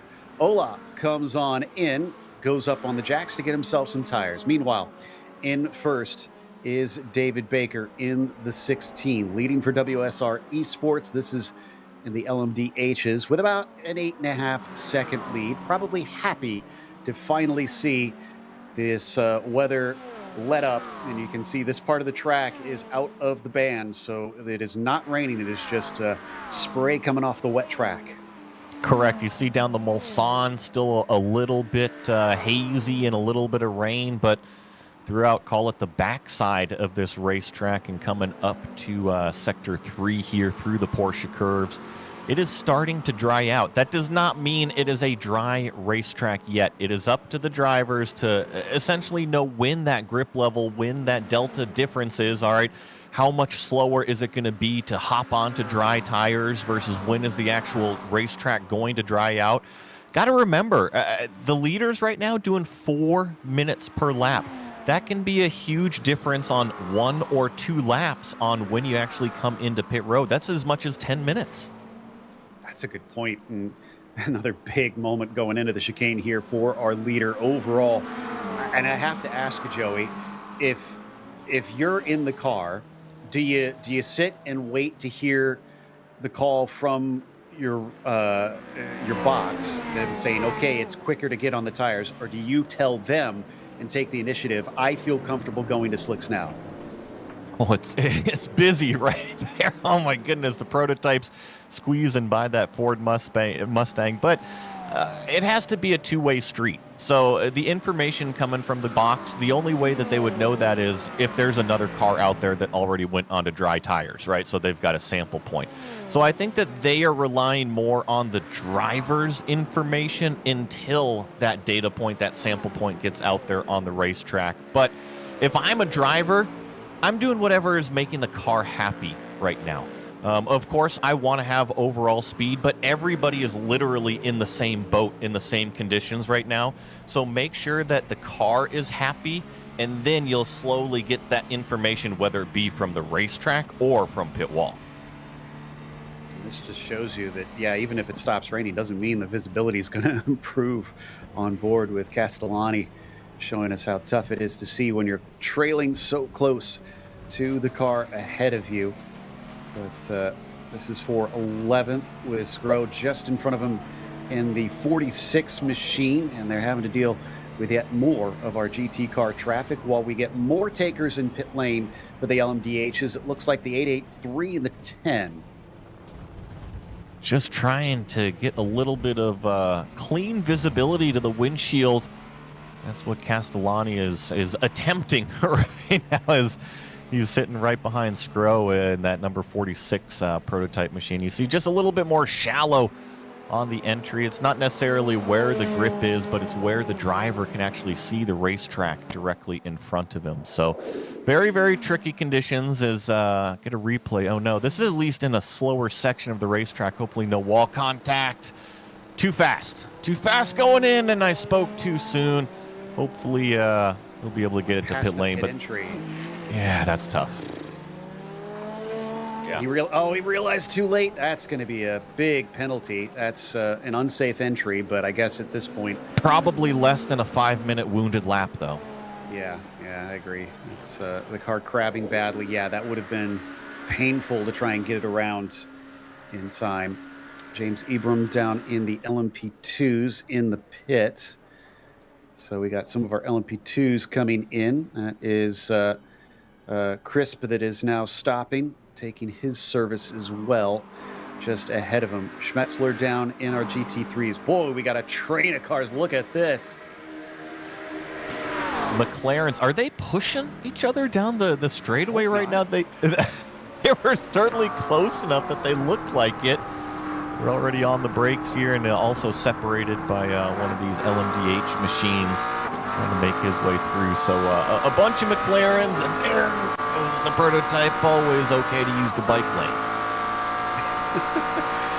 It is dirtier, especially in real life. I know they've changed it some here in the sim so that it's a little bit more messy, but I imagine that close off the chicane, that exit probably okay for him to get out there on the berm of the track. He's got rain tires on. It's all right. Yeah, kicks up all the rocks. Rebecca here still sitting in 6 with Schmetzler in behind, we were watching before. That's Great Head in behind them, and then Giannini, I believe, is the last of this train, all the way down to 9th at these 4 cars holding together. Still very, very busy. We've been talking about how atrocious the conditions are and all these crashes that have been happening, but I've been looking at timing and scoring. I'm very proud of these teams. I think it's so easy to crash a car and hit the old Alt F4, but the majority of them have come down pit road, got the thing fixed up. In terms of stationary cars right now, Joe, I think I only see 2 or 3 stationary cars. So very proud of these teams to keep it chugging along.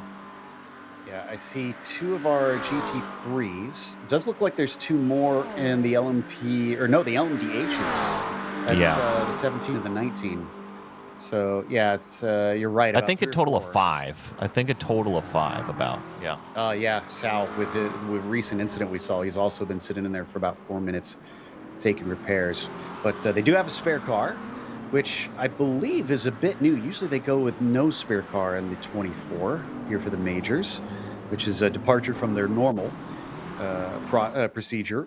But I'm glad that they've given more people a chance to try and get to the finish on this one. Although, as we can see, it is no guarantee. Love this view from above, seeing things start to brighten up a little bit, and really gives you a sense of the scale of this racetrack. This is less than a third of the track that we're looking at right now.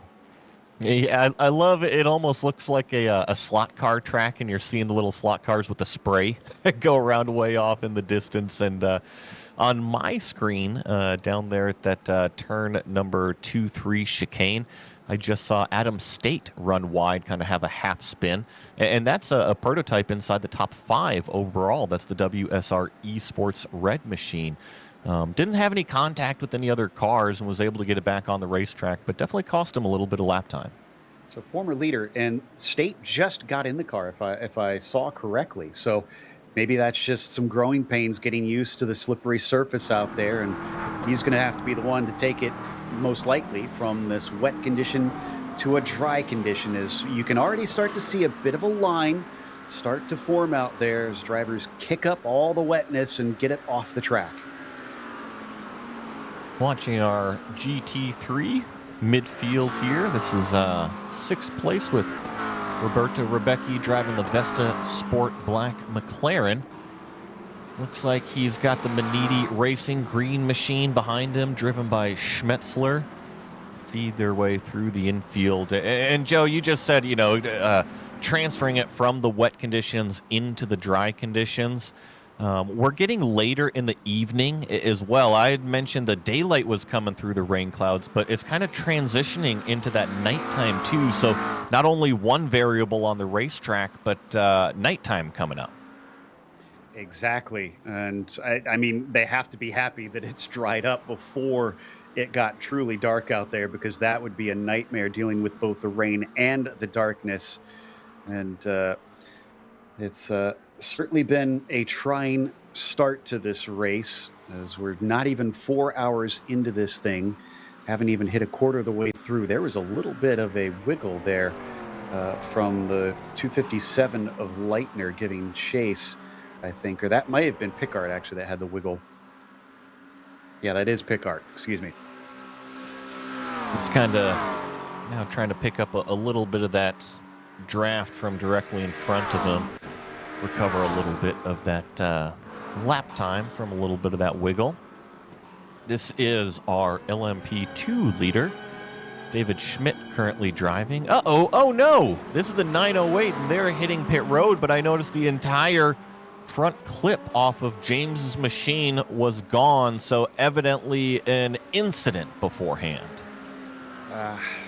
It's a pretty big incident, it looks like. That clip completely gone. Misses his pit stall just to add insult to injury. Now, the good news is, much like real life, they can replace that quite easily. Didn't see, though, if that was a free repair that they took to pop the whole car back into place, which could be likely, honestly. So I went back and found his incident, Joe. Just lost it in the Porsche curves all by himself, and we see the front clip fell off, but it was a heavy side impact. You know, those impacts where it goes right rear into the right front. It looks like 5th place overall here. Pretty close into the brakes. Oh, huge wiggle coming out as they drive over the shower of sparks that the rain has created in shadows. Solovage here. Oh, as we got, this will answer our question about Ibram. So up into the Porsche curves. And is this another sudden snap for us? It wasn't as violent as before, but it definitely looked like it happened pretty quick. Yeah, and there was that side impact, and that's definitely what worries me. But like you said, they do have a fast repair available to them if they haven't burned it yet. So hopefully should be getting back out there and up to speed as this LMP2 battle for 6th place still rages on. It is Elliott that we're chasing, riding on board the 167 here, the Fury SimSport yellow machine. Oh my goodness, look at how close it is. Up into the braking spots, his brake markers nicely, and gets the apex. Somebody off course as well. And that's going to put them off speed, which gives a little bit of slipstream to the car ahead, and that actually may have saved his bacon a bit. Look at the reflections on the racetrack right now. So definitely dealing with not only the spray, the wet conditions, but also the sun coming into effect at certain periods around this racetrack. The number 12 definitely kind of chopping the nose there, halting whatever momentum was. The 167 is side by side and up into Indianapolis here. 167 is going to kind of get hung out to dry. Hopefully, thankfully, saves it before getting into the gravel. So it was really the hope that you could at least keep out of there, not drag a whole bunch of dirt and gunk onto the track, of course, as that will stay there until it gets cleaned up. Side by side, though, coming out of Arnage up to the Porsche curves. The 12 looking to the inside. Rocket Ship has taken their pit stop and is not letting up now that they've taken their service, continuing to really put the pressure on. That puts them up into 4th. It's not over yet, though. Remember, Elliott kind of did this, a handful of laps ago before the pit stop, and once he got into that, call it clean air, albeit a bit misty, he drove it off at Mulsanne Corner, so he just needs to kind of take a breath right now, realize he's done the hard work, he's got everybody behind him, you've made the passes, focus out the windshield, and don't make any more mistakes. Simple as that, right? Simple, totally. I mean, mistakes are going to be very hard to avoid on this one. Stephen Bull fighting for position here for 7th spot. This is going to be a battle in the LMDHs for 7th with Scro, who is unable to hold him back and allows him through. Nice and brave move up into Indianapolis. And crucially is able to keep it on the racetrack. You carry so much speed into that section, you really have to be confident on the brakes, and you got the camber and the racetrack too, so it's kind of deceiving. You carry a ton of speed in there. Sometimes if you go up and over that exit, there isn't much saving you other than that gravel on the outside.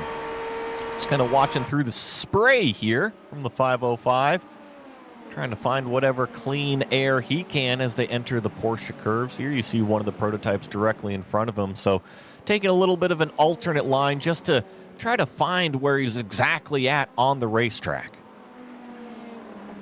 Yeah, so that is going to be the case here. As you can see, some of the drivers maybe looking like they're going wide. I'm wondering how much of that is trying to use maybe the karting line, if you will. Try to get off some of the slicker parts where rubber has been put down in this wetness. Could be both. I think as a driver, it's always nice to see where you're going. So that's a good reference. And then, yes, the traditional racing line is going to be rubbered in more. So when it's wet, it's actually slippery. And wow, were those McLarens rubbing doors down the straightaway here? Sure looked like it. Don't really want to be doing that here at Le Mans, especially when the track is not dry. Giannini still going at it. Somebody's got to give way here. And it looks like it's going to have to be his rival. So Eros will take that 6th spot. That was Roberto Rebecchi, who we've been watching here and there. And Rebecchi's got to keep an eye on his mirror, because you see that other McLaren. It is the Maniti Racing Machine driven by Sam Schmetzler. He is right on the back end of Giannini here, and he's just actually going to lift off the gas just a little. Realize he's not going to be able to make a move going into the Porsche curves. It's not really a brake zone going in there, so unless you've got, call it door or front axle alongside, you're not really going to be able to make that one stick. LTD Racing Let's see, when was the last time they were in pit lane here? Is Henovics seems to have had a problem with the 76. Meanwhile, we've now got contact with the number 69 team of Nexus Esports. Zach Kerr in the car on your screen right now. Guys, how would you rate things so far? We're just about to 4 hours into this. We're out of the rain. Is the worst over for you? I hope so. We had to use our fast repair about 5-10 laps ago. The GTP lost it in the Porsche curves, and we had nowhere to go. So I hope things calm down for us. We did see the replay of that, I believe. Was that a case of the car starting to get loose as you were approaching it, or did they make a movement that you couldn't see coming up to it? What happened exactly? I think we really had no indication of where they were going to be because they were on the left and they came right across the track. And if you hit the brakes harder on the wet line, the car just loses the rear and kind of a passenger. We were talking, Joey and I, about the call for the dry tires now that it's stopped raining. How are you guys going to play it? Are you going to watch the lap times, or are you just going to wait for Zach to make the call here, as he has quite a moment now coming into the chicane? I think we're just going to wait and watch, see what the leaders do. All right, that sounds like a good call, honestly. With the new tires. So this obviously has been tweaked some since the last build. Some of the rain, iRacing trying to perfect it. They now have had a year. What are your feelings on how iRacing has implemented the rain? Are you pleased with it? I like everything but the spray. The spray is pretty horrific, but besides that, I think it's enjoyable to drive. I'm sure there are not many drivers that enjoy the spray. It looks like going to be moved to the inside of Great Head down into Tertre Rouge. We get a bit of side-by-side car twitches on Zach Kerr out of there, but he's got it ahead and now moves up into ninth, gaining also spots from a few other drivers taking their pit stops this lap. So top split here in the majors. From what I saw, I think it was something like 11 splits this year, so good numbers. Was making top split kind of one of the proud moments for you guys? Yeah, I think so. This is my first top split special event, but I know Nathan has done Indy 500, so I guess it's another one on the crown jewel list for him. Yeah, this one, Indy, obviously real big. Of course, only thing we're missing from the Triple Crown is Monaco. If we wanted to go kind of traditionally for the racing Triple Crown, if we got that and the majors would do that, is that next on your list to make the top, or do you not want to try and mess with the craziness that is trying to drive an F1 car at Monaco? Yeah, no, that's not for me. That is not for me. I kind of wondered about that,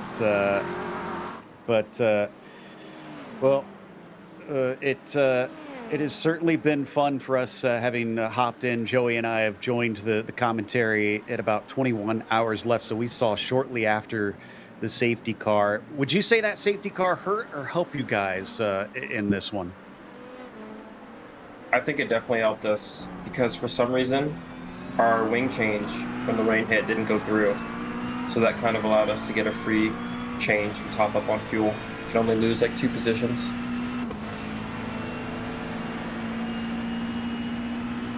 So as we see another of our traffic go through, what about that traffic though? How has it been working out for you guys? Has everybody been pretty decently behaved? We have seen a few hip checks out there between classes. Actually, the car that just passed us hit us in like the first 20 minutes, and then that was the car that took us out as well. But besides that, it's been pretty good.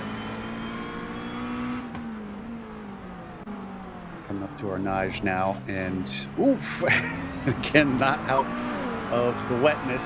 Zach has to have a big correction How do these rain tires start to feel as they get towards the farther end of their life? Does it get pretty tricky, or are we going to see many more little catches like that? I think that's just the nature of the setup you need for this track. Going on with the wet tires, it's just really hard to drive the entire time. In our experience, at least. Gotta have a car optimized for low wing, and then also have grip. Gotcha. Well, thank you, Matheny, for coming and chatting with us. Best of luck to Zach and all of you guys out there, and hopefully we'll be able to talk to you again with the car still running and chugging along. I hope so too. Thank you, guys. It's Matheny Ellis from the Nexus machine, the number 69, who's currently running in 10th down in the GT3 class. Zach Kerr behind the wheel of that car. 15 minutes until we get to the next hour mark in this race. So we've only been doing 40 minutes of this, Joey, and my goodness, it feels like we've had our 3-hour stint already. Yeah, I mean, it's been about, a 45 minutes since we've actually been eyes on the action, and it has been non-stop, that is for sure. Not nearly as wet on the racetrack anymore. You see all these puddles that are on the surface, especially coming into pit lane here as we watch the number 46 come down to his pit box. But it's during that transition time, right? So it's still, call it wet on the racetrack. It has officially stopped raining, so no more precipitation is actually coming down. It is now up to the strategy from each one of these teams. When do we come and put on dry tires? Does it line up with a fuel stint end? Because that would be ideal, not waste any fuel. Now, my timing and scoring is telling me that the 46 is already on dries. I don't think that's accurate. So we'll see what happens and see if that information gets updated here. So, we were almost looking at 3 wide. The LMP2 really just stuck behind the side-by-side battle. In our GT3s, Faria trying to hold on for 14th, for 14th as Sheffers, who gets kind of pushed in behind him. Now, hopefully, things will open up a bit, and the LMDH says, I'm not waiting around like this LMP2, who is finally finding a clearing. Yeah, and here comes that LMP2, like you're saying, and there's a car directly behind Sheffers as well, so it is just a long train here. See riding on board, call it the door of Diogo as we go into the braking zone. The second chicane on the Mulsanne here.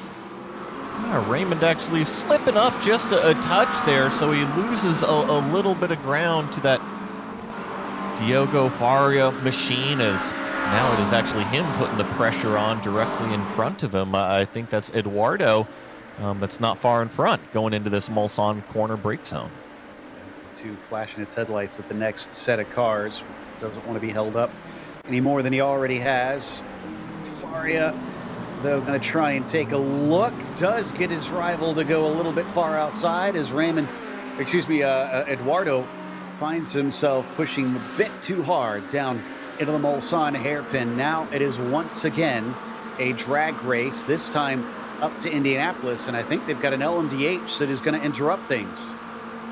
It looks like Diogo was able to kind of put himself in the middle of the racetrack. Now it's going to get a little bit busy because he kind of picks the middle again as a second LMP2 runs up on him. And did you see the loss of momentum that Pecorini had? Not only did he kind of lift off to avoid the squeeze from the prototypes, but in losing that momentum, it was actually Raymond Sheffers in that Maniti Racing machine that overtook position. I believe it's 14th in that GT3 class. Right, so the 50 now up into P14, trying to set back on the battle with Faria, who he was fighting with before it became a fight with the fiercely forward yellow.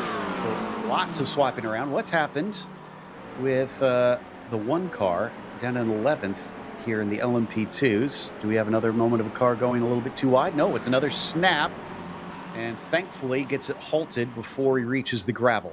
That snap is explainable, though. You're heavy on the brakes. That looked like rear lockup, whether it was from too much rear brake bias and too much rear brake pressure or from a downshift.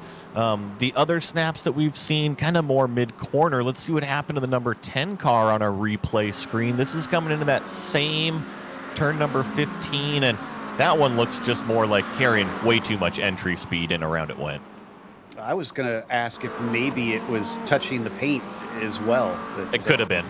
Yeah.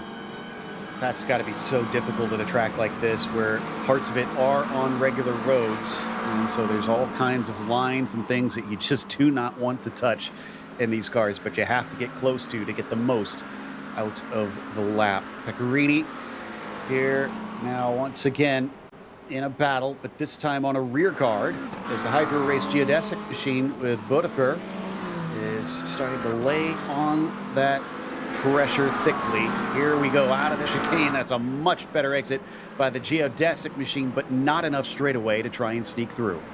Yeah, and just not enough brake zone to really make a lunge.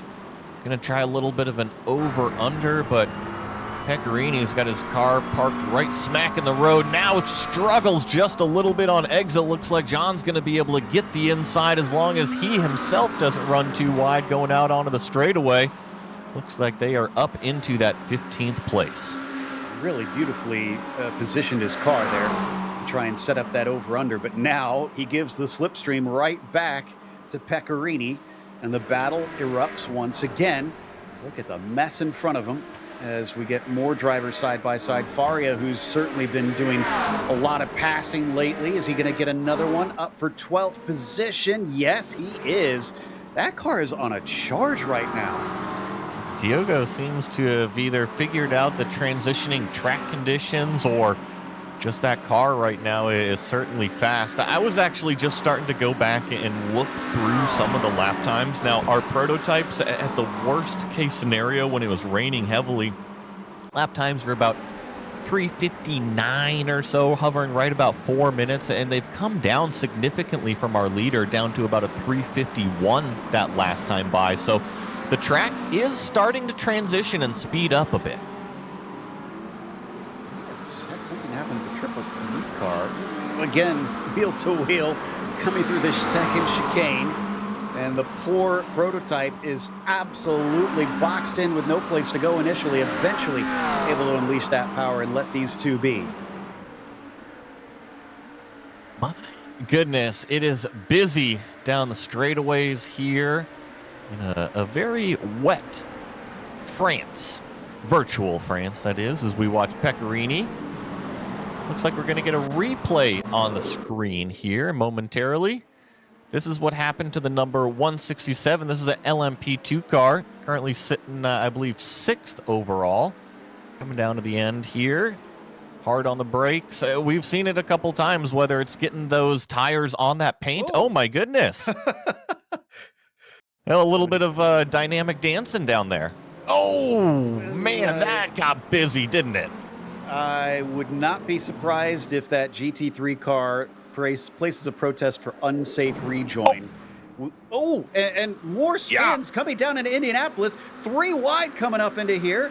Multiple GT3 cars with one of our LMP2s kind of stuck in there, wishing they had some place to go. And still, Soros Jr. here in 12th. He finally settles into it behind him, single file as well.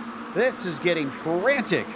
Oh my goodness. I mean, I looked up and the number 111 car had spun in front of this entire GT3 field down in the Indianapolis corner. And how nobody else got collected, Joe, I got no idea, but it's provided us an awesome, what is this, 5 cars pretty much nose to tail here. Yeah, so Fario leads, Soris, Sheffers is in there, Hanovics, and Bodefer.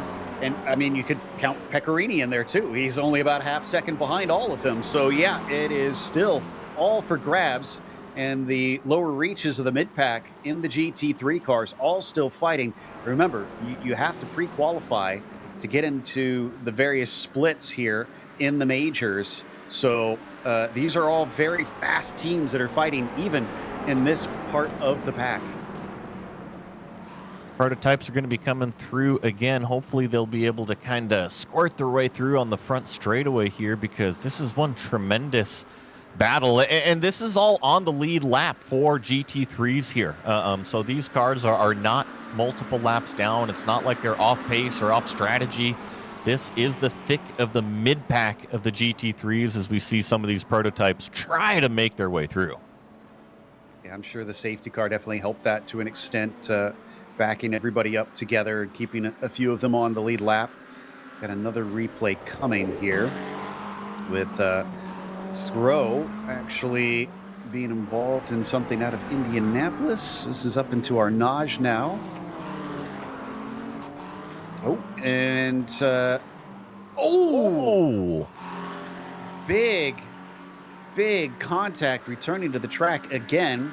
There's a reason that they police re-entry and that there are rules about that in racing and in this series, as that is not going to be taken lightly. Yeah, extremely unfortunate there, especially given that it's a 24-hour race. You never like to see that, but that's why we're sitting here in the commentary booth getting to talk about it rather than have those hard conversations with the competitors. A lot easier to play armchair quarterback. Oh, speaking of which, the geodesic car turning in on Hanovics. Pecorini is able to split the middle and get through. Bodefer is able to turn the car around, but Hanovics has to cut through the gravel.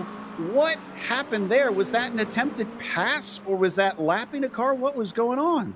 It was side by side going in, and I think there was just some contact between the two, and around they both went. So, I mean, they were racing side by side down that entire straightaway, and sometimes when you're at the very, very limit, all it takes is the slightest nudge, and around they both went. I think what was insult to injury, here's the replay here. So Adrian's on the inside, just making slight contact right there. They both kind of pirouette spin. A couple cars split the middle, but when Adrian cuts the chicane here, he actually gets a slowdown penalty, so it's just even worse. Thankfully, I think it should serve itself pretty quickly since he's so off the pace there. But yeah, it's going to be such a great annoyance for them. Castellani in 12th. And let's see, catching up to Loverink here. They're going to try and attempt to go on either side of one of our GT3s and then find their way down to the braking, thankfully. Nice and safe. This is in the LMDHs, but Skyler, unfortunately, goes for a ride down into the gravel and then spins it, trying to return. It is obviously still incredibly greasy on the track. Obviously, right? I think that these drivers are starting to push those lap times a little bit more. I had mentioned that our leader had actually picked up the pace.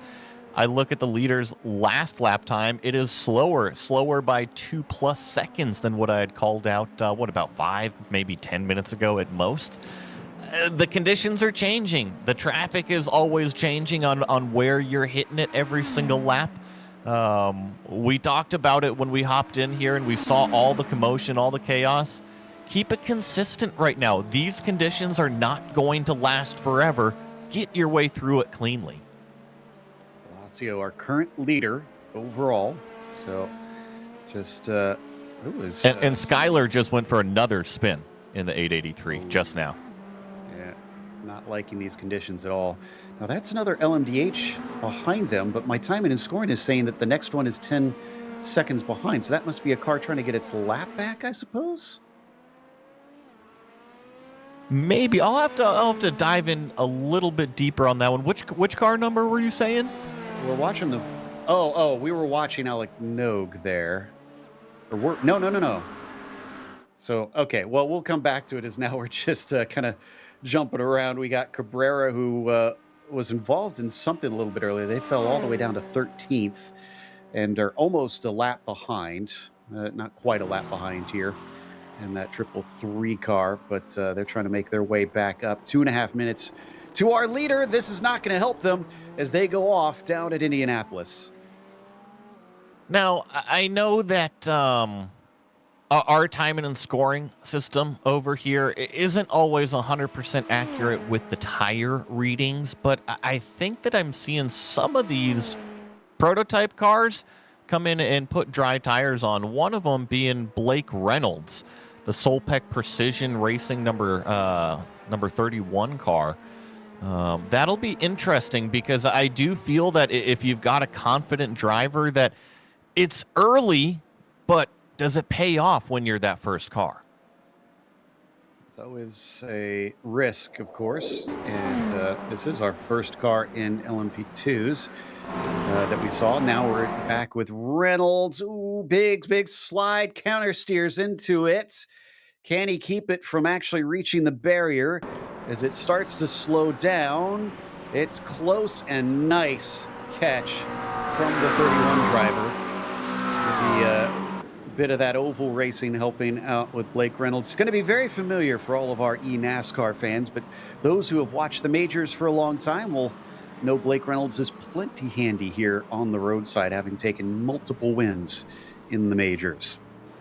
He is definitely no slouch behind that steering wheel, and that was an extremely impressive save, especially given, I mean, how many times have we seen those LMDH cars kind of have that snap loose situation, and his just kind of broke loose and was able to kind of counter steer through it, and thankfully, like you said, catch it before it actually made its way to the wall. Looks like up front in GT3, things are actually pretty close here. This is a battle for second place overall. Ross McFarlane trying to hold off the Boots and VDS by undercut machine. In fact, close enough that McFarlane felt the need to go defensive into Arnage. Close battle here. What's it going to look like once they get to the Porsche Kurz? As Pickard stays in the slipstream, but we're seeing less and less spray. Going to be easier to try to spot your markers at this point. Not close enough, though, unfortunately. Ride on board with Romain coming down through Bridge Corner. You can see how tough it is. A little bit off the apex there. That opens the door. Pickard manages to get side by side. And as they have just a little bit of contact, the battle keeps going. Out of karting, he is now fully ahead of him. That was brave stuff, and these LMDHs or LMP2s really would rather be ahead of this fight at this moment. That might even be a battle of its own. Oh, in front, unfortunately, of McFarlane. Or no, that may have been Pickard actually, that Hilden had that little bit of a spin. He's going to carry on. Jan has got himself into a bit of a pickle there, unfortunately. Meanwhile, Scheffers side by side farther down. That is with Soris just in front of him. This is for 12th position. So coming through the very spot we were just watching moments ago between two other cars, you can see the much better line for the McLaren ahead, managing to head through Bridge Corner. And then, of course, into Maison Blanche here out of karting.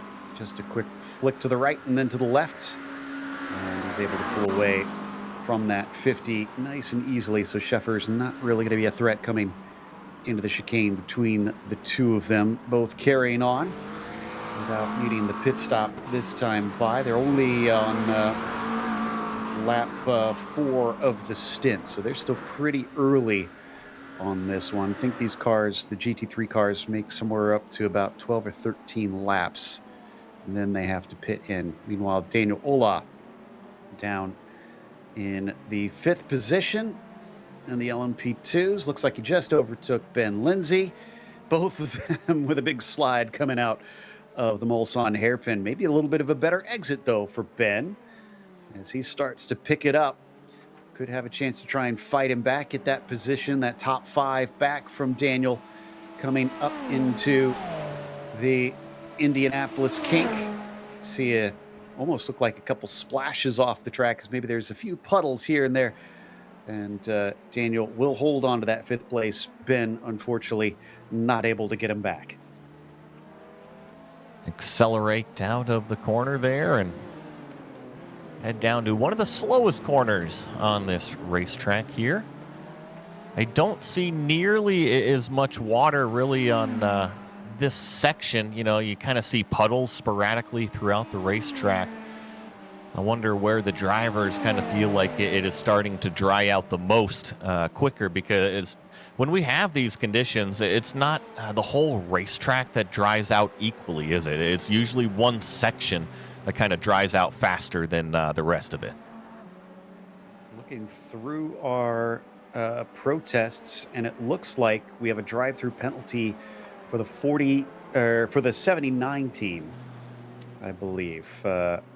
So it looks like they have avoidable contact. They'll have a drive-through, and should hopefully be able to serve that. And that is, that's Leonard. So that is another of our front runners.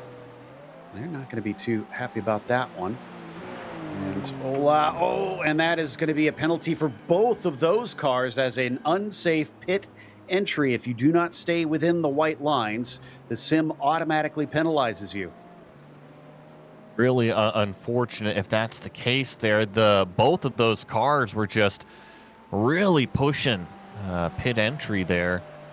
They've both done it, at least on my data here, about 10 laps since they were last visiting pit lane down here. So they're going to hop up on those jacks, get some new tires, and in some of those cases, get a new driver insert into one of those cars. Get back out there on the racetrack, and I wonder if they're going to be going to dry tires.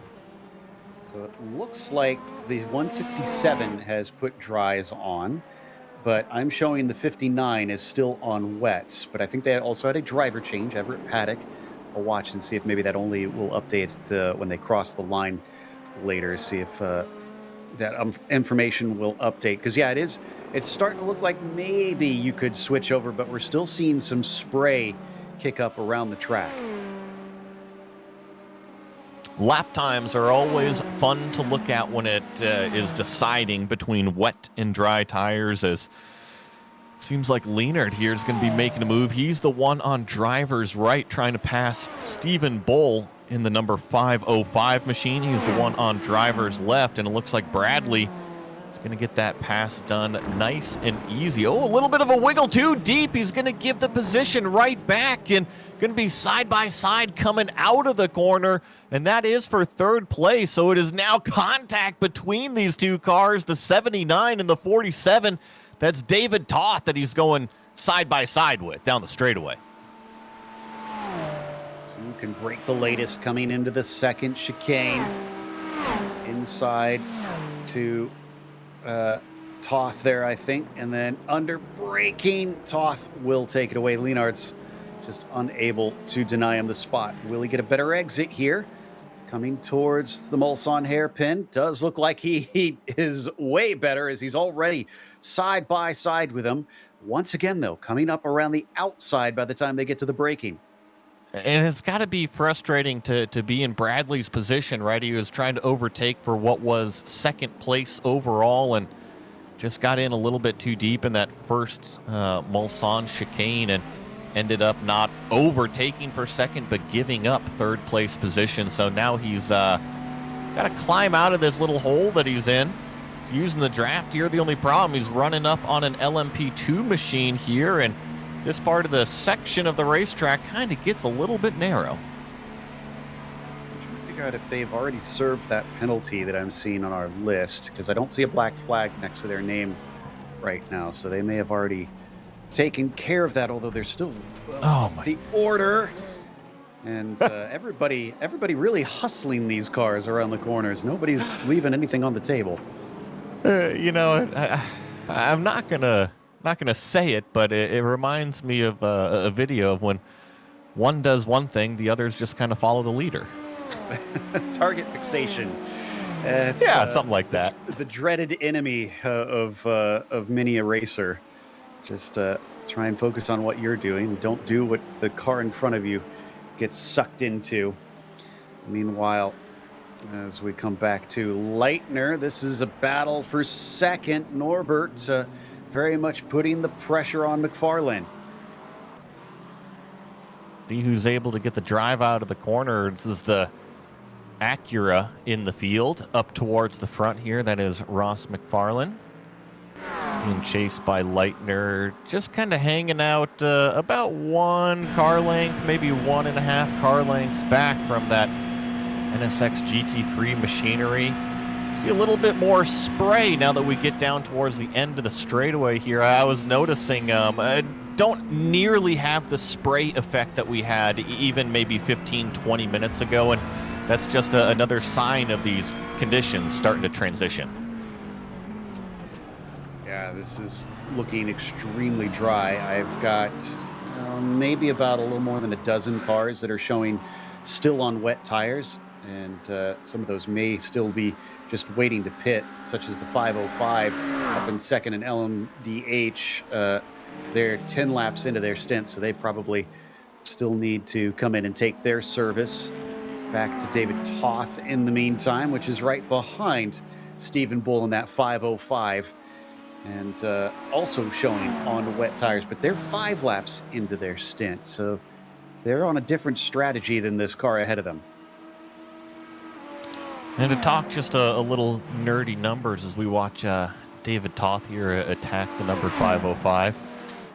Got to remember, these prototypes, the LMDHs, they're capable of sub 330 lap times. The LMP2s are capable of just under 340. I call it 337, 338, somewhere in there in the dry conditions and low fuel situations. Right now, our LMDHs are running 348s in terms of our leader. That means that they're about 20 seconds slower. Lots of time still to gain out there, so don't overstep the limits quite yet. It is starting to get a little bit faster, but it's not like you can just hop in on dry tires and everything's A-okay. That 79 car that we were watching, that's Ruben Lasso. They just had a pit stop, and I'm showing dry tires, so I wonder if they're one of those that have recently changed. So we'll keep an eye on that 79 car to see what kind of pace they're able to run, while we watch David Schmidt here sitting in 7th position. This is in the LMP2s. That's De Vries just in front, carrying a lot more speed off the corner. You can see how many drivers have gone through the gravel as they're still kicking up lots of rocks on the exit of the corner. But look at how much better the visibility is. As a driver, I'm sure they are loving it, not having to combat the spray nearly as much. Now, you do see a little bit of that vapor still coming off of the cars as they suck all of that moisture out of the racetrack. Oh, a little bit deep right there. Was that the number 12 car? That was Elliott. Oh, we've seen him be so fast on the racetrack, but seems like these conditions are making him a little bit mistake-prone. Didn't take the chicane exit there, the tire chicane, so kind of emerged in amongst these cars, and that's making a 3-wide situation. This is all for position between these 3. No, excuse me, that's LMDH is going through. Just got a little bit caught out. Yeah, those were the 2 that we were watching not long ago for the 5th spot. Jason De Vries. No, that is, excuse me, that is LMP2s, not the LMDHs. So the 42 managing to get ahead of Noren after that mistake from the rocket ship. Almost done with the rain period, right? And I think a lot of these drivers are saying, come on, can we go a little bit faster and dry this track out just so it's a little bit more familiar? They're trying to creep it up. They're trying to get more into that performance margin that they feel like they can overtake, but it's still so slippery out there, and it's just that restraint as a driver that you have to have, that it's not necessarily ready to go all out in terms of the aggression. So it's still survival mode. If you catch the car in front, great, but just keep it on the racetrack until you truly have the confidence underneath you. These lead cars still turning 347s, and remember what I said, the LMDH cars out here are capable of about a 3-minute 30 in the dry, just under, so still very slippery. Another penalty for the 883, the World of Racing Samantha Tan Racing car. Let's see, 46 actually. Oh, okay. So that was Antonio Scro, unsafe rejoin. That does make sense. We did see that one, I believe, on replay. So that car is going to going to get sent backwards a little bit here. Back to David Toth once again, and Stephen Bull, as David is going to come out ahead of the two of them into the Daytona chicane, and he took the bull by the horns and took that P2 away. So this is all about 32 seconds behind our leader, Ale No, in the number 18. It's just been kind of scampering away from everybody. Toth went in there with his hair on fire, and thankfully the rain was able to cool it down by the time he made that exit. I think a little bit of some forgiveness out of that 505 as well, because I think he could have pushed the issue down into that second Mulsanne chicane, but realizes that this number 47 car that we're riding on board with may be just a touch more aggressive in these conditions. Maybe opt to sit here in the slipstream and just kind of hang out for a couple corners. Let's see what David is able to do performance-wise, and already going into this brake zone. Much more aggressive, loose, almost into the gravel, but that is going to hand second place right back to Stephen Bull. Limiting mistakes, that has been a big part of today's race so far, and we've seen a lot of them, which is understandable considering the conditions they've been dealing with. Look at how dark it is getting outside as well as the sun continues to set here. It's getting close to about 8 p.m. virtual standard time, so we should still have a little bit of sun left before it truly goes beneath the horizon. But it does make me wonder, Joey, and I don't know how much you have driven in the rain here in the sim, is with it being pretty cool conditions. I mean, it's a 64 Fahrenheit on the track surface right now. Will that mean that we'll see a lot of these puddles maybe stay overnight because there won't be a sun to kind of, dry them up? I don't know. I don't have that firsthand data in terms of in the sim. In the real world, definitely, right? If it's cool conditions and we don't have the sun beating down on it trying to dry it out, I would say, yeah, it is going to stay pretty slippery. But my mind says here in the sim, those conditions are pretty ideal to go fast as long as it's quote-unquote dry on the track surface. That's true. And got confirmation on the 79 I was asking earlier if they had served it. No, they had not. They've been given it officially now, finally. So they have to serve that one. And I guess that means we still need to wait for the 883. No, excuse me. I take that back. The 883 says need further evidence. So it doesn't look like they will be getting that black flag. And apologies, I read that one wrong. Getting used to the new system they have this year here in the Majors 24, which is honestly very nice. It's really cool. Unfortunately, it has all the splits info, which I have to pay attention to make sure that I'm reading only our split, but then also I need to make sure and see what it is. Oh, and I guess you can select split 1 over there, Joe. Yes. I don't even have that open, but I knew that information. You should apply that. There we go. Well, thank you. Drop-down menus are a wonderful thing, apparently. Now that makes it a lot cleaner to look at. Thanks to our producer for that. Sometimes if you can't laugh at yourself, you're not going to have a good day. So sometimes you just have to have a good chuckle as we watch Jason DeVries here on the racetrack. This is LMP2 battle. Jason's currently holding off the number 12 rocket ship car. Oh, Elliott got a terrific run. Remember, this is the car we've seen be so gosh dang fast out there. Maybe he just needs a little bit more confidence in terms of the setup. They're going to go side by side. Jason trying to squeeze him down to the inside, but ultimately gives up what is third in class. With all the action that we've been seeing out there, rocket ship involved in it. And he just gave it right back. I don't know if you saw that, Joe, but he ran wide on the chicane and had to give it right back. I thought it looked like it was a bit of a strange line from that camera angle. I think we're going to have a chat here with the rocket ship team, get their thoughts on how things are going. Currently sitting in 12th place. Let's see, do we have a copy? Sure, that we have a copy yet with them. Doesn't sound like it yet. No, we'll try again a little bit later. In the meantime, let's see if they can fight back. And, well, they've still got a challenge behind them, Silviera. Okay, now we've got them, it sounds like. Real quick, Team Rocket Ship, you got a copy? Yep. So you guys obviously in quite a bit of a battle right here, and it's been some intense battle at this stage of the race. Are you guys thinking long term, or are you gung ho the whole way and not worried if things get a little spicy? Obviously, we tried to be long term for this drive, but stuff's happened, and we're trying to manage what we have right now. So right now, sitting within the top 5, we've seen you guys up on the podium positions. What's the ultimate goal today? Ultimate goal is to win. I don't know if we can get that, but that's the.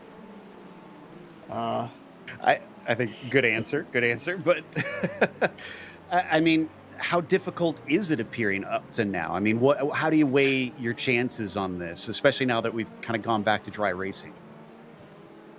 I think, let's say strategy-wise, Elliot and Dean are the fastest drivers on our team, no doubt about it. And we're just going to have to optimize when they're in and, minimize when us, the slower drivers, are in as best as possible and figure out so we can have them at the end of the race as well. Hopefully we'll be there, but we won't know until that time comes.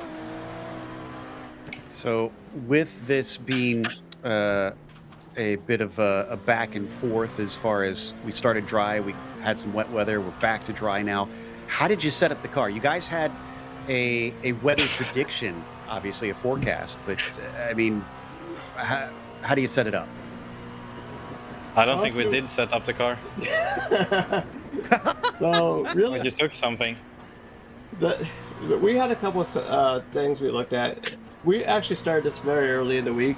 We're late to this, and so we had a very fast friend helped us on a tune he set up. Unfortunately for us slower drivers, we're not good enough on it, and we were going to lose a lot more time on it, even though it's a really quick tune, than on this current one. And I know some of the drivers here don't care for it, but I have to give props to Elliot. He's been at Le Mans this whole time, and he hasn't. First time in the car was yesterday for pre-qual, and that was it. So to be where he's at and how fast it's going, it's amazing. So you guys keep talking about the drivers. Oh yeah, he just kind of drove it off there in turn number 2. Just kind of have a little bit of a slowdown, but no contact, no spin, no nothing there, so it should be okay once he kind of rejoins the racetrack. But back to what I was talking about, you mentioned the drivers and trying to maximize your fast guys. Are you also looking at the weather when it comes to who's in these rain conditions? Yeah, we have to look at that as well, because there's obviously, we tested drivers earlier in the week in the different conditions, and we know who our fast drivers are for the wet and who aren't as fast. So if we can maximize that as well, but we also know there's full course yellows, and we want to, keep ourselves in the play even if we go backwards slightly. So it's been an amazing race. This is like the second time I've done this, and the first time the rest of the guys on the team have done. Well, and I mean, you guys aren't even halfway through this thing. It's difficult to kind of forecast what is coming up, but is there maybe a section that you're looking forward to, maybe driving at night or driving through the sunrise? Anything that you guys are looking forward to for this race? I don't know specifically what everybody else is to, but I'm just going to be looking forward to when that checker waves and the race is over, honestly, at this point. It's been an interesting week with pre-qual, and I think all the other drivers, all the other guys here can say what they're looking forward to. Dean, Michael, getting my baggage back. I mean, I'm pretty excited for like night laps, and I like going into the rain and driving in rain on wets. I just don't like driving when it's drying on the slicks. I'm looking forward to rain, and more rain. There you go. So you guys had mentioned, this isn't your first time for some of you, and this has been an event that's been held numerous times in the majors. How much has that experience helped? Has it informed any of your approach? I would say it from last year. I did my first one with the 499 guys, and we were in 5th split in LMP2. This year, I got a team together at the last minute to run, and then our target was top split, pre-qual, get into top split, see how we do, and if possible, win the class. Obviously that's the target for everybody. Why not win overall? Yeah, win overall. But it's helped from the admin standpoint of getting the stuff together and getting ready. Since I've done it once, it's helped realize how the motions work in the ring. I will just say, Justin, I appreciate you. You've done so much like admin work and answering my stupid questions, and just some of that peripheral stuff around this race because we're new to it. That helped a lot. And helping me join the league on the phone. Yeah. From the airport or something. I don't remember where I was. Well, and I like that you guys are kind of talking about what it takes to actually get here. When did you guys decide driver lineup / when did you guys decide it was a team? And then about how much practice were you guys doing per week in order to get ready for this?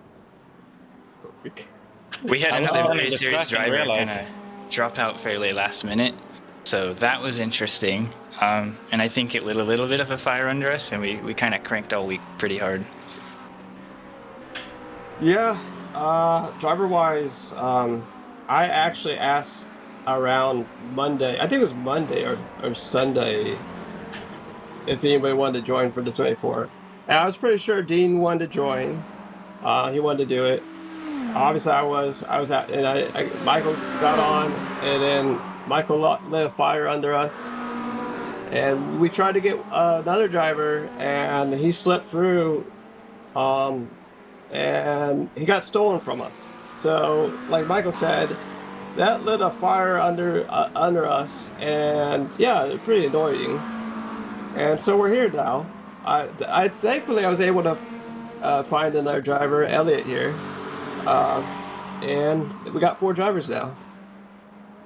So, as a journalist, I always have to get the tea. Was he stolen by another team? I mean, there's no contracts here. He decided to go race with another team. That's fine.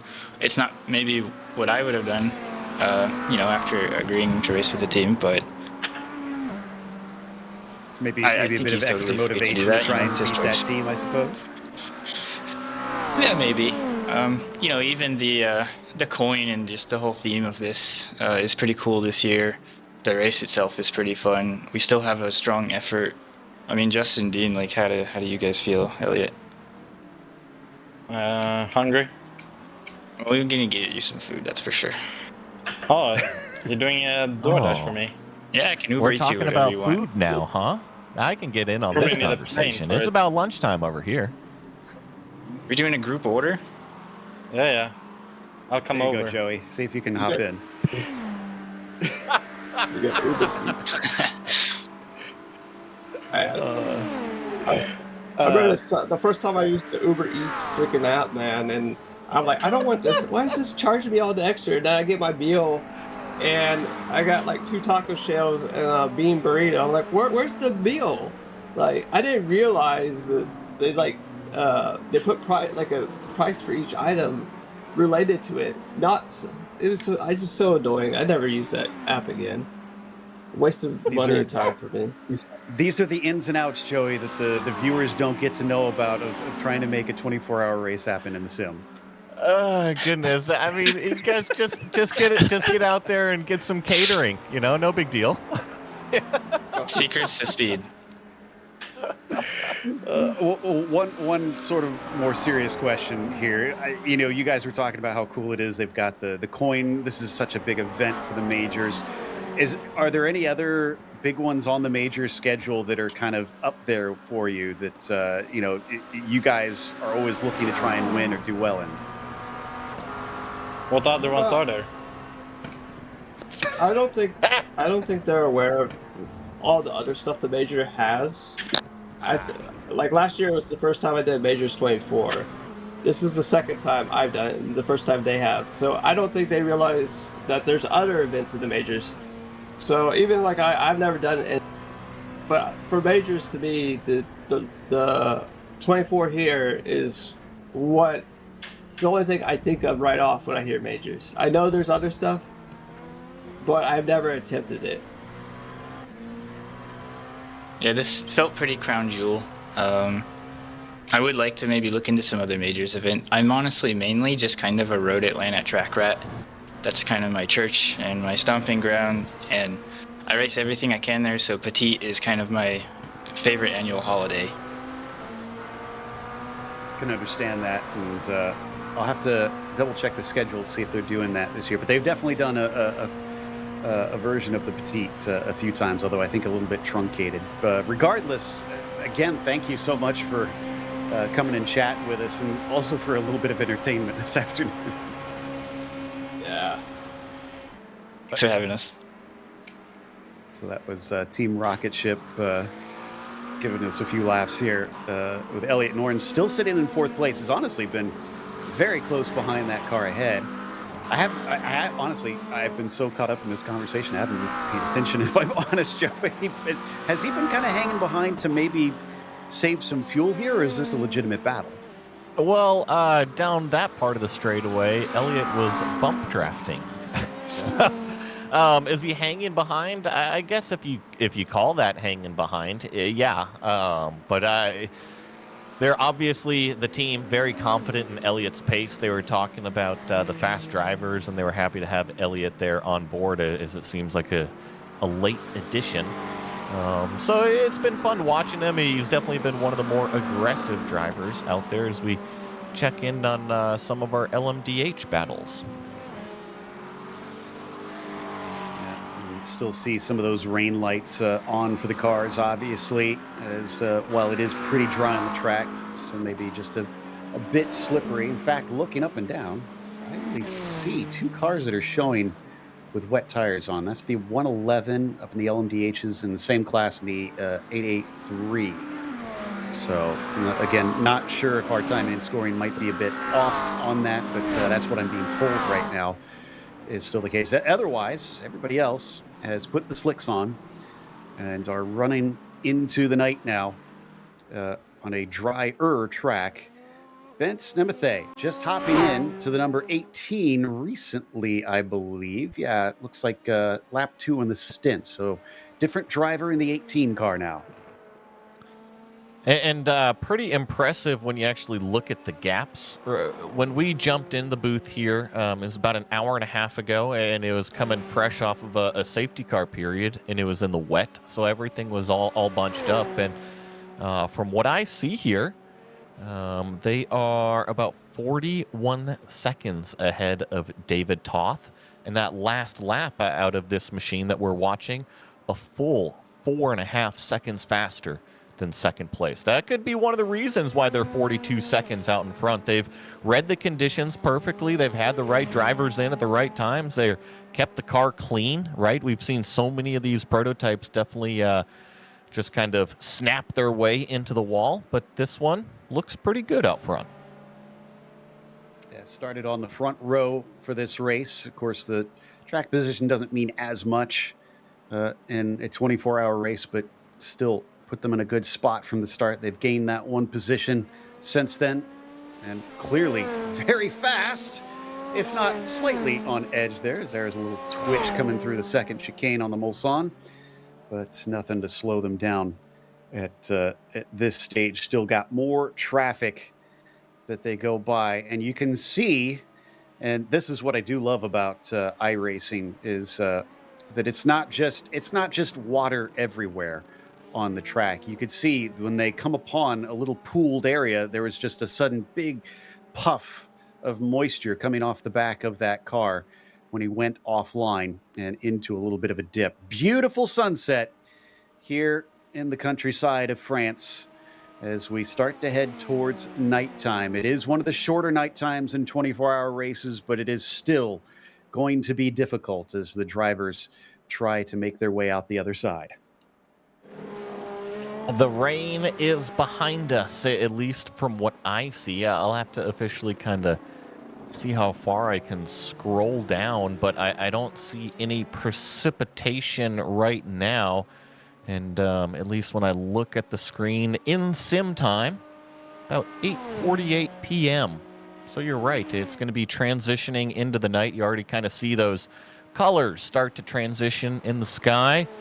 The number 18 car now 44 seconds out in front, continuing to grow the lead on everybody else in this race. They're not due for a pit stop for quite some time either.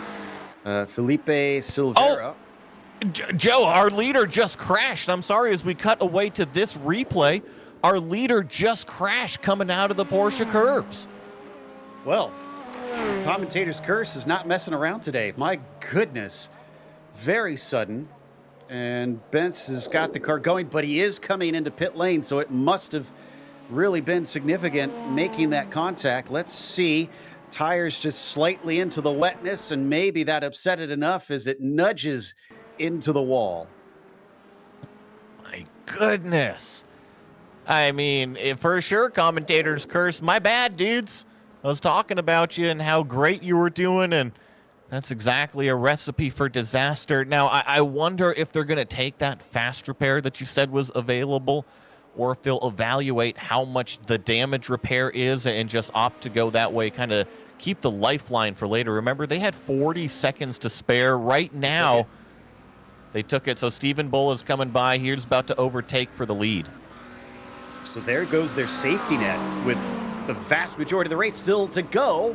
Somebody off track down there at the end of pit lane. And that was, I think that was the 505, because they just suddenly fell to third. And it's David Toth that inherits the lead. It was going to be Stephen Bull that was going to be in P1, but now David Toth has got to be asking his team, what the heck just happened? I was in third, now I'm in first. Well, David Toth knows exactly what happened because he gave a helping hand to Stephen Bull getting into that tire wall. It was not David Toth's, it was not his fault at all.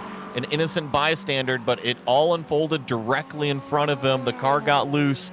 Toth tried to avoid. I wonder if there's actually front left damage on this number 47 machine, but he is out front and trying to run away. Last thing you want on these cars is any sort of damage to the bodywork, because you can see you're on the throttle for long periods of time for most of this lap. You need that straight line speed. Stephen Bull has brought the 505 down into pit lane. They have a meatball flag. They must take repairs. And they do still have a spare car waiting, but they have elected not to take it. So they're going to try and hold on to it until later. The 18 car is back out on track. Obviously, it's clean now. It's 6 seconds behind David Toth. So they essentially, effectively, lost the lead, at least by going off strategy now. And they're not too far behind, but we won't know how that plays out until we get farther into the race. But this definitely affects them later on.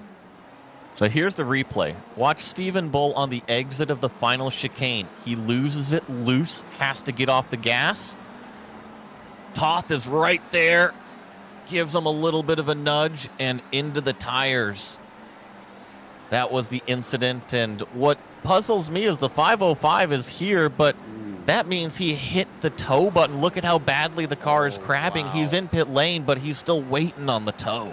It's going to be a long wait then. Stephen Bull, no doubt, seen red after that one. And that basically puts this team out of contention. That's going to put them at least a lap down. That explains why they haven't taken that spare car. They could still manage to do so by the time they get back out there. So Toth suddenly put in a great position because of that. And it's so interesting just kind of how this is unfolding. So they're forced to use their fast repair, right? And they can use their fast repair, maybe go one lap down, right? Just considering how long this tow is. But given safety cars, they can still fight back. It's not like they are out of a 19 hours remaining race, right? But then I look at the curious incident with our fiercely forward black team where they came down immediately and just took the fast repair. I think in a situation like that, obviously I don't know how long the repairs were going to be, but it didn't seem like that was a huge hit. With their pace, I would have opted to try to fix that car and kind of save that lifeline for later. So just kind of interesting how both of those strategies unfolded within a couple of minutes of each other. Very opposite reactions, right? Indeed. And yeah. Well, the interesting thing about that 18 car, you mentioned, didn't try to see how much time. I believe you don't see how much repair time you'll need until you actually come into the box. By that time, you can't check the free repair. You have to, it's either one or the other. You'd have to come back around and take the free repair later as Eli Donaldson smacks it into the Armco out of the second chicane there. And you got to make those calls on split seconds, right? Especially when it comes to that 18 car. It happens so late in the lap. You think of Le Mans, a 3+ minute lap, you got all the time in the world. But I mean, it happened, 2 corners before pit entry.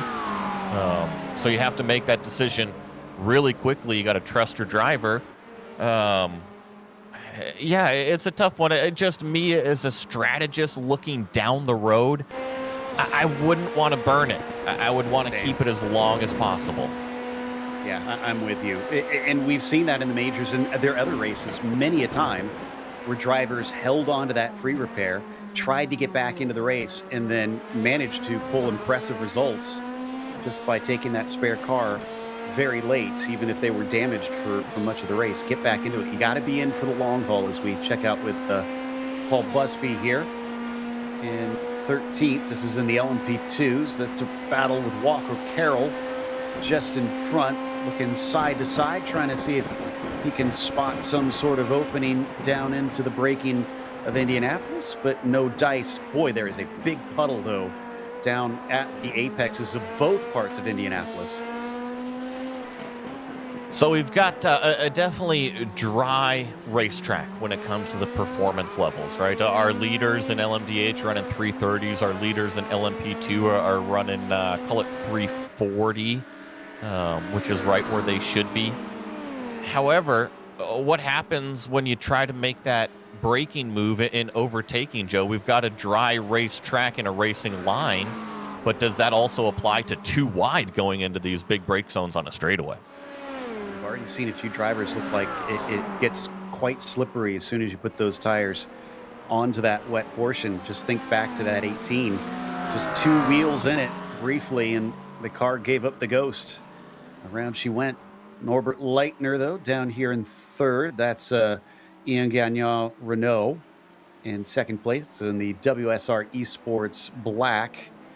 But doesn't look like he's quite close enough to try and do anything to that Acura this time by. So the McLaren sits and waits patiently once again. Sun very, very low in the sky now. I'll have to double check to see what the official sunset time is. And I mean, it should be about, call it 8:30, 9 o'clock, something around there, if memory serves correct. I know that in Pacific Northwest right now, we've got a very late sunset, but still just past 9 p.m. And it also depends on when they set that sim date, but it also looks like it is June 14th, so it should be creeping up here pretty soon.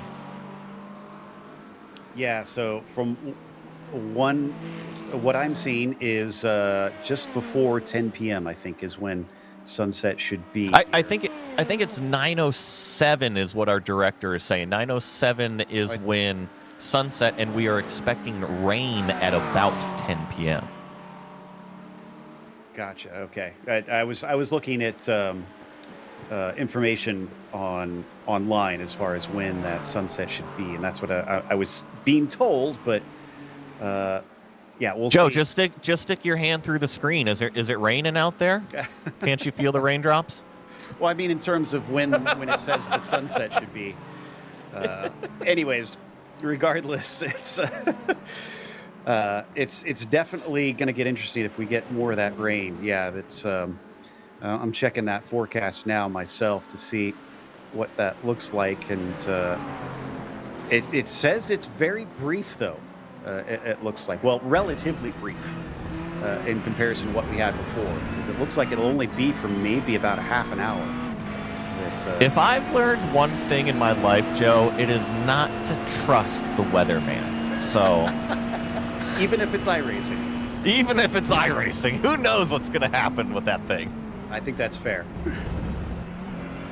We're supposed to have even more rain later on at 1 a.m. as well. Oh, and again, a puddle here for Norbert Leitner, trying to save the car.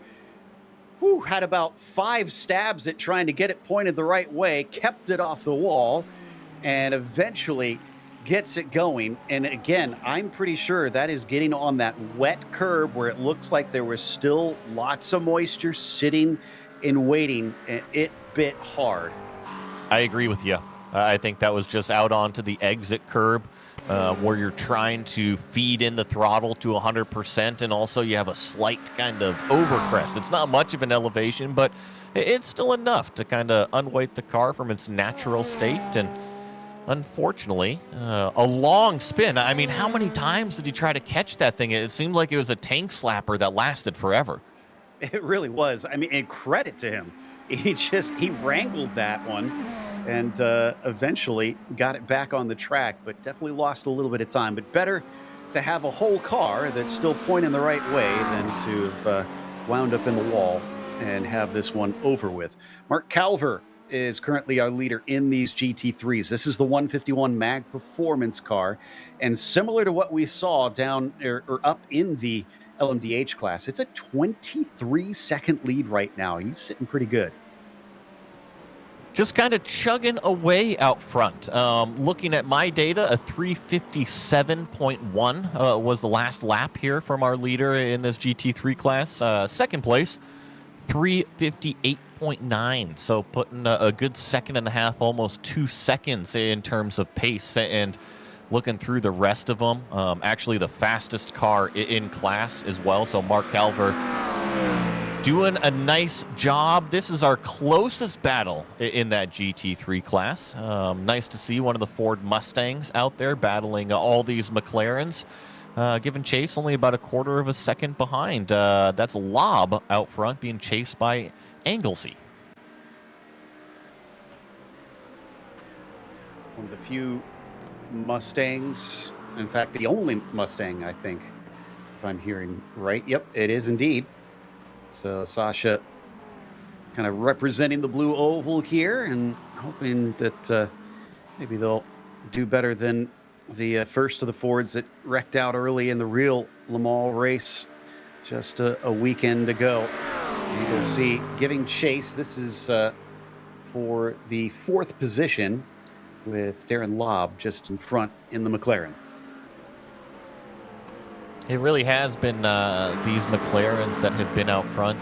Big shout out to that Acura NSX that's running in 2nd place overall.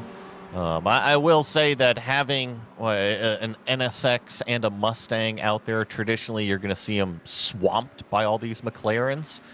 But it seems like they're actually running pretty good. Both of the alternate manufacturers inside the top 5 for the GT3s. It is just really Mark Calver that has been out front. We were highlighting him about half a lap ago. He's just definitely found some performance above everybody and is really starting to expand that lead currently. Let's not forget that one of the things that they do unique here in the majors is they also have those safety cars, of course, triggered by the number of incidents. And nobody knows that except for race control. So You can probably take an educated guess based on when the first one came out, which seemed relatively early. So we could probably expect a few more. But then, of course, that number will start to change as we lose cars as time goes by. And some of it, of course, will be affected by the rain, which will up the incident count as well, almost without fail. Drivers probably having trouble staying on the track and slipping off here and there. Lob pits in and relinquishes that spot to the Mustang. This is interesting. Shows that he's only been on track for 6 laps in this current stint. I wonder if any sort of damage happened. The car looks pretty clean. However, it is not going up on the air jacks right now. I wonder if this is maybe a fuel-only stop. Just a bit peculiar. I'm scratching my head. The 6 laps is pretty short for a GT3 stint. This, well, I didn't see a black flag next to their name. Yeah, is it a penalty by chance that they're serving? Which number car is this? This is the number 36 car. This is Darren Lobb driving the DPR racing machine in that GT3 class. But yeah, it just stood out to me. I don't understand why it's parked in pit lane, and I mean, still stationary. Now it gets rolling. 42 seconds in. Does have the signs of a fuel-only stop.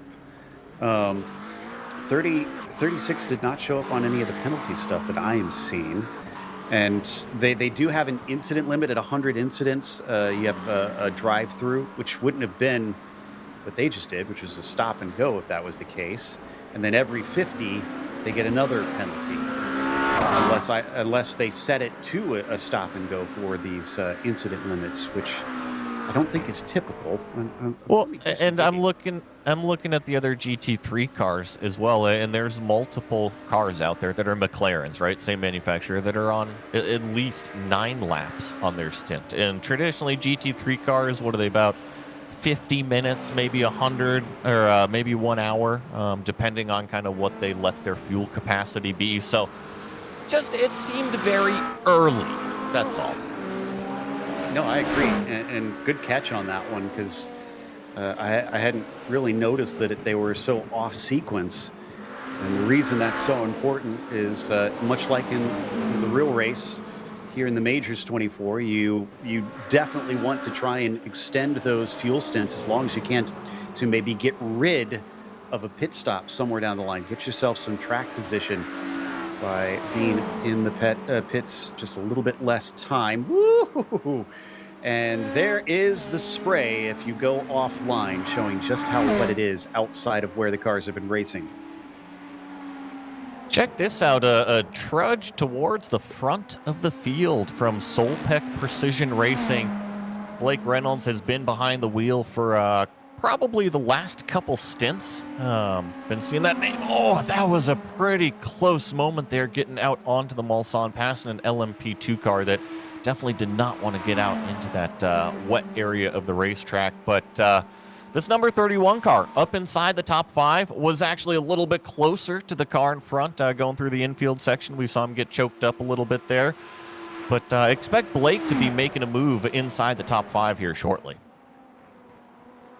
Yeah, that team has been doing pretty good, starting from 13th, up 8 positions from the start. But I look at Matthew Crisp in the 278 down in the LMP2s, up 13 positions. You've got the 22 in the LMDH class, Marius Hipma in that car right now.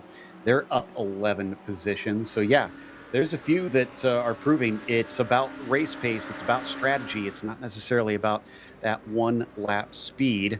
Benjamin Frigerio back out on track of the 909 in the meantime. That's going to put them into 3rd. Also have the Rocket Ship team. Remember, we were just talking to them not too long ago, giving them a nice interview while Elliott was driving in the car. And now Justin Barrera is going to be hopping behind the wheel of that number 12 machine. Get it back out there on the racetrack. And you're right, Joe, offline and call it exit a pit lane here where it's not regularly driven. Still definitely very wet, but then once you get onto the track surface itself, seems all right. Little bit of a park right there in the first chicane as those GT3s on warm tires are quickly approaching. And like you said, they got really good mechanical grip, whereas these LMP2s coming out on those cold tires are going to be interesting. Somebody completely off track. Oh, and into the wall, 2 cars. David Schmidt, definitely one of them. Trying to see who that other one is.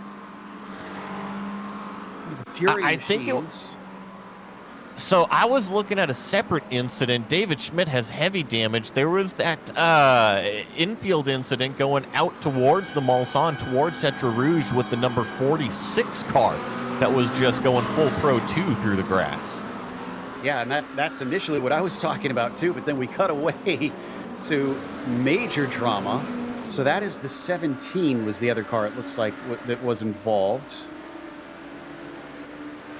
And that is Maniti Racing, who were already way down the order. So not sure why they got tangled up with somebody.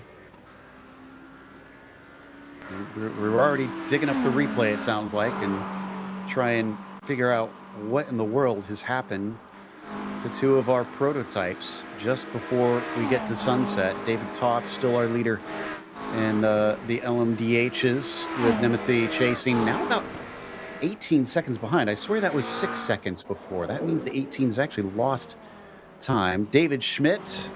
All right, so what happens here? This is the car we saw missing the front. Goes off, maybe I guess trying to catch what looked like a bit of a slide and then hit a bump. Across the track he goes and slides across in front of the 17 car. Oh, the 167. 167, sorry. Yeah, that was definitely a moment there for Walker Carroll.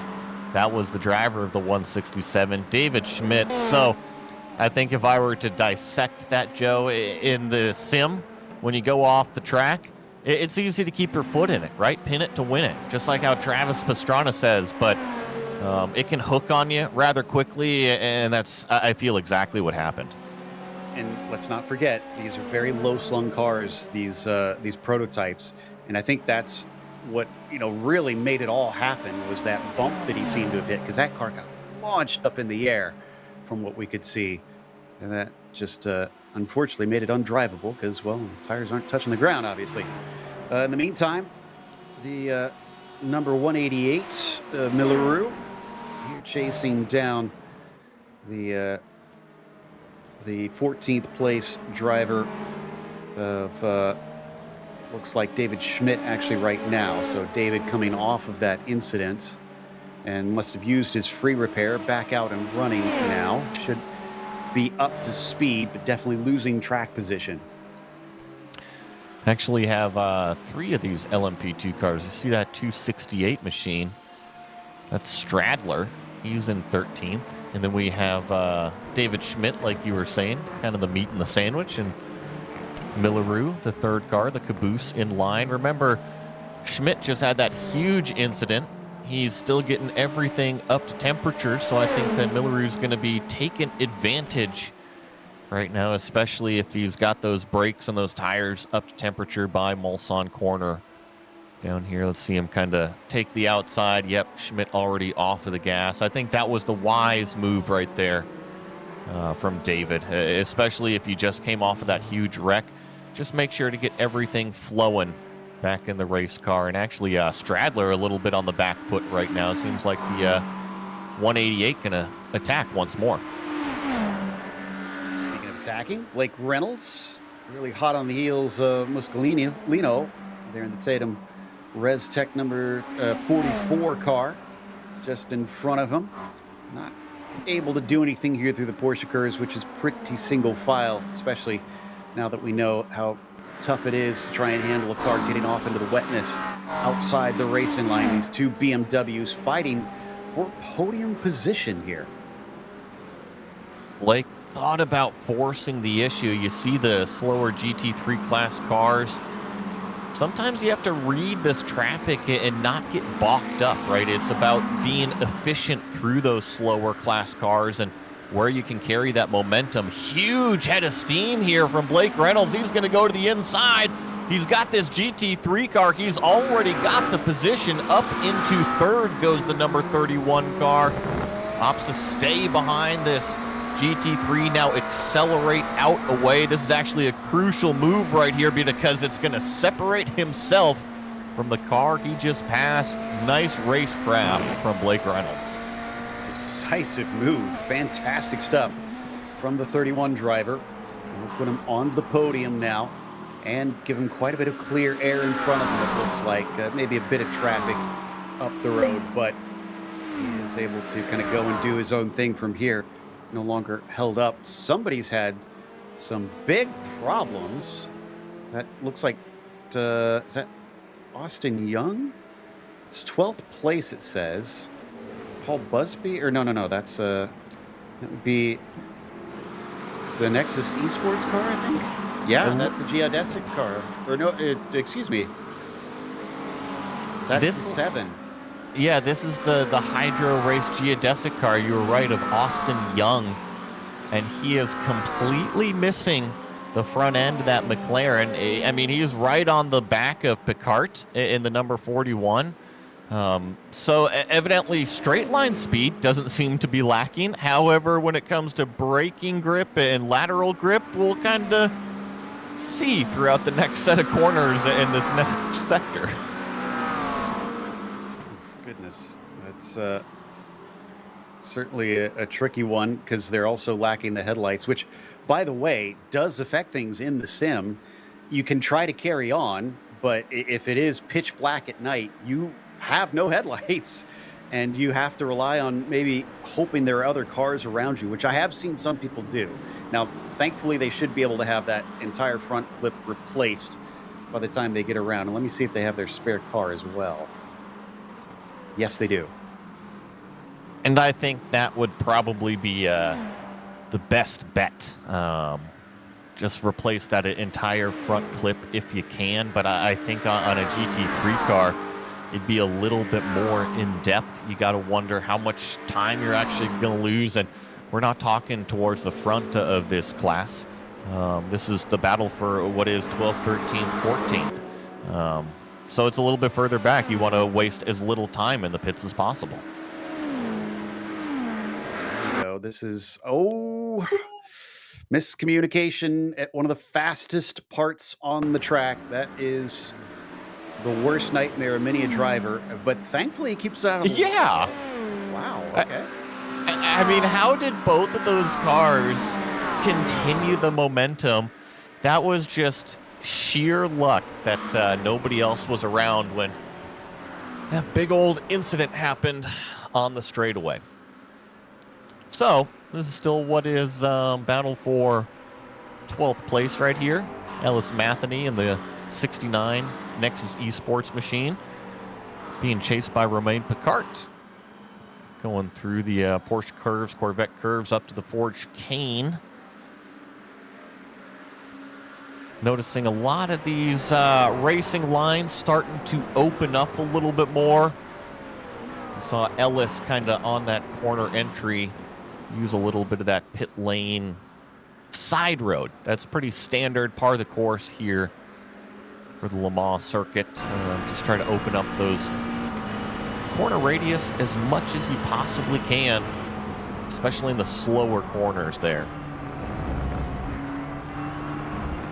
See if Picard here is able to gain any sort of advantage. Now, obviously, open setup so the teams can go and tweak and tune on their car and make sure that they've got the straight line speed that they need. Remember, this Mulsanne straight is incredibly long, even in a production GT3 based car. You want as little downforce as possible, but in these tricky conditions and the rain conditions, you actually want the wing, right? You want the downforce, the grip in the car. So the drivers, I think right now, very happy to be seeing clear conditions and a dry racetrack.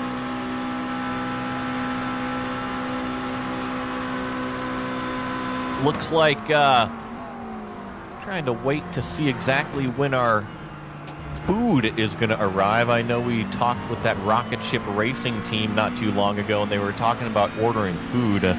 My doorbell still has not rang, so keep you guys posted on that food situation.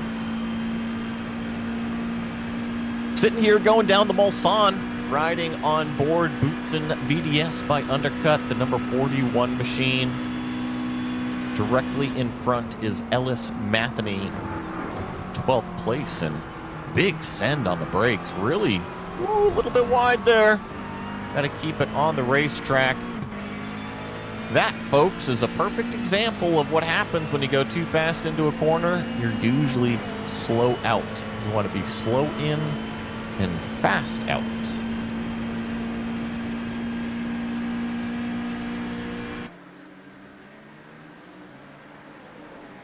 See if you can kind of gain back a little bit of this time. Directly in front of him, it was side by side between a prototype and the car that he was just battling, so didn't help the situation one bit as we continue to watch these guys. This is the fight for, like I said, 12th place back here. You got to go up probably about 45 seconds or more to meet our GT3 class leader all the way up there, which is still Mark Calver. It seems like we got Joe Peak back with us here, checking in on David Schmidt. Remember, he had that big-time incident, and ever since then is just kind of getting back in the rhythm out there. Yeah, and David's been doing a good job, I think, a smart job, as he kind of just sits behind the 167 of Walker Carroll, who also, I feel like, had some problems a little bit earlier as well.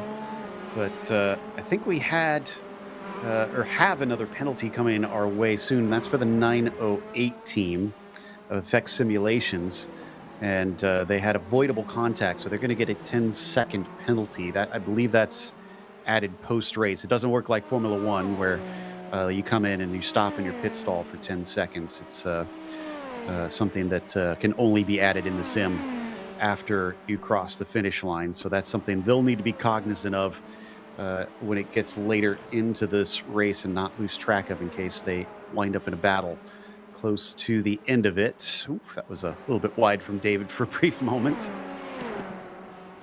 Been pushing the limits, and this was the section of the racetrack, right, where they had that little bit of an incident. So maybe still in the back of the mind there for the driver, this number one car. And in fact, let me check. Oh, no, they came in after that little bit of the tussle, so they are still plenty good on fuel, coming to complete lap number 2 on their fuel stint currently. And from what I see in this LMP2 class, actually throughout the field, it's about 10 laps, 10 to 12 laps, depending on the conditions, is what these cars are kind of pushing it to from what I see. So I got an interesting stat for you here, Joey. I was looking at our timing and scoring, and 2 of our top 3 in the LMDHs have already taken their spare car. And our leader in the LMP2s has already taken their spare car. That surprises me. Usually you see more of the drivers a little bit farther down having used those up, especially this early. So the fact that we've got a couple of really fast teams that have already felt the need to use it, to me says that we could see changes later down the line, especially if they find more trouble. We're not done with the weather yet either, are we? We were talking just a little while ago about how we've got more rain forecasted not too far away. I think you had mentioned it's not going to last very long, but I mean, how quickly did we see things turn south when it was those tricky conditions? And actually, I was just watching some tricky conditions on my screen. David Schmidt just involved in another incident going into the first Mulsanne chicane. So evidently, it doesn't matter if it's a wet racetrack or a dry racetrack. Things are going to unravel. It just seems to happen more when it's wet. And 18 plus hours remaining, already used your fast repair. I don't want to see tricky conditions. Certainly not. And I have a feeling this is where having somebody up on the box, if you're driving in a team, because sometimes teams will kind of let somebody handle things on their own as everybody else takes the break. You need somebody watching the weather because this track is so big. You need to know if there is a wet part of the track somewhere down the line that you're simply not aware of, because making that call when the weather does come, that's going to be tough.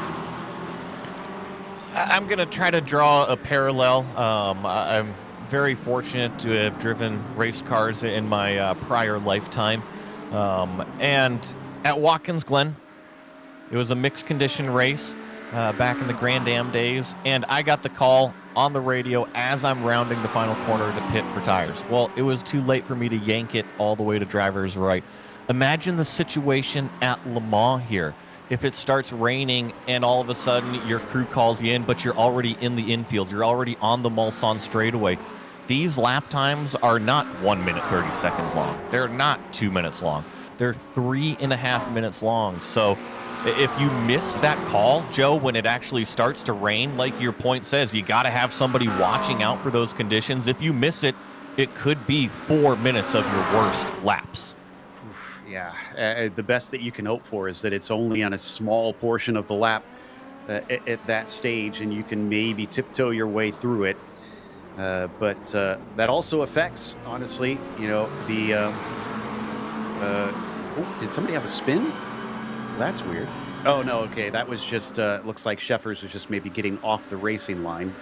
It was kicking up a bit of the moisture. I thought that was smoke for a second. But to finish my point is, you know, at what point is it quicker to be on those wets and to give up lap time in the dry part of the lap? You know, what's the crossover? I don't think you can gamble early. The only reason to gamble early is if it's majorly wet on half of the racetrack and you just simply can't make it around on dry tires, right? I think if you gamble early, you are destroying your rain tires in an overheating condition that you'll never get back. So it really is kind of dancing on that thin ice, right? You have to wait until it rains, but what is too far waiting? Looks like Diaz just dragged a whole bunch of gravel back on the track. Trying to figure out where exactly that was. But, okay, so that was coming out of Arnage, it looks like. Here's the replay. Again, this is second in the LMP2 class and just outbreaks himself in a big way. And then, unfortunately, brings a whole bunch of gunk right onto the surface. But fortunately for Diaz, he did not hit the wall, didn't hit any of the other cars out there on the track, although that was a little bit of side-by-side contact, and now he just narrowly avoids the wall, and the car that passed him is spinning through the grass himself. What a mess, and now Diaz is actually going to get into him. Oh my goodness, talk about unraveling in a matter of a few corners. It's been a horrible lap for the 77 team. You mentioned earlier about just calming down and getting back in the rhythm. I definitely think he needs somebody on the radio right now. Here's the replay. We had cut away just as they had that little bit of contact. Wow, he made a narrow escape on that one. And then the car ahead of him decides to have his own fun through the grass. Jeez, just the worst of luck. Yeah, and, you know, I'll have to back it up to see which car that was, but I mean, he hip-checked the second-place LMP2 car off into the grass, almost totaling the car, and then spun in front and yeah, it was really sloppy. By the way, I got some information behind the scenes. The incident limit is drive-through penalties.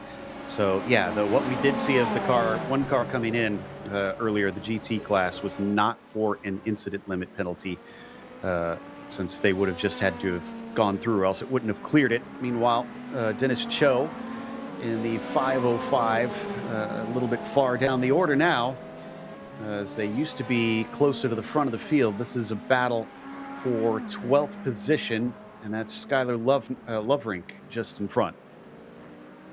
I think it was Stephen Bull behind the wheel when they had that issue. And you're right, have definitely dropped off. But I think biggest and most important thing, they're only one lap down.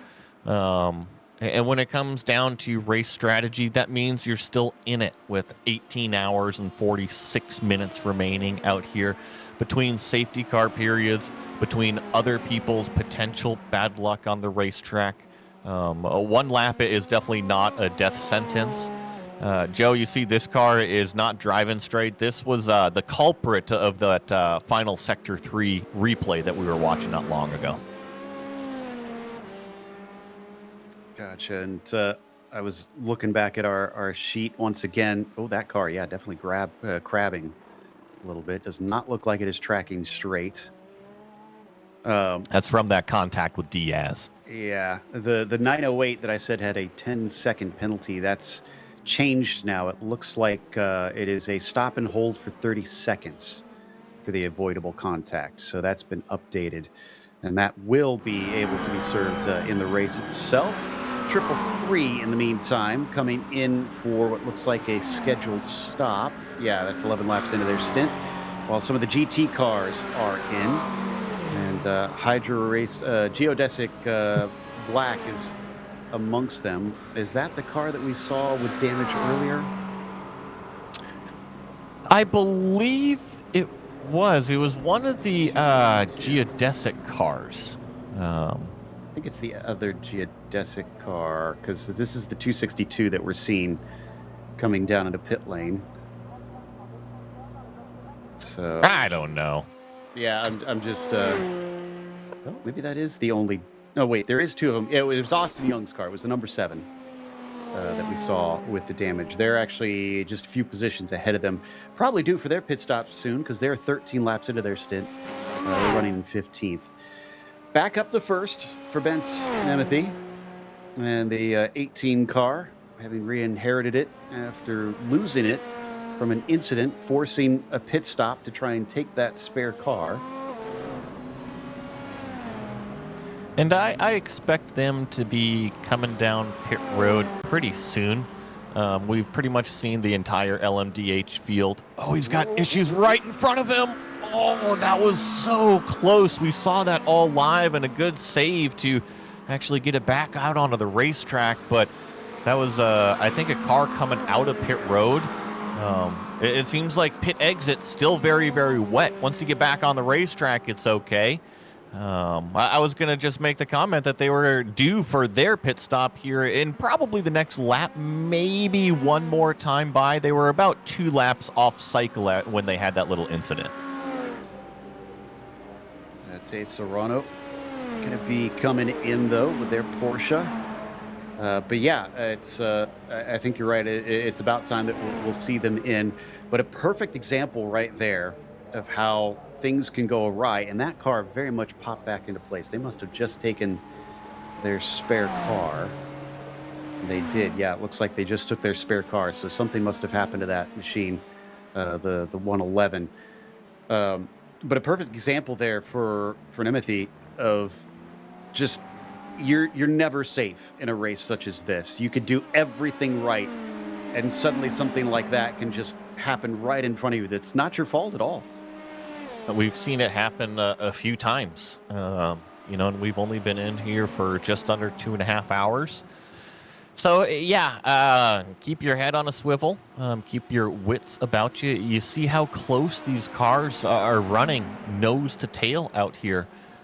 Even though it's the Mulsanne, when one lets off, when you have somebody following so closely, you can get those giant accordion effects out there, and that itself can cause some of these incidents. You don't want to go smashing into somebody else unexpectedly yet.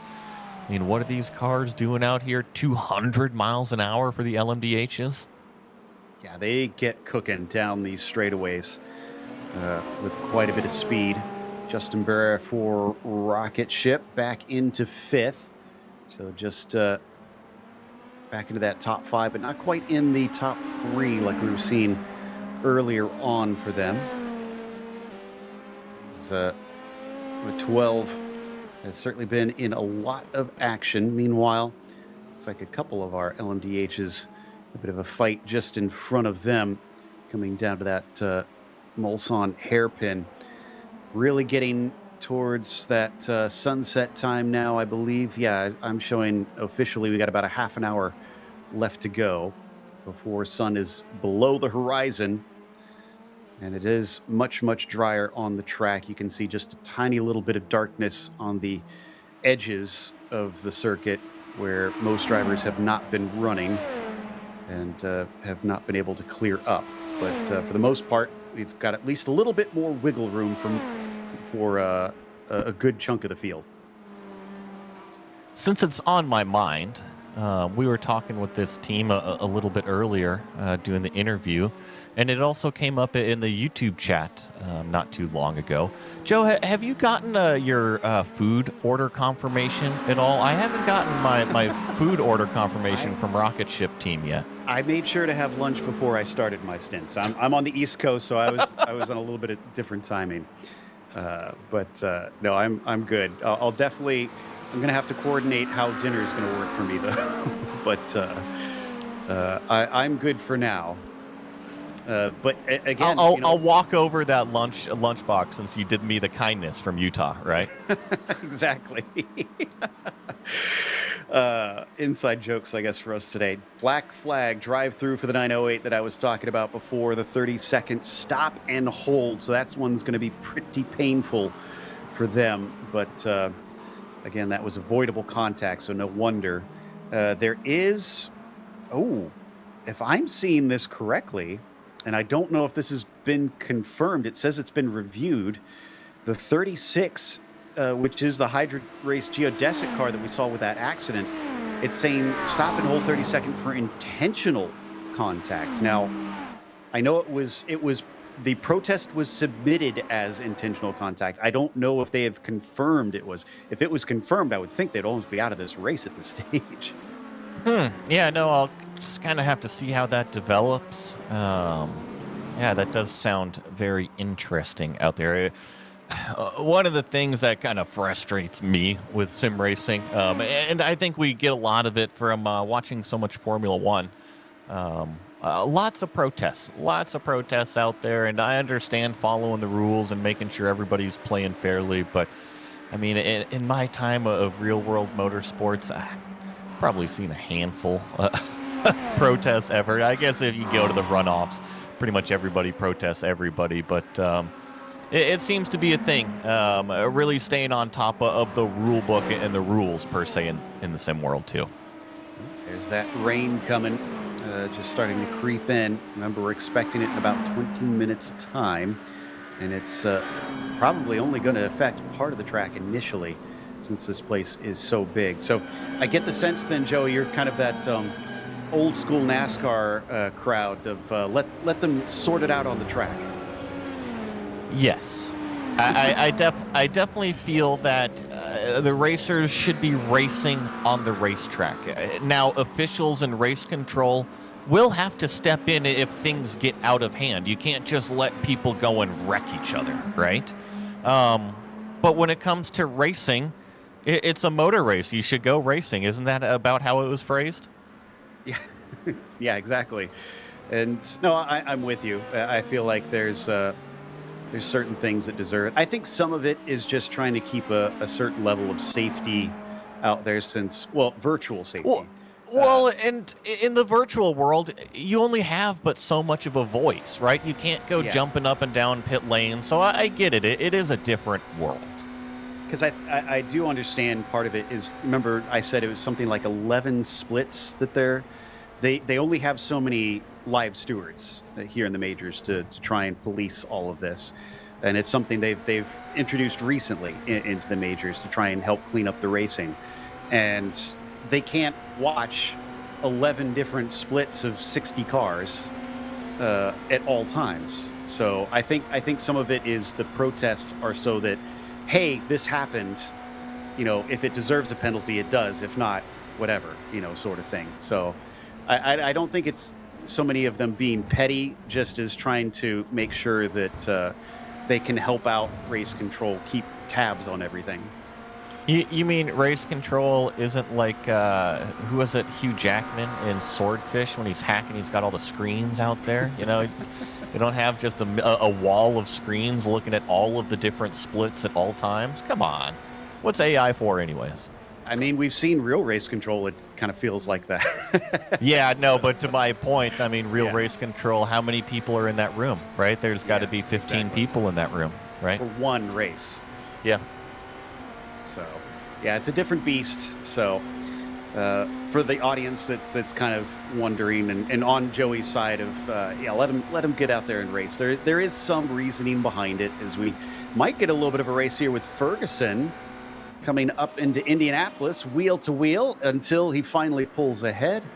And that's going to get him 6th place over Lance Loomis, who decided it wasn't worth fighting that into the corner.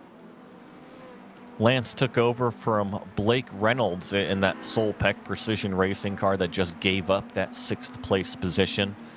I'm okay with that. They had a huge charge those last couple stints. Get Lance in the car. This is lap number 4, pretty much for both of those drivers. Get everybody back up to speed, especially with going into the nighttime out there. Just keep the car nice, calm, and consistent. They've already started to work their way forward. No reason why it shouldn't keep trending that direction. You remember earlier how we were talking about this being top split, and even just to get in this split, you have to be pretty darn fast with your team. So there's no shame in being a little bit towards the back or fighting for lower positions. I was just looking at the I rating of those who are currently in the car, and there's at least just a real quick look. I haven't exactly counted. I want to say probably a good 6 or 7, 8,000 plus drivers that are out here right now. So yeah, this is a pretty stacked field that we've got. I think out of the top 6, the lowest is 6,400. That's pretty wild. Yeah, I mean, you go down through the entire classes, right? Even over in LMP2, our leader, 8,000 I rating. Let's go down and check GT3. Yeah, GT3, our leader right now, 6,500. Second place, 8,000, almost 9,000 I rating. So obviously strength of fields kind of gets skewed with all of the multiple drivers in each one of these entries. But you're right. Right now, the talent on track is pretty impressive. Just goes to show this race, which has kind of become a de facto iRacing special event. It is not official. This is a league, for those who are wondering.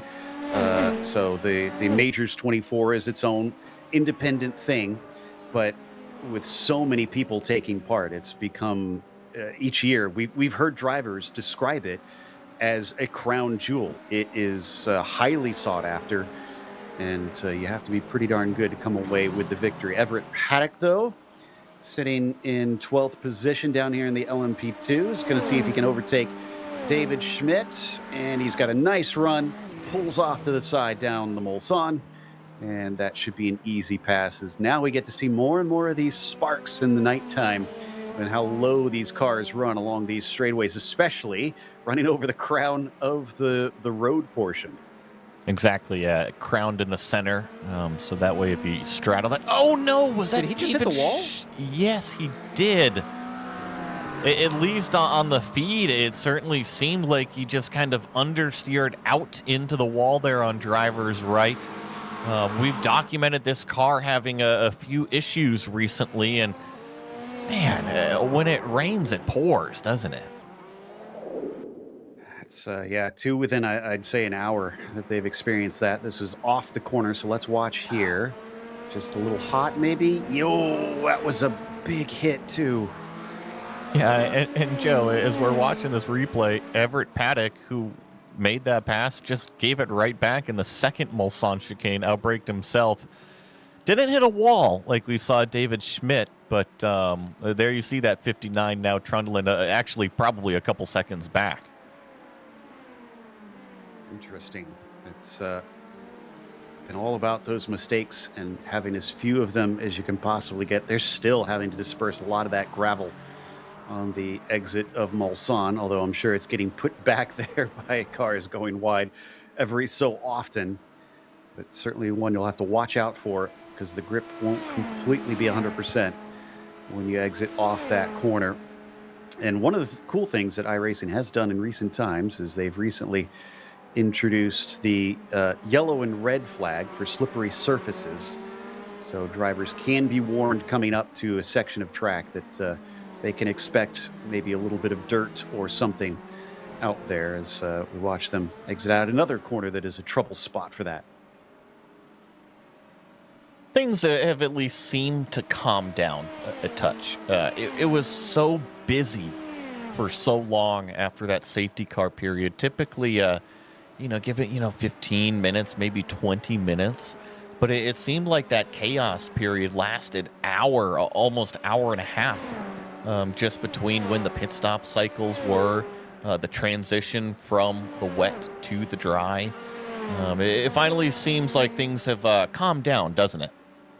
It really does. And I mean, it calms down, and then we're expecting in about right, half hour time, it's going to do the same thing all over again. I'm sure it's going to be just as messy. Although we have lost, I think, a couple cars. At least one is sitting in pit lane. That's the 60.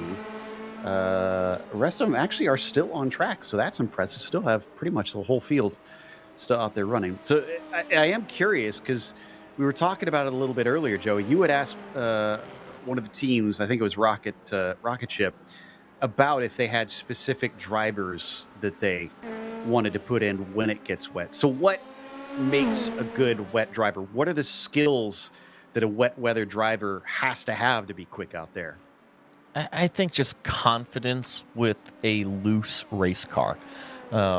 Rain situations are going to be low grip situations, so they call it fast hands. It's not necessarily the hands always that save the car. It's more the reaction time that you kind of get out of when the thing loses traction. But the driver has to be comfortable with the car moving around, sliding, whether that's understeer. Most of the time oversteer in these rear drive application cars, which we always see in these prototypes. Looks like he's going to make a move down to the inside.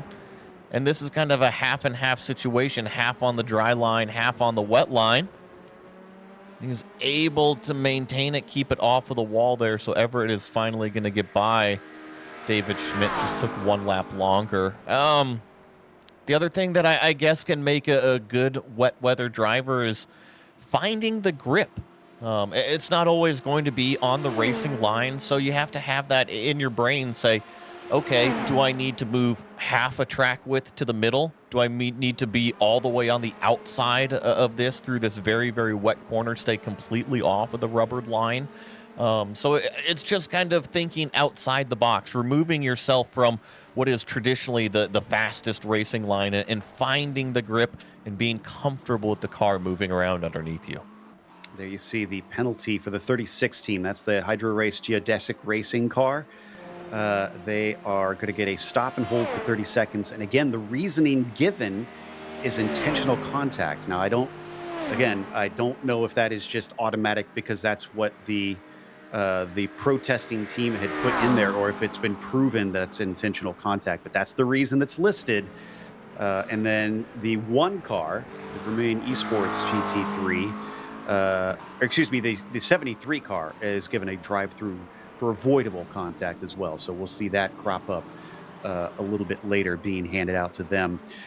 You mentioned that David Schmidt finally got past. They had not pitted before. They have not pitted since that contact with the wall. So they've decided the car is good enough to keep going, but now they'll have to pit to deal with that black flag that you can see now. Yeah, just the ups and downs of endurance racing is, I think this is actually, was that a pass there for what is third place in GT3? See Groot getting by. I think he was battling back here with Steinbender, that number 33 machine. So new third place runner. That's the Impulse Racing by Walderart up into a podium position. It's still that MAG performance car that sets the pace in this class. That's the number 151. There's still a cool 31 seconds out front. The last lap time, still the fastest in class as we watch now Sven try to pull away from that fourth place machine. That was a nice move into Indianapolis. Groot really planting his flag, no doubts, and getting himself up into a podium position. So through the rest of the Porsche curves and down towards the pit lane while we await to see what happens when the rain comes. Will drivers start to go for those tires quickly, or is it going to be a gradual process? And see a few of them trickle in at a time. David Schmidt serving that penalty. Again, two cars at once getting penalties, the 36 and the one team. I was right initially, it's not the 73. it was the one team that had to serve that penalty. You said the weather, the rain, so it got my ADD bringing the weather tab open. Remember earlier, it was just like a solid rain band. It was just green. There is a difference on this rain that's coming up that I see. It's more of a splotchy rain. Some of it's heavy, some of it's light. I think that's neater in terms of what the conditions are going to be on the racetrack. You're going to have to be more on your feet. Well, it's not going to be neat and tidy, that's for sure. It's going to be very messy. Drivers trying to sort out. There, yes, thank you to our producer showing what Joey's talking about. I noticed this too, that it was very Swiss cheese out there with all the various openings in the weather. So yeah, maybe it could come down, maybe it won't at all. That little dot is our track, and once it reaches the track, we can see something more specific. We can zoom in and get a feel for what is where in terms of those clouds. But until then, everybody's going to, like you said, have to be on their toes and just be ready for anything. And Swiss cheese, you know, that's the only religious cheese. You know that? It's very holy. Yep, I knew that was coming.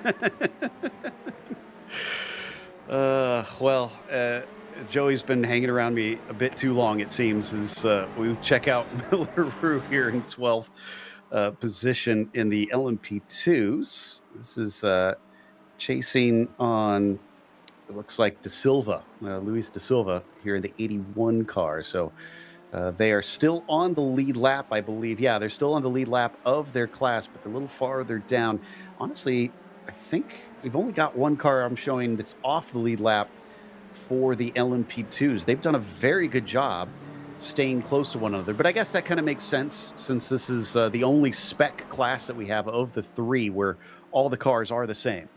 I'm going to give credit again. It was about an hour ago saying how many of these cars have fixed up their damage and continued in this race. It is so easy when you use up that fast repair or get damage and you have to come down and get the car fixed just to call it.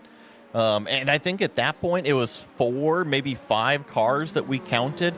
And now I look up and down through scoring. Joe, every single one of the 54 cars is out there on the racetrack.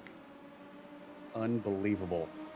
I mean, I knew the spare cars would definitely help things, but close to 6 hours into this race and still having everybody running is a real testament.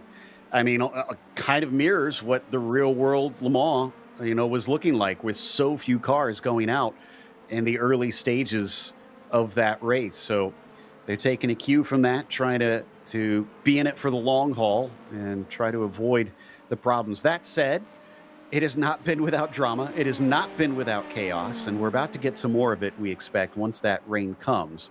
But to everybody's credit, they have dealt with that with aplomb. Milleroo is hunting down De Silva directly in front of him. I was also noticing that this class lead, although it is a pit stop cycle, is pretty close. 909 is about to overtake the 25 as we see Darren Lobb on the screen down here, trying to protect from Ellis Matheny, trying to go around the outside, I believe. This is going to get pretty narrow down here into Indianapolis. They get it sorted with Ellis leading this now 3-car train. They're joined by Ryan Bettis back here in the number 28. They got more traffic, though, in them, and you could tell Lobb really wants to be single file because he does not want to throw this away. And thankfully finally gets his wish now that prototype is through. In the meantime, another one gets an easier job going around the outside, coming up to the Porsche curves. But Darren Lobb definitely in a bit of a fight at this stage with Ryan Bettis just behind him in the 28, giving watch, waiting maybe to see if traffic will open something up. And the other thing that happens as it gets darker and darker is while they do have a relative box so they can see what type of car is coming up, being able to tell the difference between the headlights is going to get more and more difficult to know what kind of car is approaching you. I'm sure the drivers can't wait to first of all, have to distinguish between the headlights, and then 2, distinguish between the headlights through the spray. That sounds fun, doesn't it? Oh boy, that's a good point. Yeah, it's going to just be a giant glare in the mirror, no doubt. Hoping, I think that's a car. Question is which one. Hopefully they don't hit me when they come through. Whoa, what's going on with Bettis? Was that some sort of hardware failure? Because he went straight on. And he's exited the car. It has gone back to pit lane. I am not sure what has happened to the number 28 car. That's typically something you don't usually see. And you're right, he just drove it off the racetrack. And they have a black flag. So wait a minute.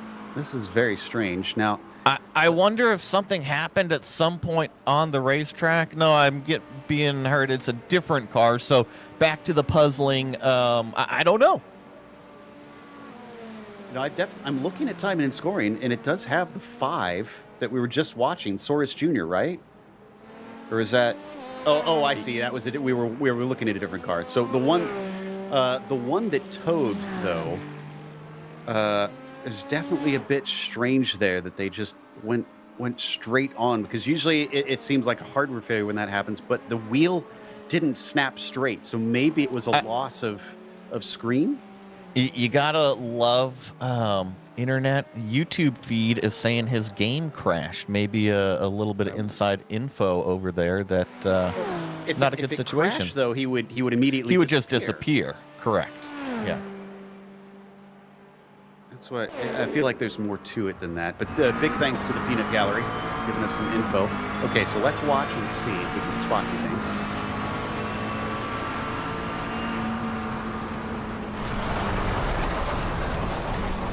Yeah, these inputs. So here, this is my theory. So I've been having some packet loss issues with my stuff, and it doesn't necessarily disconnect you out of the sim, but you have no idea what's going on. Everybody disappears. I wonder if it disappeared and he simply drove straight and stopped the car. That's a good guess. Yeah, that could be another thing that is happening there. So great deduction on that one. By the way, the 5 being in there, I'm going to take a guess that that car hit the incident limit, because I don't see any info from race control. So no, excuse me, no reason that car should have been in pit lane with a black flag, other than either incident limit or if they had an unsafe pit entry that they had to serve, or a speeding penalty if they went in too hot. So we'll try and track that one down maybe a little bit later. In the meantime, Grassetto here in the 278. This is in the LMP2s, kind of on his lonesome that we're looking at this car. And we're hearing car. Is this the car that we're being told is on wets already? I don't see anybody on wets except for the 5. I got very confused because I thought that was a Lotus 79 reference, and I know they just got rain tires. Oh, yes, that's what it is. I think our director maybe... No, that's tomorrow. Yeah, he's getting... it was lat 79. Now we're confusing each other. Vesta Sport Black, he's saying. And let's see, are they out there? No. Hey, speaking of 79, guys, Pauli Partanen just hopped in the YouTube chat. How's it going, Pauli? Yeah, maybe it was meant to be. We need to get him out in the majors at some point. Maybe when they get into that 79 car at some point.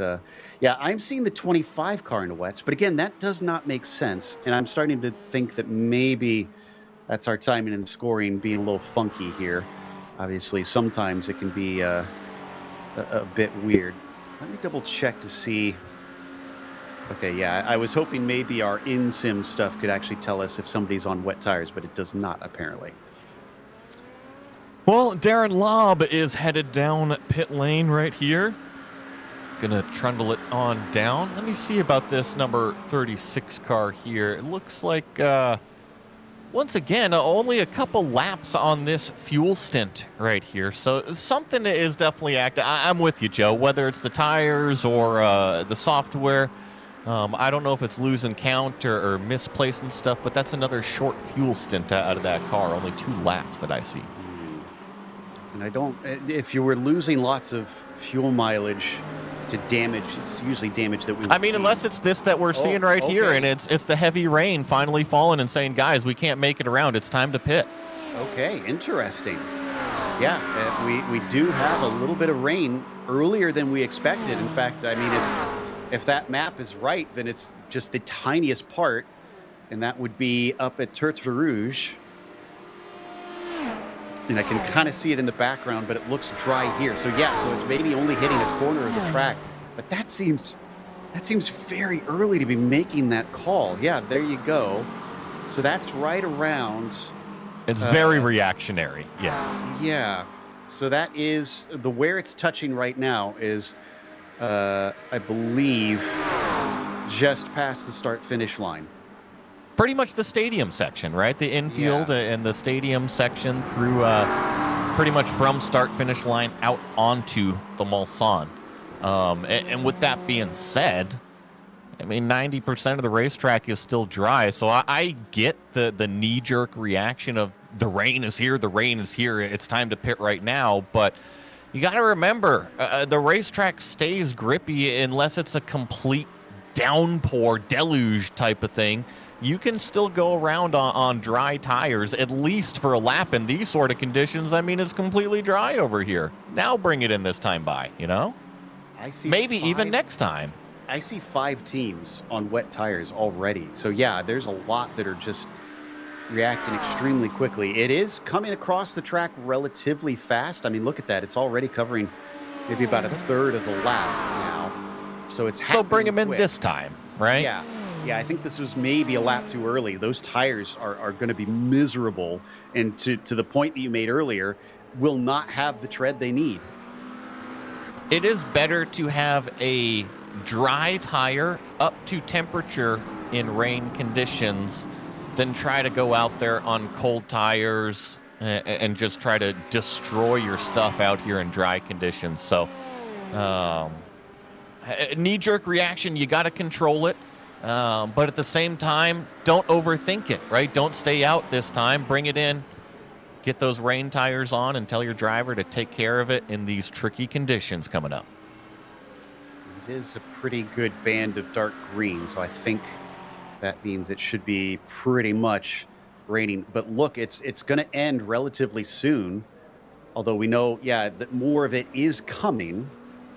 And I wonder if that's the half hour that we were talking about, and then we get more a little bit later on. So if that little break that we're seeing is the break that we see in the forecast. Here's Pedrinas coming in for Delta V Racing, and I'm seeing a bunch of blue crop up on our timing screen. It looks like for most, this is the call at this point. I think that, like we were saying, this is probably the safe point to put those wets on. You're right. I think that if we were looking at real-world conditions and real-world strategy, you might have a few teams say, this rain is only going to be here for a lap, maybe a lap and a half. If you can trudge through it, there is another gap of dry running that's coming up. And even on my radar, remember how we were just saying a few minutes ago, it's through this area of the racetrack right here that's really raining. It's already starting to dry out, at least on the radar. Who gambles? We'll find out. We do still have plenty that are out there on the dries. Zivi Szabo in the 47 leading in the LMDHs is still out there. In fact, the top 7 in LMDH are still out on dries. Top 2 in LMP2 are still out on dries. But next 3 are still out on, or have switched to wets. That's the 25, the 77, the 42. Make that 5. Rocket Ship, as well as Alcantech. Although Max Campbell in the 42 just shows of having switched to the try, so maybe that was premature. And my timing and scoring was again lying to me a little bit. But we're seeing more and more drivers come down into pit lane. There is the map, firmly over half of the track. But then as soon as it goes by, the other half of the track is going to get it, and then it's going to be raining on the opposite end. And that's what I'm saying, is that which teams gamble? right? It's not a completely covered rain shower like what we saw earlier. Can the grip limits maintain the dry tires? Because it seems like for now, if you can get through this, call it 5 to 15 minute section of really tricky stuff, you might be back on the good. And instead of having to pit twice, right, you went onto rain tires right here. If you didn't gamble, you would have to go back onto dries and then back onto rains. That's where the payoff potentially can come into effect, is if you stay out there and are eliminating all those excessive pit stops. Ooh, the 47 has now taken their wet tires, but the 18 is still out there on dries. That's our overall leader of Benson Emmethy. There you can see him right now. And although we are getting just a bit there, that's not a lot of spray, to be honest. And he seems to be handling it okay. I kind of want to watch and see how this car does. Remember, the more downforce you have, a.k.a. a prototype machine, an LMP2 is going to have more grip than a GT3. An LMDH is going to have more grip than an LMP2. All of those wings, they're helping the race car grip the racetrack until you find that limit, which we just saw Benz do. And that's what I was wondering. The spray was getting bigger and bigger down the Mulsanne. I worry that maybe this is not as dry as they had thought it was going to be. We got more coming in. Now we have what's showing is no rain over on the first half of the track, while it is raining on the second half. And it's limiting the mistakes. I know we saw Benz go straight through, and it seems like, in order to push it to this performance level, I got to be as fast as I possibly can in every single section of the racetrack. Sometimes you need to take a chill pill. Sometimes you need to cool your jets out there. Look at the heavy damage here on the 46. Yeah. I didn't pick that up, so they've obviously had an incident. They're at the back of the LMDH field. Somebody in front of them, too. Was that the 96? Is that what I saw? Didn't quite make out the number, but yeah, there's a car. Benz just went off the racetrack again at the end of the Mulsanne. A little bit too much of a risk, maybe too brave. Coming to this part of the race, the 07 I'm showing is still on dries, but they're in pit lane, so I'm assuming they're changing. Same thing with the 22 car. Yeah, I was with you on the call of, like, we need to see if we can wait it through, but I think it's looking clear now that you got to be on the wets. It just looks like it is too wet to try and gamble. Agreed. It's tough, though. We're going to see. So this number 18 car is just going through Indianapolis and through our Naj corner, and he's definitely well off the pace, right? I'm talking about our overall leader as we watch the 13 car out here. Or I'm sorry, this is 13th place with the 883. It's got a good little battle here trying to pass Stephen Bull at 505. If I'm talking about the leader, 20 seconds up front, I mean, do you gamble one more lap? Are you losing 20 seconds per lap at this point? I mean, that's the big question. And this 19 seconds, this lap it shows already. Yeah, it's down to 17. Did they have another off? 16? Ooh, they're very, very slow right now. And this is through the S's, so yeah. Oh, and the car is a nightmare to drive. You could see it struggling to maintain grip. So I think the good news for them is they are going to fall down to second here. So they're not going to lose a ton of positions, but I'm pretty sure that the 47 is going to be miles ahead because they're already down to 14 seconds behind them as they finally hit pit lane. Yeah, and you're right. You know, I thought that you could potentially gamble and have some of this clean weather kind of recover those tires. But I already see the next rain band on the horizon, as Davy Jones would say. So it's probably best to come in here and get those wet tires and get back out there. Yeah, it's not going to dry up in time. And even if it does start to, you could probably go offline and find a bit of it without a doubt, as we watch our new leader, Daniel Zivijabo, taking quite a bit of curb there to the inside of the first chicane. But having taken over for David Toth a little bit earlier on, the ZZ Esports number 47 now carries on with the lead, and oh, looks like Fiercely Forward Black has changed drivers as well. They certainly did.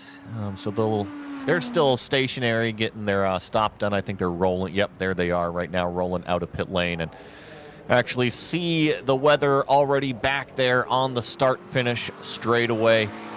We had mentioned the transition from day to night going to be tricky. The transition from dry to wet going to be tricky, and now you got them both at the same time and with new drivers. Ooh. That's we said that the chaos may return, and well, welcome. It's about to unleash out here as Alay is on the track and moving, hopefully at a little bit more comfortable speed now, with 43 seconds to make up on the 47. I'm pretty sure it was not that far apart before the pit stop, so that may have been a bit of a missed trick, but there's still 18 hours left. There is time to make up for it.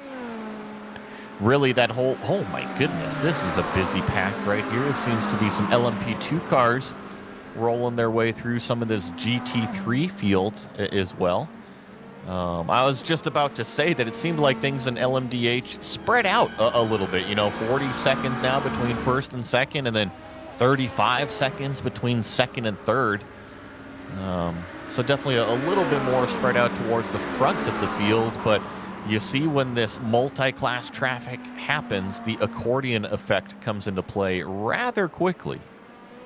I saw a car earlier that was in pit lane missing a front clip. I think I found it. It's the 46 of Florian Denzler, I think. They have a meatball flag on their car and slipping down the order. They've been in for about 5 minutes. Nope, that was I think that may have been the car that we saw come in, actually. So I take that back. So that's the one that's missing its rear wing instead. So there was somebody else that had damage. Now we're starting to get that rain once again already back into the clouds, and down in 18th here you see one of our BMWs down at the LMDHs. This is dead last on the field. The Tatum Racing 96 have returned to the track and are back going once again, which I love to see, because I love drivers in teams that follow the spirit of endurance racing, which is to just simply get to the finish regardless of where you are. That car, though, is still quite twitchy. And being nighttime, being rain, we are going to see more cars slip through the cracks, fall down through the orders, have their issues. And yes, they're not going to go out there and win overall, being, what are they, about 18 laps down, almost 20 laps down right now. However, when other people have those issues and they call it quits, you will see this number 96 rise up through those ranks.